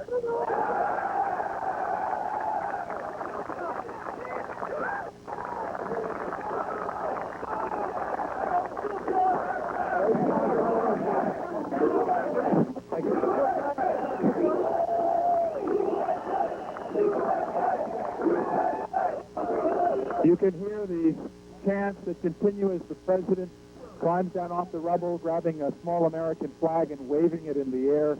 This crowd here clearly loving it. It's an amazing scene, and as the pictures ultimately get fed back, everyone will be able to see what we are seeing now, a completely electric crowd of people determined to overcome this as the president and the throng of workers are surrounded by complete destruction. At one point, as you heard, some of the workers who were about maybe 50 yards away from the president said, "We can't hear you." The president beckoned back, "I can hear you." And he said, quote, "The people who knocked down these buildings are going to hear all of us." That's the latest with the president as he tours the destruction in Lower Manhattan. I'm David Gregory. Well, that is about as memorable a scene. I don't make predictions out here, but I'll make this one. I think you probably just saw what's going to be the front page picture in your morning paper tomorrow, the president with a bullhorn or an American flag in his hand, or both, talking to that group of rescue workers. I can't wait to see now the pictures, the lower level pictures. Again, this is tape of the pool of the president at the scene with members of the congressional delegation and New York City officials as well. These are familiar faces now to many of you, and should be, given how much focus has been on the city, this small area, really, a relatively small area of New York City, how important it is to the city, how symbolic it is about the country. Wall Street, which will open again on Monday at 9:30 after being closed since Tuesday morning, the longest such closure ever. We expect the president to, well, before I do that, if Kelly Wallace up on the roof is still able to hear me. Kelly, I hope you were able to see that in your monitor. I know what that monitor is like up there. Have you ever seen anything like that before? I have never seen anything like it. As I watched and listened with you, I was just thinking, what an extraordinary moment. There, the president, as you noted, holding a bullhorn, and the chanting, USA, USA, don't let them get away with it. You know, Aaron, we've been reporting that many people hope the president coming here would be sort of a morale booster for these firefighters and these search and rescue teams. Clearly, it appears that that is exactly what happened. It probably, though, Aaron, was a bit of a morale booster for this president, who is obviously facing the most difficult challenge of his only 9-month-old presidency, and that is, of course, balancing an absolute tragedy, trying to comfort the nation, as well as focusing on the investigation and trying to make the difficult decisions about next steps, military options, working with the international community, in his words, to whip out terrorism. So this likely to be a very memorable experience for the president. And Aaron, as we've all been reporting, one of really the most incredible stories here, and certainly one of the toughest, is the stories of all those firefighters and police officers who were going into those buildings as all the people working in those buildings were coming down. I know I was on Tuesday not too far from the buildings talking to people who got out, and many people saying that they remember coming down the stairs and firefighters, many very young firefighters going up, and people would cheer. And of course, many people very, very upset because many of those same firefighters are now some of the missing. And the president even talking about that in his speech earlier at the prayer service. Aaron, you heard that when he said, talking about all the names that we're learning, and he said they are the names of rescuers, the ones whom death found, running up the stairs and into the fires to help others. And obviously many of those firefighters and rescue workers out there certainly concerned about their colleagues and comrades. So obviously a very important moment for those firefighters and rescue workers. Obviously an important moment for the president too. Aaron? Yeah. I was thinking about the president's morale as you were. Presidents, as you and Judy both know, you've covered them, live in a kind of bubble, and it must have been good for him. Judy? Yeah, I was just going to say, I read I think it was a New York Times this morning, someone who saw those firefighters going up the stairs at the Trade Center and, as he was coming down, and thinking later it was a ladder to heaven. That phrase has stuck in my mind. And just, again, thinking about the people, the president getting a boost, in a way, if you will, from meeting with these people. I don't think we can underestimate how important it is to those people on the ground working so hard to see the President of the United States coming in their midst, if only for a few minutes or an hour or half an hour, whatever it is, to shake their hands, to congratulate them, just to do a thumbs up. It must be just an extraordinary lift, provide an extraordinary lift for them to have him there. Well, meeting a president under any circumstance is not routine. And meeting a president or seeing the president in this circumstance must be something else. It must be something. And goodness knows, these men and women down there have been working long and difficult, and today very uncomfortable days. And any morale boost they can get, much appreciated. Richard Ross has been down there as this group moves through. Richard? Yes, Aaron. Normally I'm at the United Nations. I guess I'm struck by the fact that here we are again in a year ending in 2001, and a Bush in the White House, and the talk, the rhetoric, the language from the National Prayer Service in Washington, and some of the rallying around the flag that we and you saw just now. Certainly very similar to the Persian Gulf War and his father's conflict, when President Bush says this conflict was begun on the times and terms of others and will end, in a way, at an hour of our choosing. He's certainly setting the table for some form of military action to come, and certainly the firefighters and the rescue workers who are feverishly clawing through the rubble will back him to the hilt. There's been 10,000 tons of rubble already removed, a lot more still left there, some of which the president was standing on.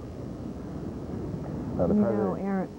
Go ahead, Aaron, I'm sorry. I was just going to say, listening to Richard, I'm reminded I was talking earlier today at the cathedral prayer service with Franklin Graham, the son of Billy Graham. And he was saying he thinks the American people are ready for what comes next. We were talking about how in the last 50 years, nothing has really brought the nation together and made people prepared to make what will be some sort of sacrifice in the days, weeks, and months to come.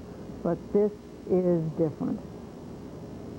Well, yeah, I mean, say what you will about what went on around the Gulf War, and it was important and it mattered.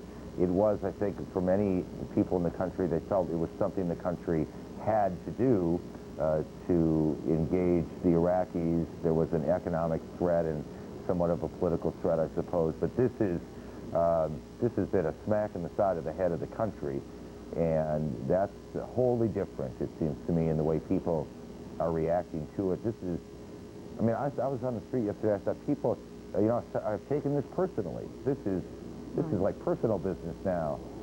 That's a very different feeling to me, as I see it, from the one when the president's father was trying to marshal forces against Iraq. I think we feel violated as a nation. You know, people talk about feeling violated if they've been mugged or if their house has been broken into or something on a small scale. Of course, it's important to you if it happens to you, but I think our country feels and has been violated, and everyone does take it personally.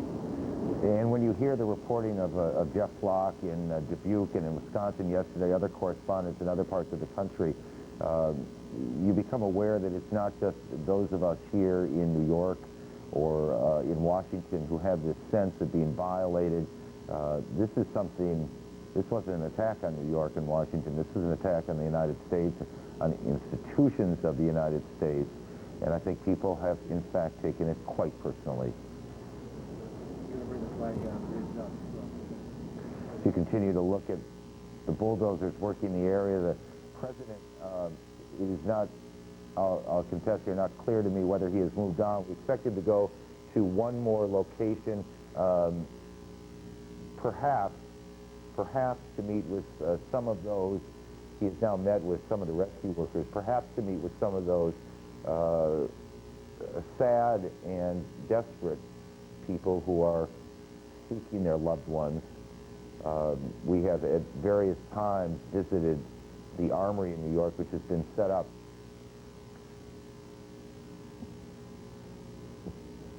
to deal with the friends and family of the missing. Just a bit ago, the president holding the bullhorn in the center of the picture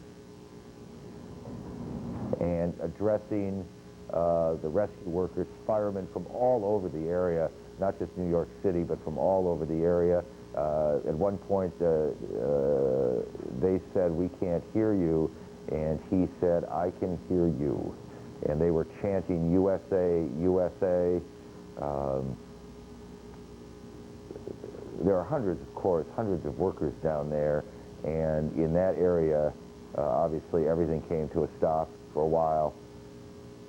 It's just a remarkable, even as grainy, this was shot, I suspect, from quite a distance, as grainy as that is, and we'll get a much clearer picture, and you will see still pictures very soon of this too. As grainy as it is still quite remarkable. It's something Aaron, to see. Yeah. I was watching this, and you know, we're talking about how much this means to the rescue crews and the people involved in this recovery. I had a couple of phone calls Wednesday night from people in New York saying, "Where is the president? We know, you know, a lot of us didn't vote for him, but we need his presence here." And it's almost as if the White House was listening, because it was Wednesday, or Thursday rather, yesterday, that the White House announced the president would go.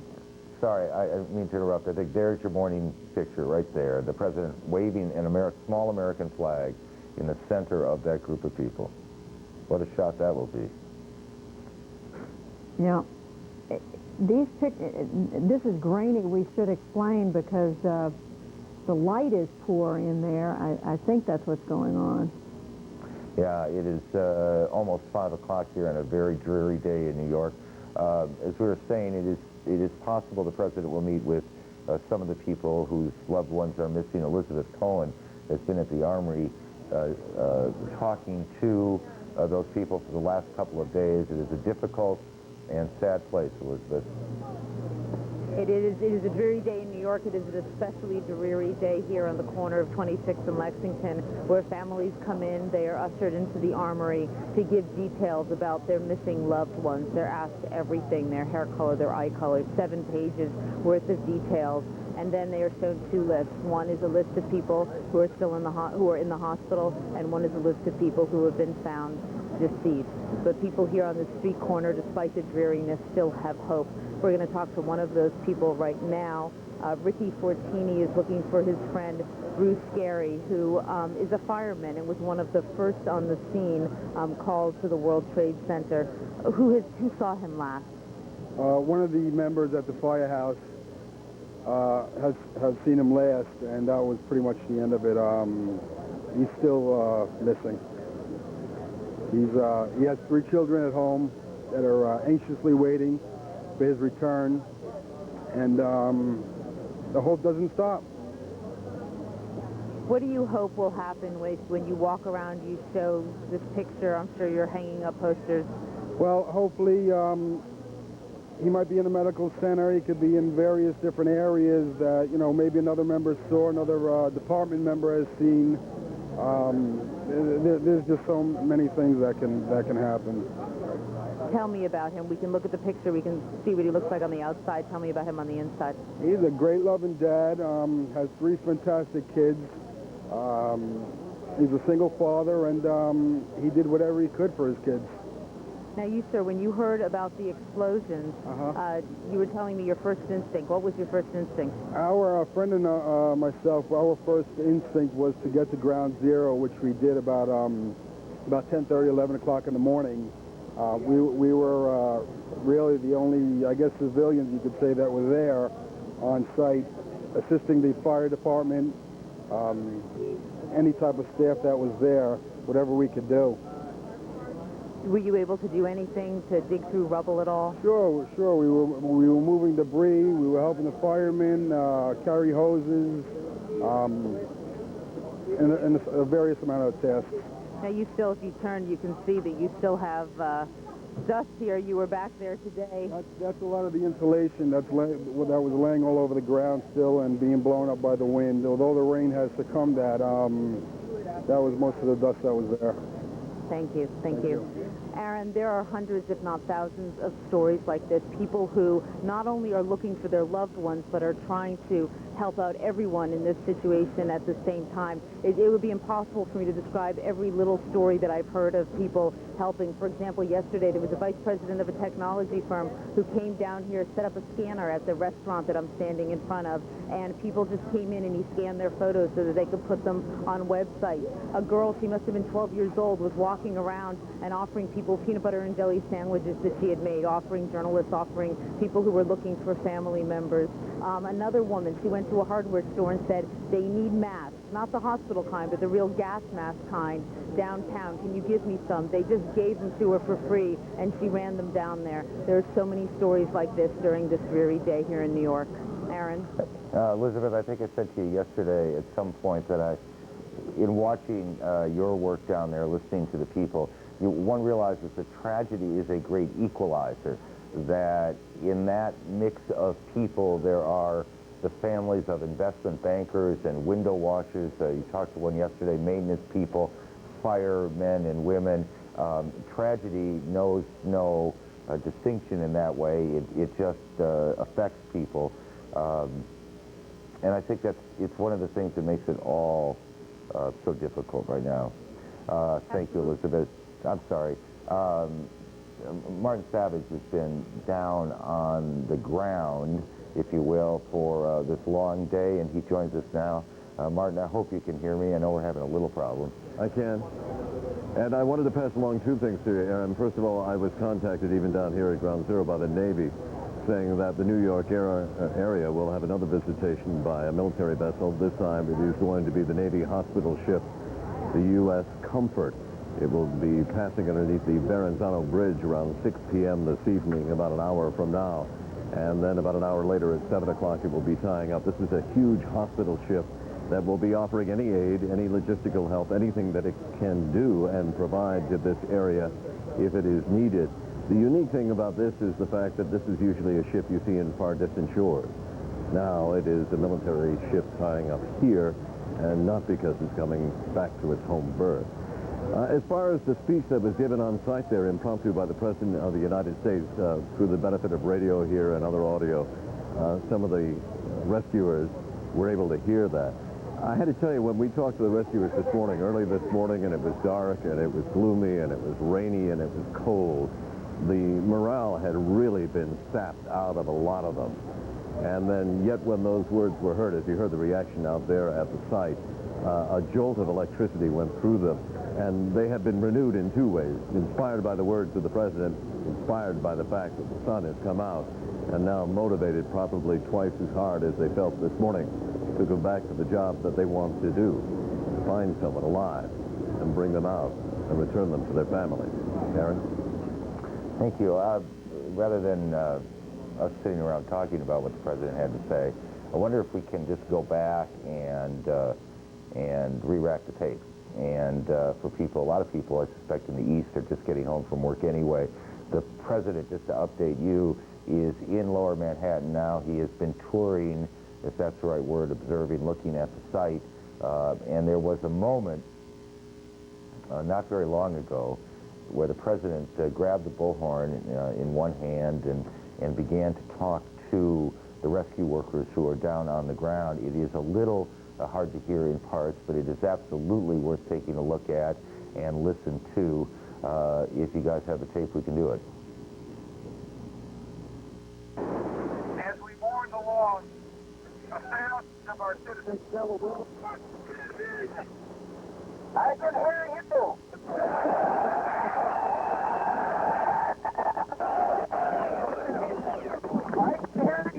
The rest of the world hears you.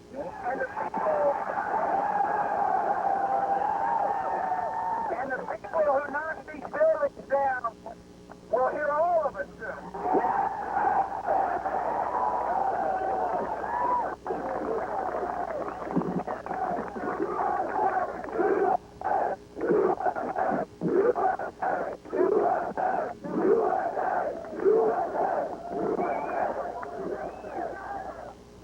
The nation sends its love and compassion to everybody who is here. Thank you for your hard work. Thank you for making the nation proud. And may God bless America.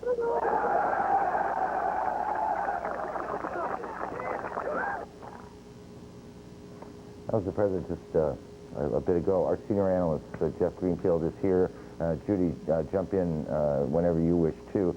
Just a question here, Jeff. Just look at it. What did you see? And I saw an interesting twist. We thought the president was coming up to boost the morale of the people working. I think the people were boosting the president's morale. I think he got a tremendous amount of strength and energy from the fact that these guys doing possibly as bad a job, or as worse a job, rather, as horrible a job as any American could ever have been asked to do. We're cheering him on. We're saying, we're with you. It's one of those moments where the kind of political give and take that we're so used to and 4 days ago was dominating the headlines, totally swept away by the magnitude of this. And we're going to be seeing a lot of this all over the country. It was... Go ahead, Judy. I was just going to say, I think we're seeing just an extraordinary rallying on the part of the American people that we really can't even begin to know the dimensions of. I keep thinking back to what Billy Graham said at the prayer service here in Washington today. He said they were trying to divide the country, and instead they've done just the opposite. I think he called it a backlash. He said they've united us instead, and he talked about the choice that we have to let this destruction implode on us and disintegrate, but instead our choice is to make us stronger, and that's exactly what it's done, and I think you saw that today with the president. It's not one of those things you can put a number on, but here are these numbers.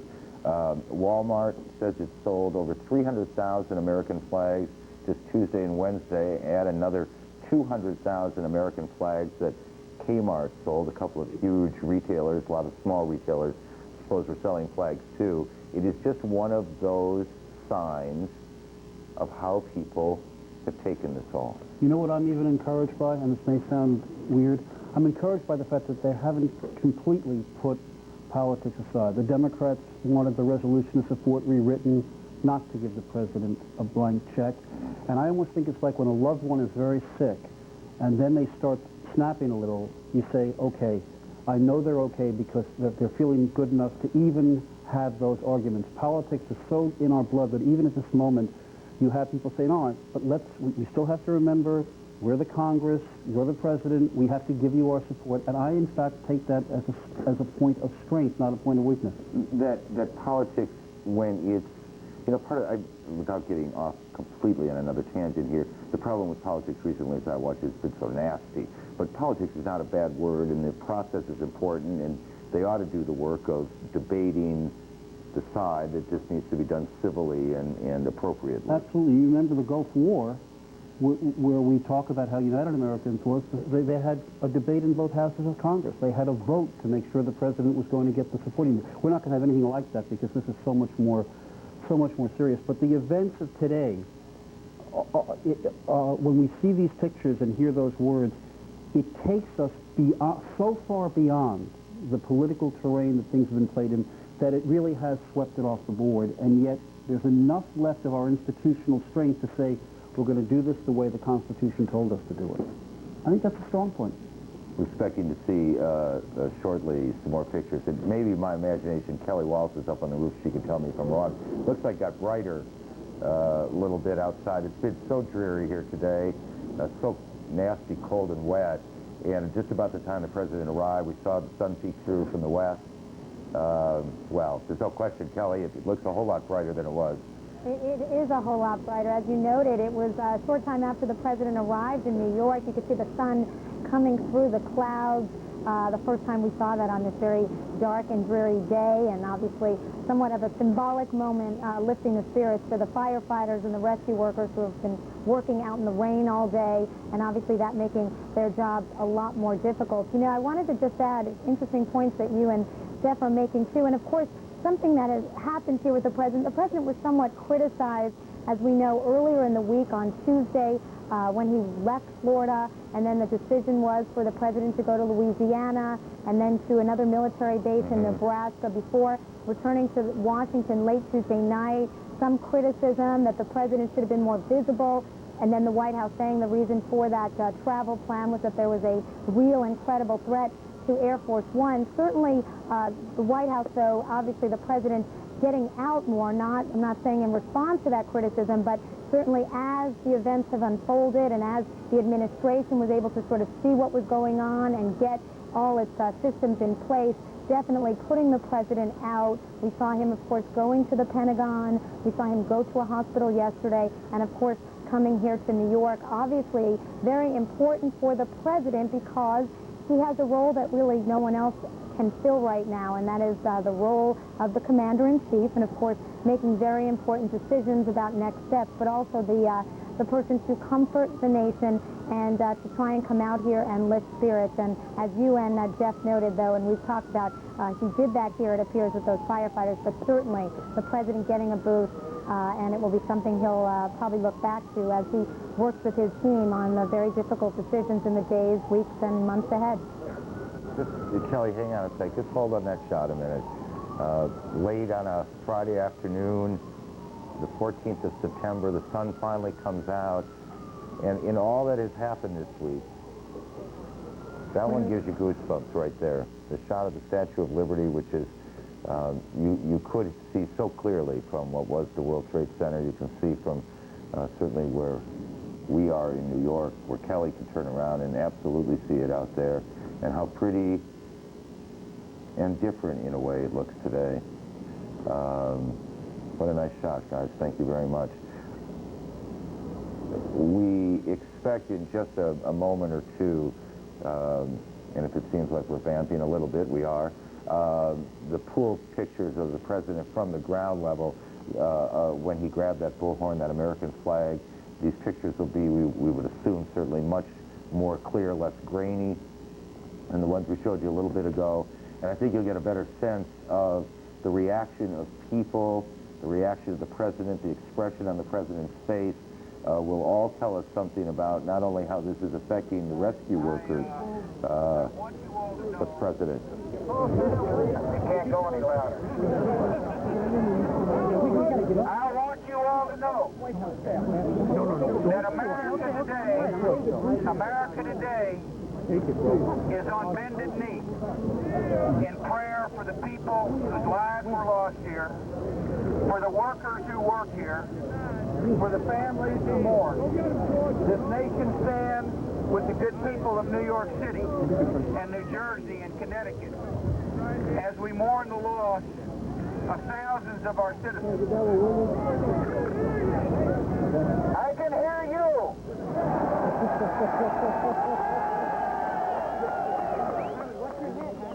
I can hear you, the rest of the world hears you, and the people And the people who knock these buildings down will hear all of us soon.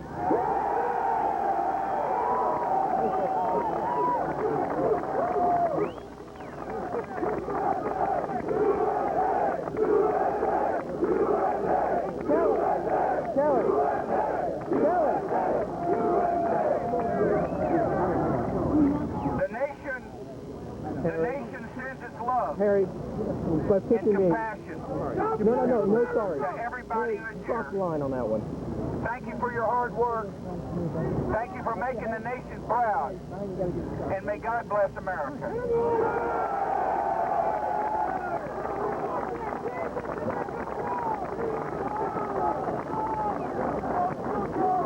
All right, let's get back a little bit, folks. Give us some room. Flag here.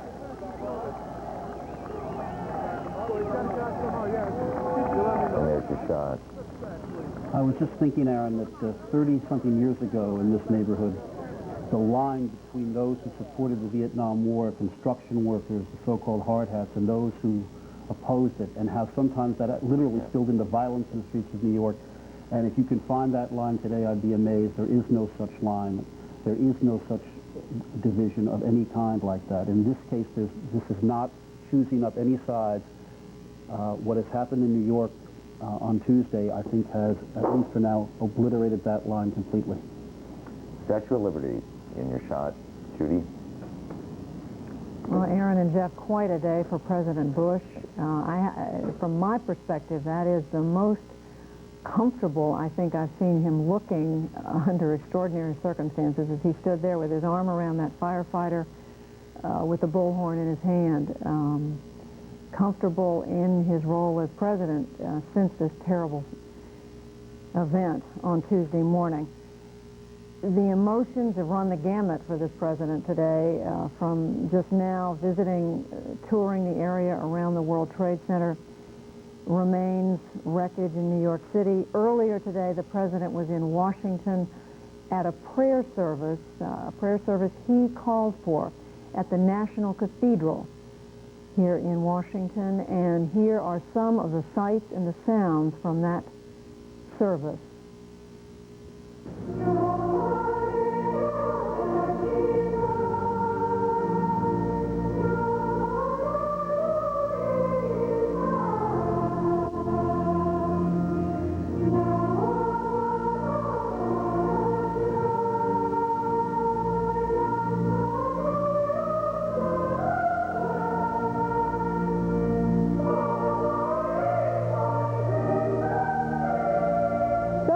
Who are gathered here, Muslims, Jews, Christians, Sikhs, Buddhists, Hindus, all people of faith, want to say to this nation and to the world that love is stronger than hate, and that love lived out in justice will in the end prevail.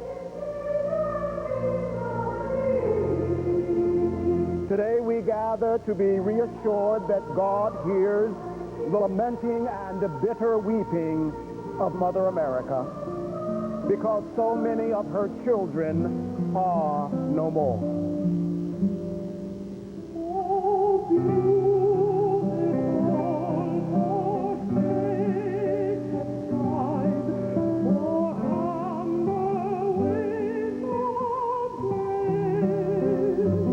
With broken and humble hearts,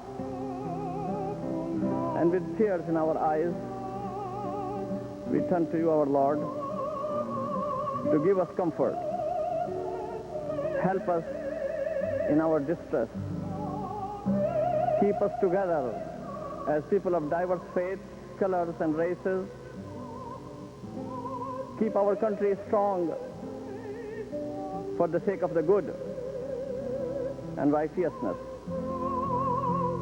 My prayer today is that we will feel the loving arms of God wrapped around us, and will know in our hearts that he will never forsake us as we trust in him. On this National Day of Prayer and Remembrance, we ask Almighty God to watch over our nation and grant us patience and resolve in all that is to come. As we've been assured Neither death, nor life, nor angels, nor principalities, nor powers, nor things present, nor things to come, nor height, nor depth can separate us from God's love. May He bless the souls of the departed. May He comfort our own. And may He always guide our country. God bless America.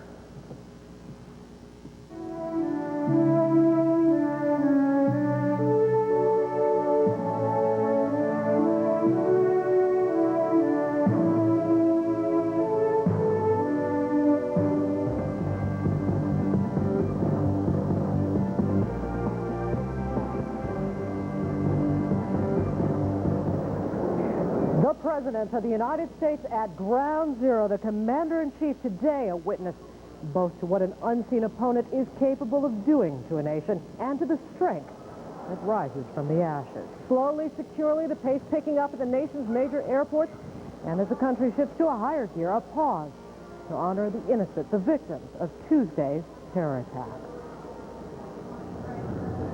Good evening from CNN Center in Atlanta. I'm Joey Chad. Good evening, and I'm Will Spitzer reporting from Washington, where we've witnessed a day of remembrance, a day of prayer, and a day of the nation taking steps to prepare for war. At the request of President Bush, much of the nation has taken time today to pause, to reflect on the crisis at hand and the events that have brought us to this point. About 90 minutes ago, Mr. Bush touched down in New York to witness firsthand the destruction in Lower Manhattan. Mr. Bush is on his tour right now, as you see there, and a short time ago he rallied, as you saw, some of the rescue workers. We'll have more on this in just a moment. As you probably know by now, it has been a gray and quite grisly day in New York City, about 54 degrees at the top of the hour. The weather has hampered the rescue efforts where the World Trade Center towers have fallen. These efforts, though, continue despite all that. Mayor Giuliani citing what he called a strong sense that people are still alive. Quickly, we look now to New York City. President Bush is in the motorcade now, moving away from the scene of the World Trade Center towers. You see his motorcade moving out of the scene now. Kelly Wallace is standing by on a rooftop location with a view to what is going on in the city. Kelly.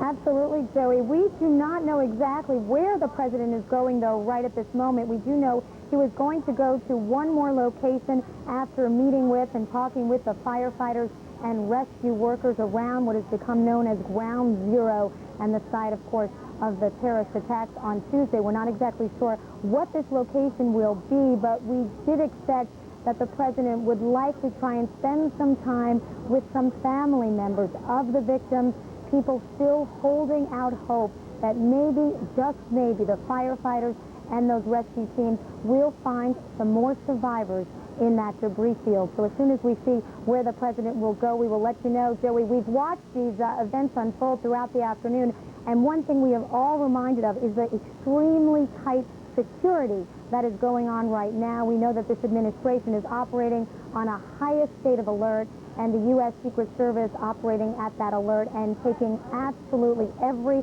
possible precaution to make sure the president is safe and sound. We did see fighter jets in the air and lots of additional measures that we don't often see when the president travels to, again, ensure the safety of the president.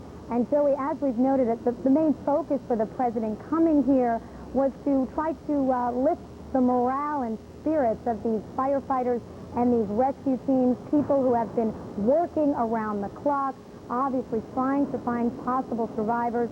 Many of these firefighters and rescue teams and police officers, Kelly, can't answer. Go ahead, Joey. Kelly, we just want you to stand by for a moment here. Richard Ross is at the position where this camera is taking the pictures of the president's motorcade passing through Lower Manhattan. Richard, can you hear us? Yes, I can, Joey. There would have been a lot of talk, I thought, in the days ahead of the presidential visit that it would be more of a smaller-sized security presence, but it seems like your typical traditional jumbo motorcade for a president when he travels, moving through streets that, of course, have been cleared out. A large amount of the usual accompaniment of security motorcycles. The Secret Service obviously coordinating the president's visit. Reportedly, several units of the Secret Service offices in World Trade Center building number 7 were destroyed or heavily damaged. Secret Service having a lot of its New York headquarters there. That obviously not hampering the president's visit and security preparations. Without really going where we're not supposed to go, moving up west side of Manhattan and passing what seems to be 100 satellite trucks covering the devastation to the World Trade Towers. Richard, let me ask you this, Richard. I am not sure where your location is and where the motorcade has just moved through in relationship to the World Trade Center Towers Point, but I can see that there's still quite a bit of debris and ash as the motorcade moves through. Is this very far from the location of the disaster? No, it's not far. In fact, just before the motorcade headed up that avenue, on the same street, the 3 large garbage trucks filled with debris went ahead of this presidential motorcade. President Bush is, of course, scheduled to return to New York September 24th for the start of the UN General Assembly debate. No word on whether that visit is going to be changed, though they may lower the profile of the debate, Joey. Let's bring back Kelly Wallace, who I see is standing by listening as well. Can you talk about the impact of Mr. Bush's visit to New York? Really, the intention, I suppose, was to uplift the folks down there on the rescue site, but the president looked quite energized himself by the amount of spirit and determination he found there. Absolutely, Joey. That's what the president's goal was, to try to give a bit of a morale boost and lift some spirits. Again, we've noted firefighters, police officers, rescue teams, volunteers working 24 hours a day trying to possibly find survivors. Many of these firefighters, police officers have fellow colleagues, their comrades who are among those missing. So the president coming here to try and thank these rescue teams and firefighters for their work and to say that the nation stands united with them. But just as you noted, we watched the pictures unfold. We heard the crowd chanting USA, USA. And as Judy Woodruff noted, which I think was a very interesting point, the president, we saw him grab the bullhorn and talk to the crowd that assembled there. The president looking really the most comfortable that we have seen him since this crisis really began on Tuesday. The president saying, you know, I can hear you, the rest of the world hears you, and the people who knocked down these buildings will hear all of us soon. So the president seeming to get his own spirits lifted, a sense of strength, boosting his own morale as he probably leaves here, certainly at some point today, and then, of course, has to face big, difficult decisions with his top advisors about what steps the U.S. will take in the days ahead. Joey? Yeah, Kelly, just to advisory to our viewers, on the left side of your screen there, you're seeing a live picture as the motorcade moves through. Actually, it's passed out of the shot there on the left side. On the right side of the screen, you're looking at some videotape taken just a few minutes ago of the president greeting the rescue workers, thanking them for all of their assistance. You see there that many people wanted to step up to the president, and the president had many people to thank for their tremendous efforts in the city of New York. Wolf?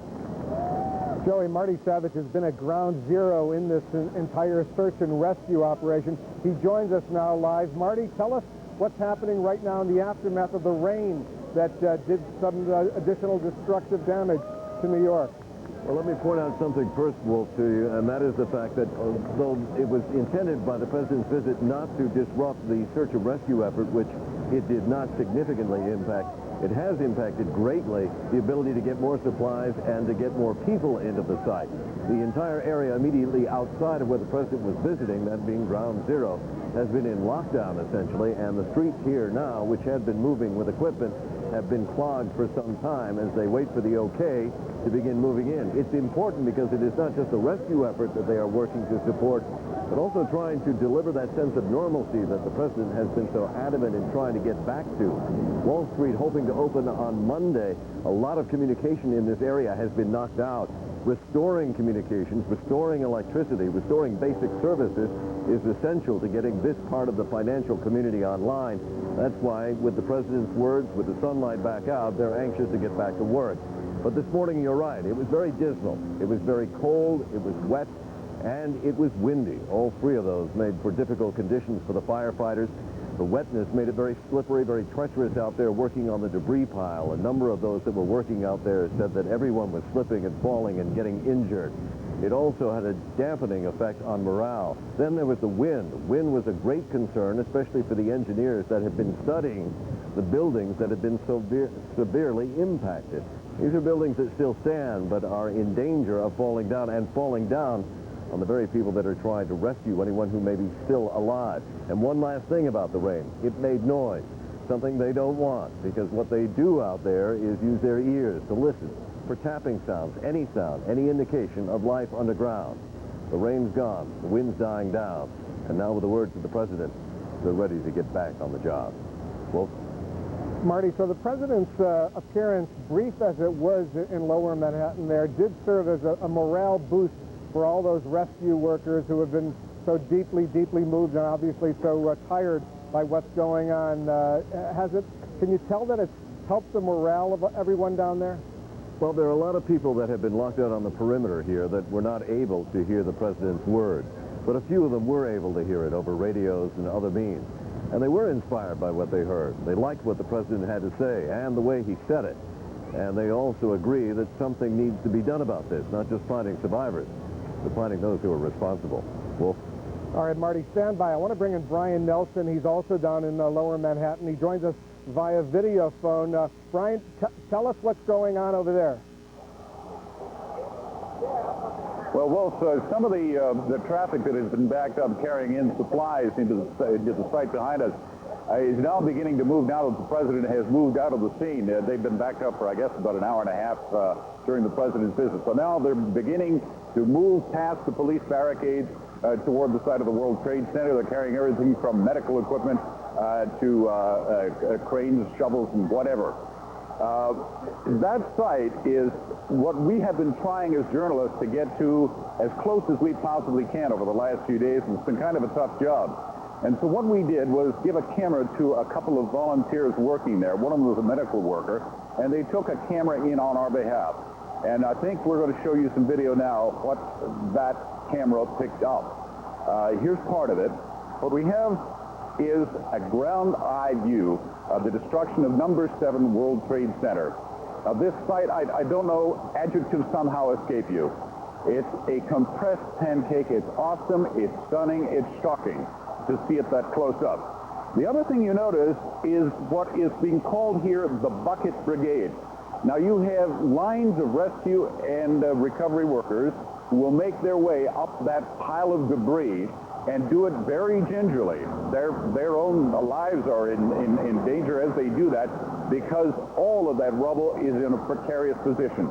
They snake their way up to the top and begin filling buckets with pieces of debris, pieces of cement, pieces of anything they can find, and yes, indeed, even human remains.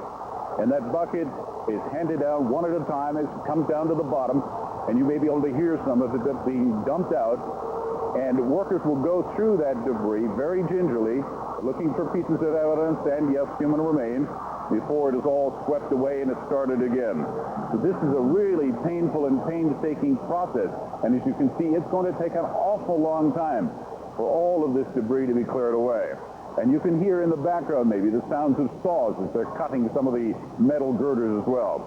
Now, the rain today, Marty mentioned that just a moment ago, it made things, I think, somewhat difficult, although that video was taken during the rain. And so it made things difficult, it made it messy, but the workers there are determined to keep going. And so that is what they have done the entire day, even during the president's visit. Wolf? Brian, tell us precisely where you are so our viewers who are familiar with Manhattan can get a better sense how close you are to the destruction. Well, I'm at the corner of Greenwich and I think it is Harrison Street. And we are about 10 blocks from the destruction, and you can see it behind my shoulder when the smoke clears. Now, that smoke is resurged all day long, even after the rain. But that's where it is. We can see it right behind us. And you've got a rooftop shot, and you've got this shot from the ground. It's absolutely stunning when you see it from the street level. That, to me, is the most shocking. To see how high that rubble is, and to think of how long it's going to take to clear that away, and to think of all the people who have come here. I just talked to a gentleman here who is from a local community college in New Rochelle. And he said he got together with some of his colleagues, and they put the pressure and the finger on some of the suppliers to the college. And they put together 2 trucks of supplies. their shovels, their ropes, their gloves, their anything they can find. And they came down here to deliver it. There is such unity and determination here as Americans to get this mess cleared away and to get life as it was back to normal down here in South Manhattan. You're right near ground zero over there, and I'm sure, Brian, you've been speaking to a lot of people. Tell us about what they're saying, their mood on this day. Well, you know, interesting. The day began with an encounter with a policeman. That policeman came up to us, you know, and I guess you describe it in a somewhat belligerent way. And he said, you know, that SOB is watching you. Now, he's referring to them, of course, but he tended to personify the people behind this as a single person. And he said, he's watching you. And I said, yes, I know. He's watching all of us. And his word to me was, you just tell him, we'll get him. And he was, I mean, this is utter anger coming out of this man. And then I talked to a fire chief named Ronald Crome. He's from Westchester County. And this fire chief was working on his own time today. He came down here at 7 o'clock this morning. I met him at about 3 this afternoon when he was leaving.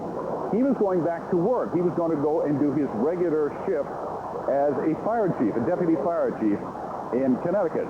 Now, I'm sorry, in Westchester County, which is Connecticut, I'm sorry. What he said to me was that the hardest thing was pulling out some of his colleagues, and by that he meant other firemen.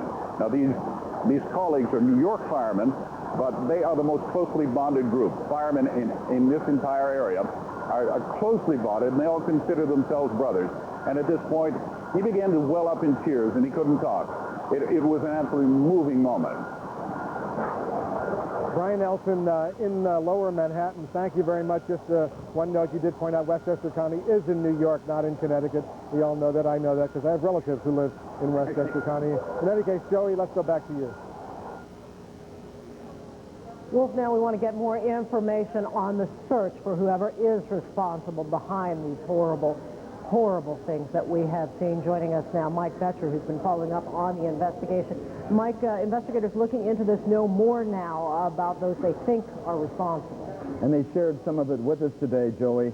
They released 2 lists today. One of the living, that included 100 people, but it was kept private, and this list of the dead, the hijacked suspects, all 19 of them aboard the 4 aircraft, 3 of them that went into buildings, the World Trade Center and the Pentagon, and the 3rd that crashed into a field near Pittsburgh.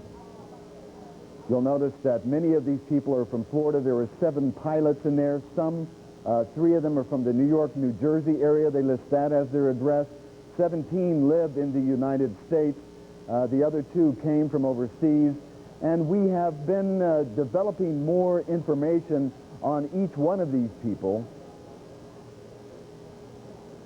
But what we would like to do is take a look at Mohammed Atta, who was on board one of those aircraft, the American Airlines aircraft, that goes from, I'm trying to get the flight number right now. Mohammed Atta was on American Flight 11 from Boston to Los Angeles.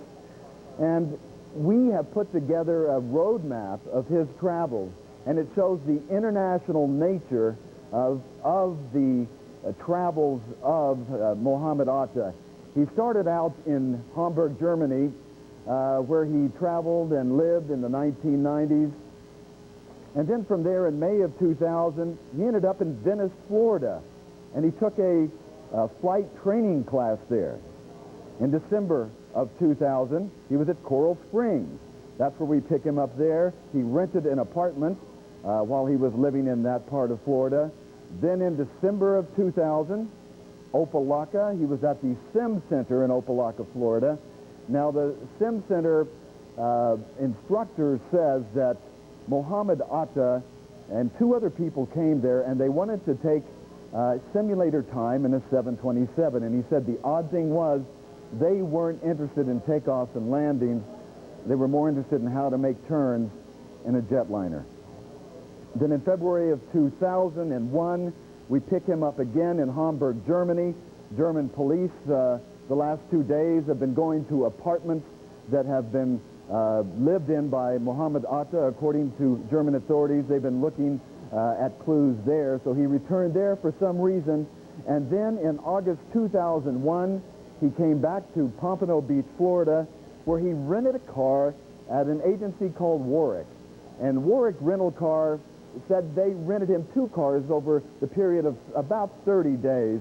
And in the last 2 weeks, the second car that he rented, in about 2 weeks, he put 3,000 miles in that car, which would take him up and down the eastern seaboard if he would have wanted to. So that was an extraordinary amount of mileage. Then last week, we pick up the trail of Mohammed Atta in Palm Beach County, and there he went to a flight center and asked to take 3 refresher flights. He said he wanted to practice that he was a pilot.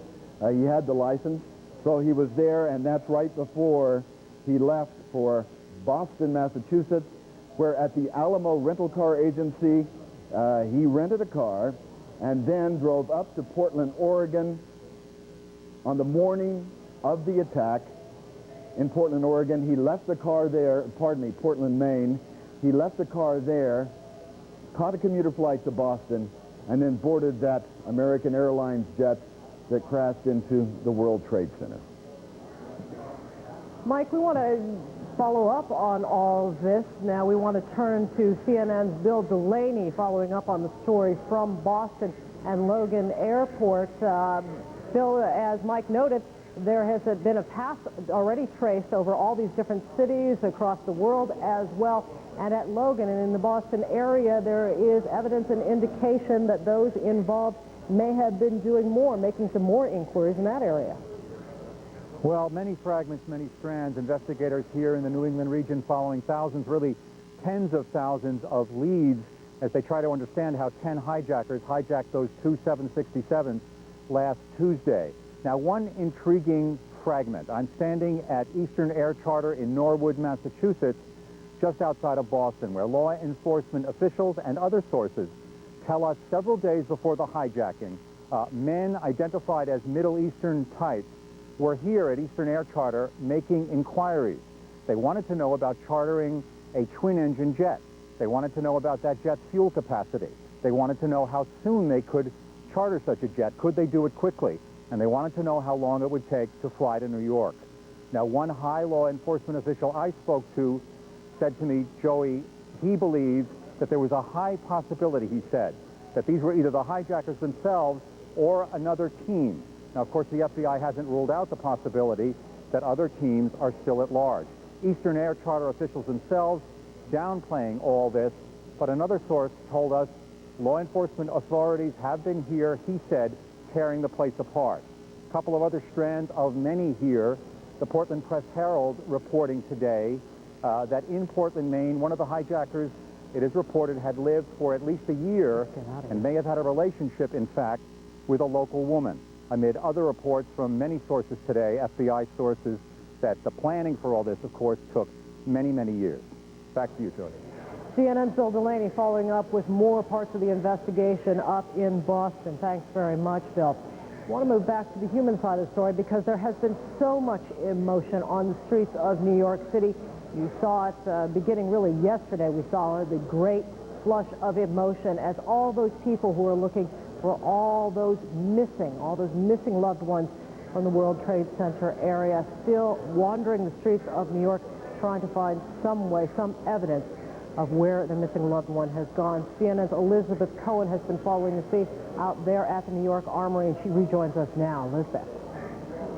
Hello, that's right. I'm here at the New York Armory. We do not know if President Bush is coming, but if he wanted to talk to the families of people who are missing their loved ones, this is where he would come. This is where the families come to register information about their loved ones. Governor Pataki was here yesterday, was hugging people. He had tears in their eyes. He talked to them at length. His wife was here this morning inside the Armory and spoke to people and told them, if you need financial help, you can apply for it here to help meet your mortgage this month or to help do whatever it is that you need to do. When people come into the armory, there is help for them. There are counselors. They register information about their loved one. They're then shown two lists. They're shown a list of people who've been found in the hospital, and then they're shown a list of people who the authorities know are deceased. This woman right here, Audrey, has just been at the armory. She's looking for her nephew, Damien Moat. Can you tell me about your nephew? The last person you saw him was his girlfriend, right? Last person I saw him was his girlfriend, Samantha. They came down on the subway together, and he left for work, because you got to be at work by 7 o'clock that morning, and she went to school. And tell me, you're distributing these posters. What do you hope will happen with these posters? Well, I'm hoping somebody will see him somewhere where he can identify himself, and would call any of these numbers here. So, because I know he's out there somewhere. It's been almost 3 days now, and I know people were full of hope the first day, full of hope the second.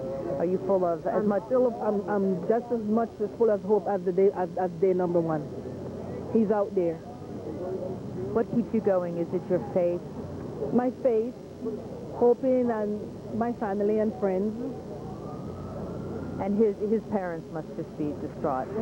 They are very. They're here today with me, but they don't want to come in camera. I can understand that, of course. Tell me about Damien. We can see he's a very good-looking guy. Tell me. He's a very good boy. He's a very good person. He's not the kind of person that is into company. He's more into work. He's a home person. When you went inside the armory, were they able to tell you anything? They weren't able to tell me anything, but we gave them all the information that we had that they wanted to give to them. So we did that, and they sent us downstairs to check a list. He wasn't on that list. So they gave us a website number for us to keep checking, and they said they'll call us as soon as they get any information. Was it well organized? Were they supportive? They were very supportive. They even have counselors that came over trying to talk to us, but what we needed really was for some information how to get help for the kids that we have at home that are taking this very, very hard. There are children in your family? Yes. And how are they responding to? Not well, especially his younger brothers. He got two younger brothers, 18 and 10. They're not doing too well, so we need some kind of counseling for them. I can imagine. Tell me what you'll be doing once you leave here. Where else will you go? Well, we were on our way down to St. Vincent, and then we're going to go to that support group at the Pier Hotel, because they work with Cantor Fitzgerald, and they have like a support group up there, so we were going up there. So that's a support group for people who work for Cantor Fitzgerald, the financial group. I've seen so many of these posters say Cantor Fitzgerald on them, one after another. Yeah. It must be devastating, so many people from one company. Yes, so many people from one company, and most of them are up there at the Pier Hotel. Like a support group, and we feel better when we are among people who are going through the same thing that we are going through. And has the company been helpful?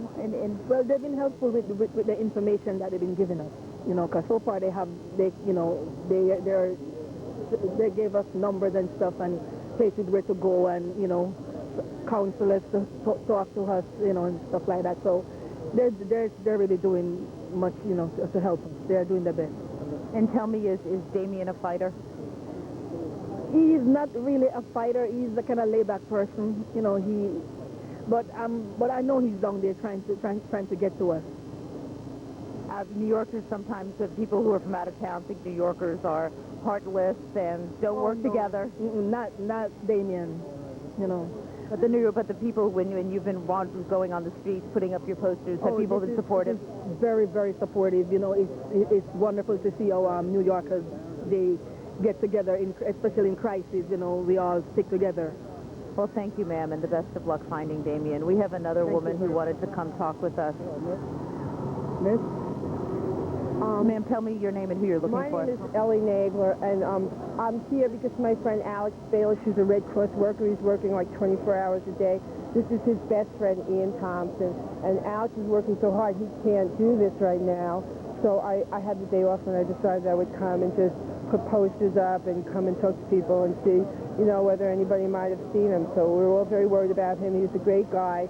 He's the kind of guy who would have been helping other people down. and he was on the 84th floor, and nobody's heard from him. He's got a wife and a baby. So, you know, we're just all concerned, and it's a great place to be, really, you know, because everybody's really very supportive. And tell me, what kinds of things are you as a group doing to look for him? Well, I know they're going to register, you know, him. They haven't done it yet because his wife has to take care of the baby, and, you know, she's really the one that knows him well, and Alex is, you know, working really hard. So they're doing that, and they're just trying to contact a lot of the people that he worked with and seeing whether anybody might, you know, remember where he was. And, you know, so far we don't really have a lot to go on. Has anyone been able to tell you anything? They don't have any information at this point. It's a dead end. I was talking to the woman before you that sometimes out-of-towners think New Yorkers are heartless, don't help each other out. How have people hung together today? Oh, people are great. I mean, I was really a little frightened coming down here. I didn't know what to expect, and I was a little scared. And, you know, everybody's so supportive, and we put up a bunch of posters, and, you know, I love reading about other people's families. It's very sad, but it makes you feel good that you live in New York, and you know, I've been here my whole life. This is an amazing experience. Very sad. Very, very sad. And tell me, what did he do at Eurobrokers? He's a broker. You know, I don't know. I really don't know him, you know, and this is just a plea from my friend. Can you help me? We want to get the information out about this guy. I know you're not working, but I'm working. So can you spend the day putting posters up? And so I did it. This was a building that obviously was in trouble in 1993. The people who you know who worked there, were they nervous about it? Did they think about it? I have a few friends who actually worked in the building, and my a roommate, and she worked on the 84th floor. As a matter of fact, it's the same floor this guy worked on, and she used to be very scared of working there. Eventually, she got another job, so, you know, I'm pretty sure she's really happy about that. People, you know, you get used to stuff, but it's just too high a building. I mean, it was just too high, you know, and I don't know, it's scary. And something that sort of hit me after talking to all the families is that I haven't heard anybody be angry at the people who did this. Everyone is just sad and at the same time hopeful that their friend is alive. Have you heard anyone be angry? I think the anger is really going to come. I find myself, consider myself a really liberal person, and I'm getting really angry. So, you know, there's a lot of anger out there. It's just that right now we're trying to deal with finding anybody that's possible to find, hoping against hope that, you know, there might be some people still that were trapped, you know, who might come out alive. And after that, then, hey, deal with the people that did this very severely. It's Friday now. The explosion was Tuesday morning. It's now Friday evening. Has hope diminished? You know, I don't want to say that. You know, I think that, you know, I haven't been down there. I mean, you could spend your days crying about the people that are trapped in there, or you could just keep on looking. I know these guys are working really hard to find anybody, and, you know, hopefully they'll find some people. I mean, you can't give up. You just can't give up at this point. It's too early. And tell me, where are people putting the posters, and how many of you are working on finding him? Well, I came with my aunt. My aunt did all the copying for me of the posters, and we started 57th Street, and we just keep on putting them up, you know, all the way down here, and, you know, we put up about 30 posters already. Thank you. Thank you. Thank Good you so luck. much. Wolf, back to you. Thank you very much, Elizabeth. And even as this painful and treacherous search and rescue operation continues here in Washington, Secretary of State Colin Powell has some pointed comments today on the nature of the war ahead and how it will differ from any other war this country has ever fought. This is different. The enemy is in many places. The enemy is not looking to be found. The enemy is hidden. The enemy is very often right here within our own country. And so you have to design a campaign plan that goes after that kind of enemy. And it isn't always blunt force military, although that is certainly an option. It may well be that the diplomatic efforts, political efforts, legal, financial, other efforts may be just as effective against that kind of an enemy as would military force be. And the point the President made this morning is that the whole cabinet's involved, and we're going to use all the tools and weapons at our disposal to fight this campaign and to win this war. Our national security correspondent David Ensor has been checking with his sources in the intelligence community and elsewhere to find out precisely what's going on. What have you learned today, David? Well, Wolf, first of all, U.S. officials are saying to me, excuse me, that there's evidence there may still be terrorists inside the United States who are hoping to attack targets. So there's a real sense of concern, and that is why so many security measures are being taken. There is still evidence. As one official put it, there's reason to believe not all the perpetrators are dead or in jail. Officials say they can't rule out that there may be additional pilots with ties to terrorist organizations inside the U.S., and there may be other types of threats as well. So that perhaps is the headline.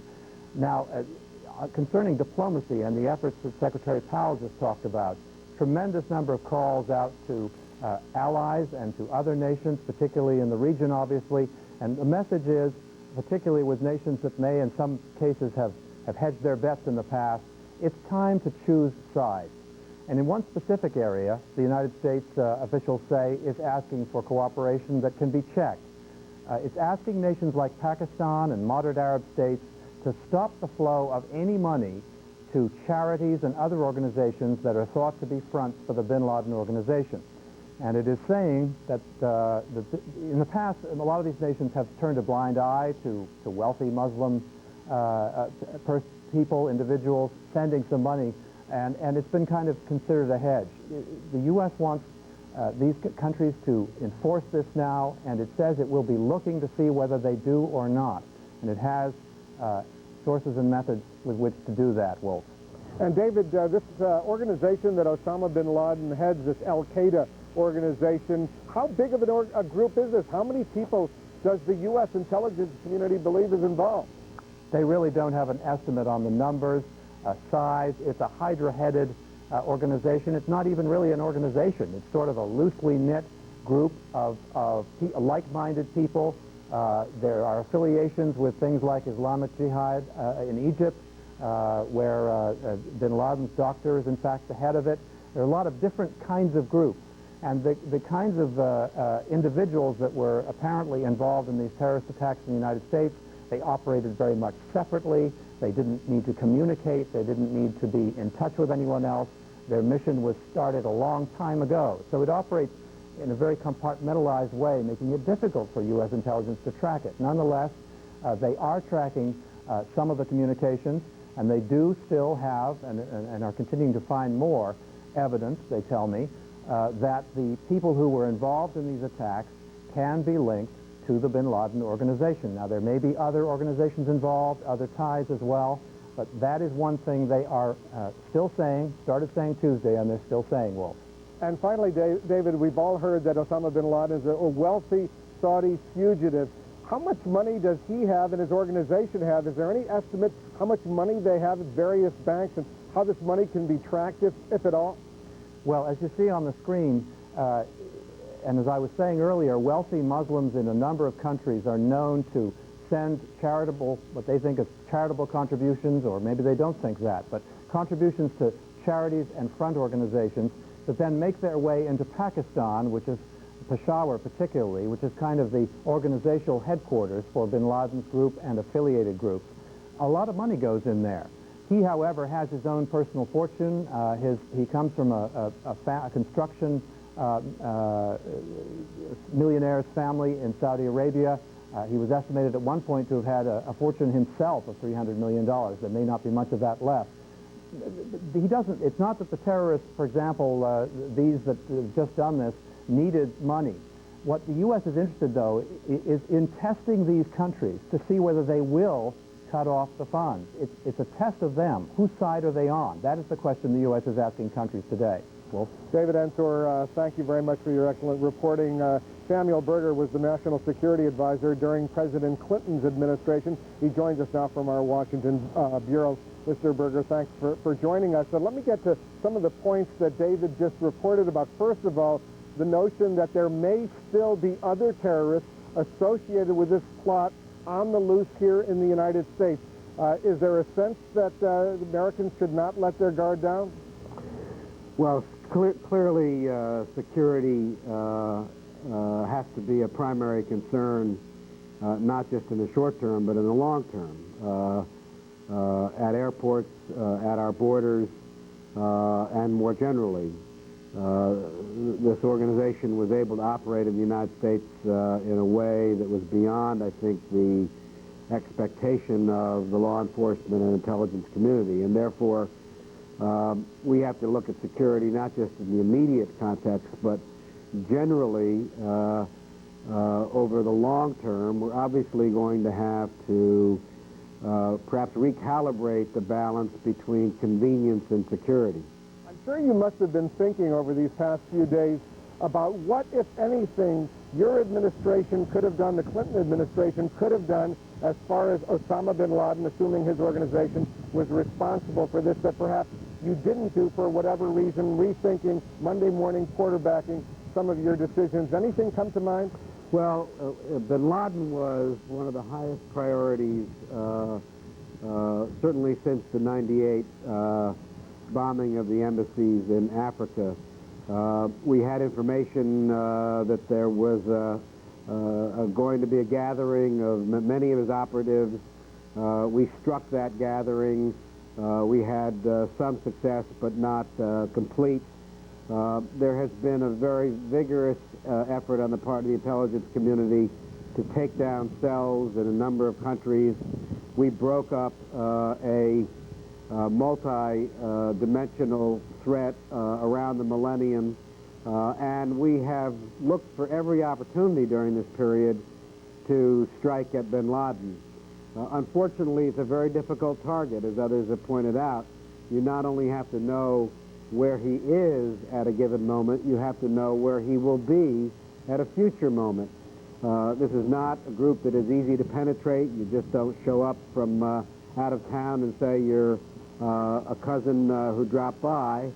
But I think the intelligence community over the last year has had a full court press on bin Laden, and we simply now that he has escalated this beyond any imaginable level in the past, have to escalate our efforts by the same token.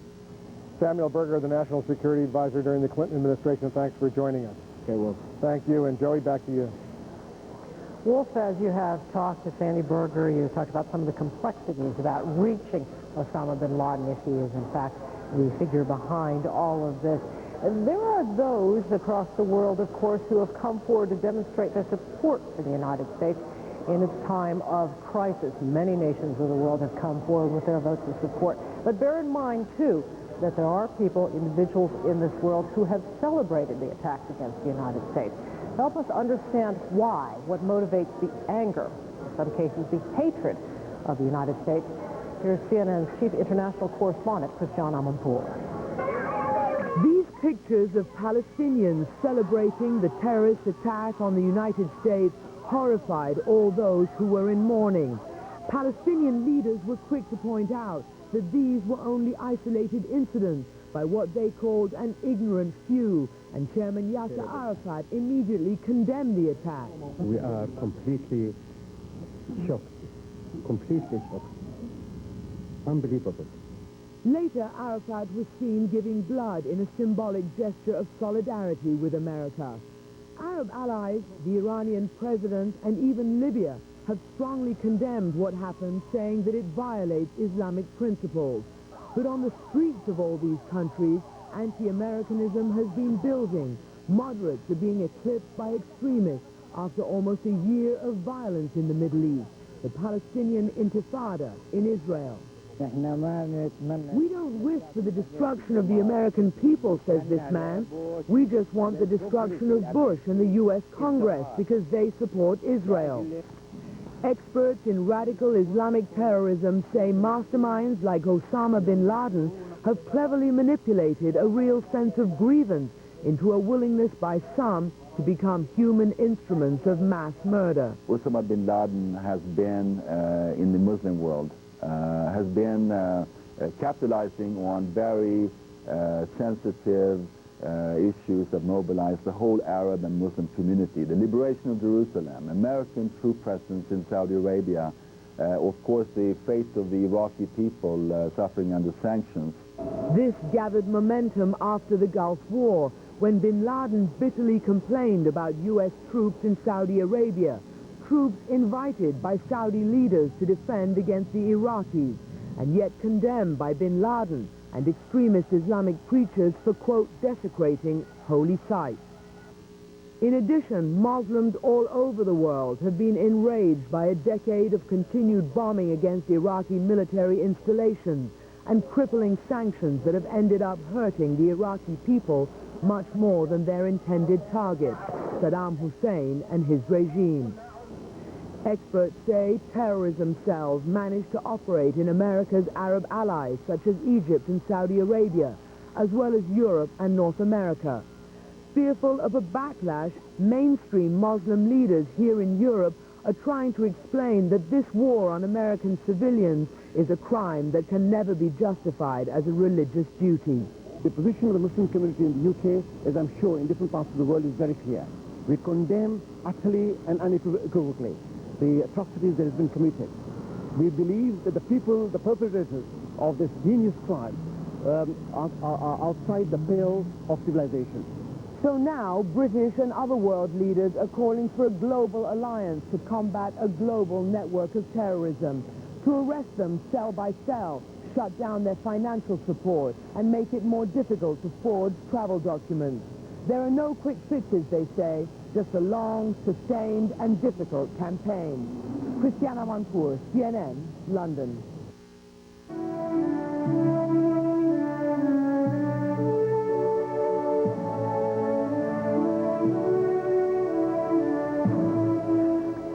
The President of the United States, flanked by his predecessors, other dignitaries in the nation, leading a nation in sorrow on a day of remembrance and of prayer. And under heavy security, President Bush sees firsthand the utter devastation unleashed by terrorists in New York City. He's greeted by cheers of USA, USA. Taking a step toward waging war against terrorism, the House of Representatives joins the Senate in approving $40 billion in emergency spending to help victims and hunt down those responsible for Tuesday's attack. Welcome back to CNN's continuing coverage of the events surrounding Tuesday's terrible tragedies across the United States. Much of the story that will be underway in the coming days is the economic one, the impact on the U.S. economy, indeed the world economy. Joining us to talk more about that now, CNN's Lou Dobbs of Moneyline. Lou. Jory, thank you very much. In New York, the president today inspected the devastation and the rescue efforts underway in downtown New York City. Because for all that it is, Ground Zero, the devastated World Trade Center complex, it is, in point of fact, the battleground, the first battleground in what the president has termed America's new war. The president today visiting the scene of the terrorist attack on America, the worst attack ever. The president has called Tuesday's terrorist an act of war. A war, he said, not of our choosing. The conflict, he said, began in a timing and terms of others. But Mr. Bush said it will end in a way and at an hour of our choosing. The president made his way through the still smoking rubble here in New York, and he came with words of sympathy for the families of victims. He came with words of appreciation for the rescue workers who continue the search for survivors and victims, and he came to reassure a shaken public of this nation's strength and its resolve. America today is on bended knee in prayer for the people whose lives were lost here, for the workers who work here, for the families who mourn. This nation stands with the good people of New York City and New Jersey and Connecticut as we mourn the loss of thousands of our citizens. I can hear you!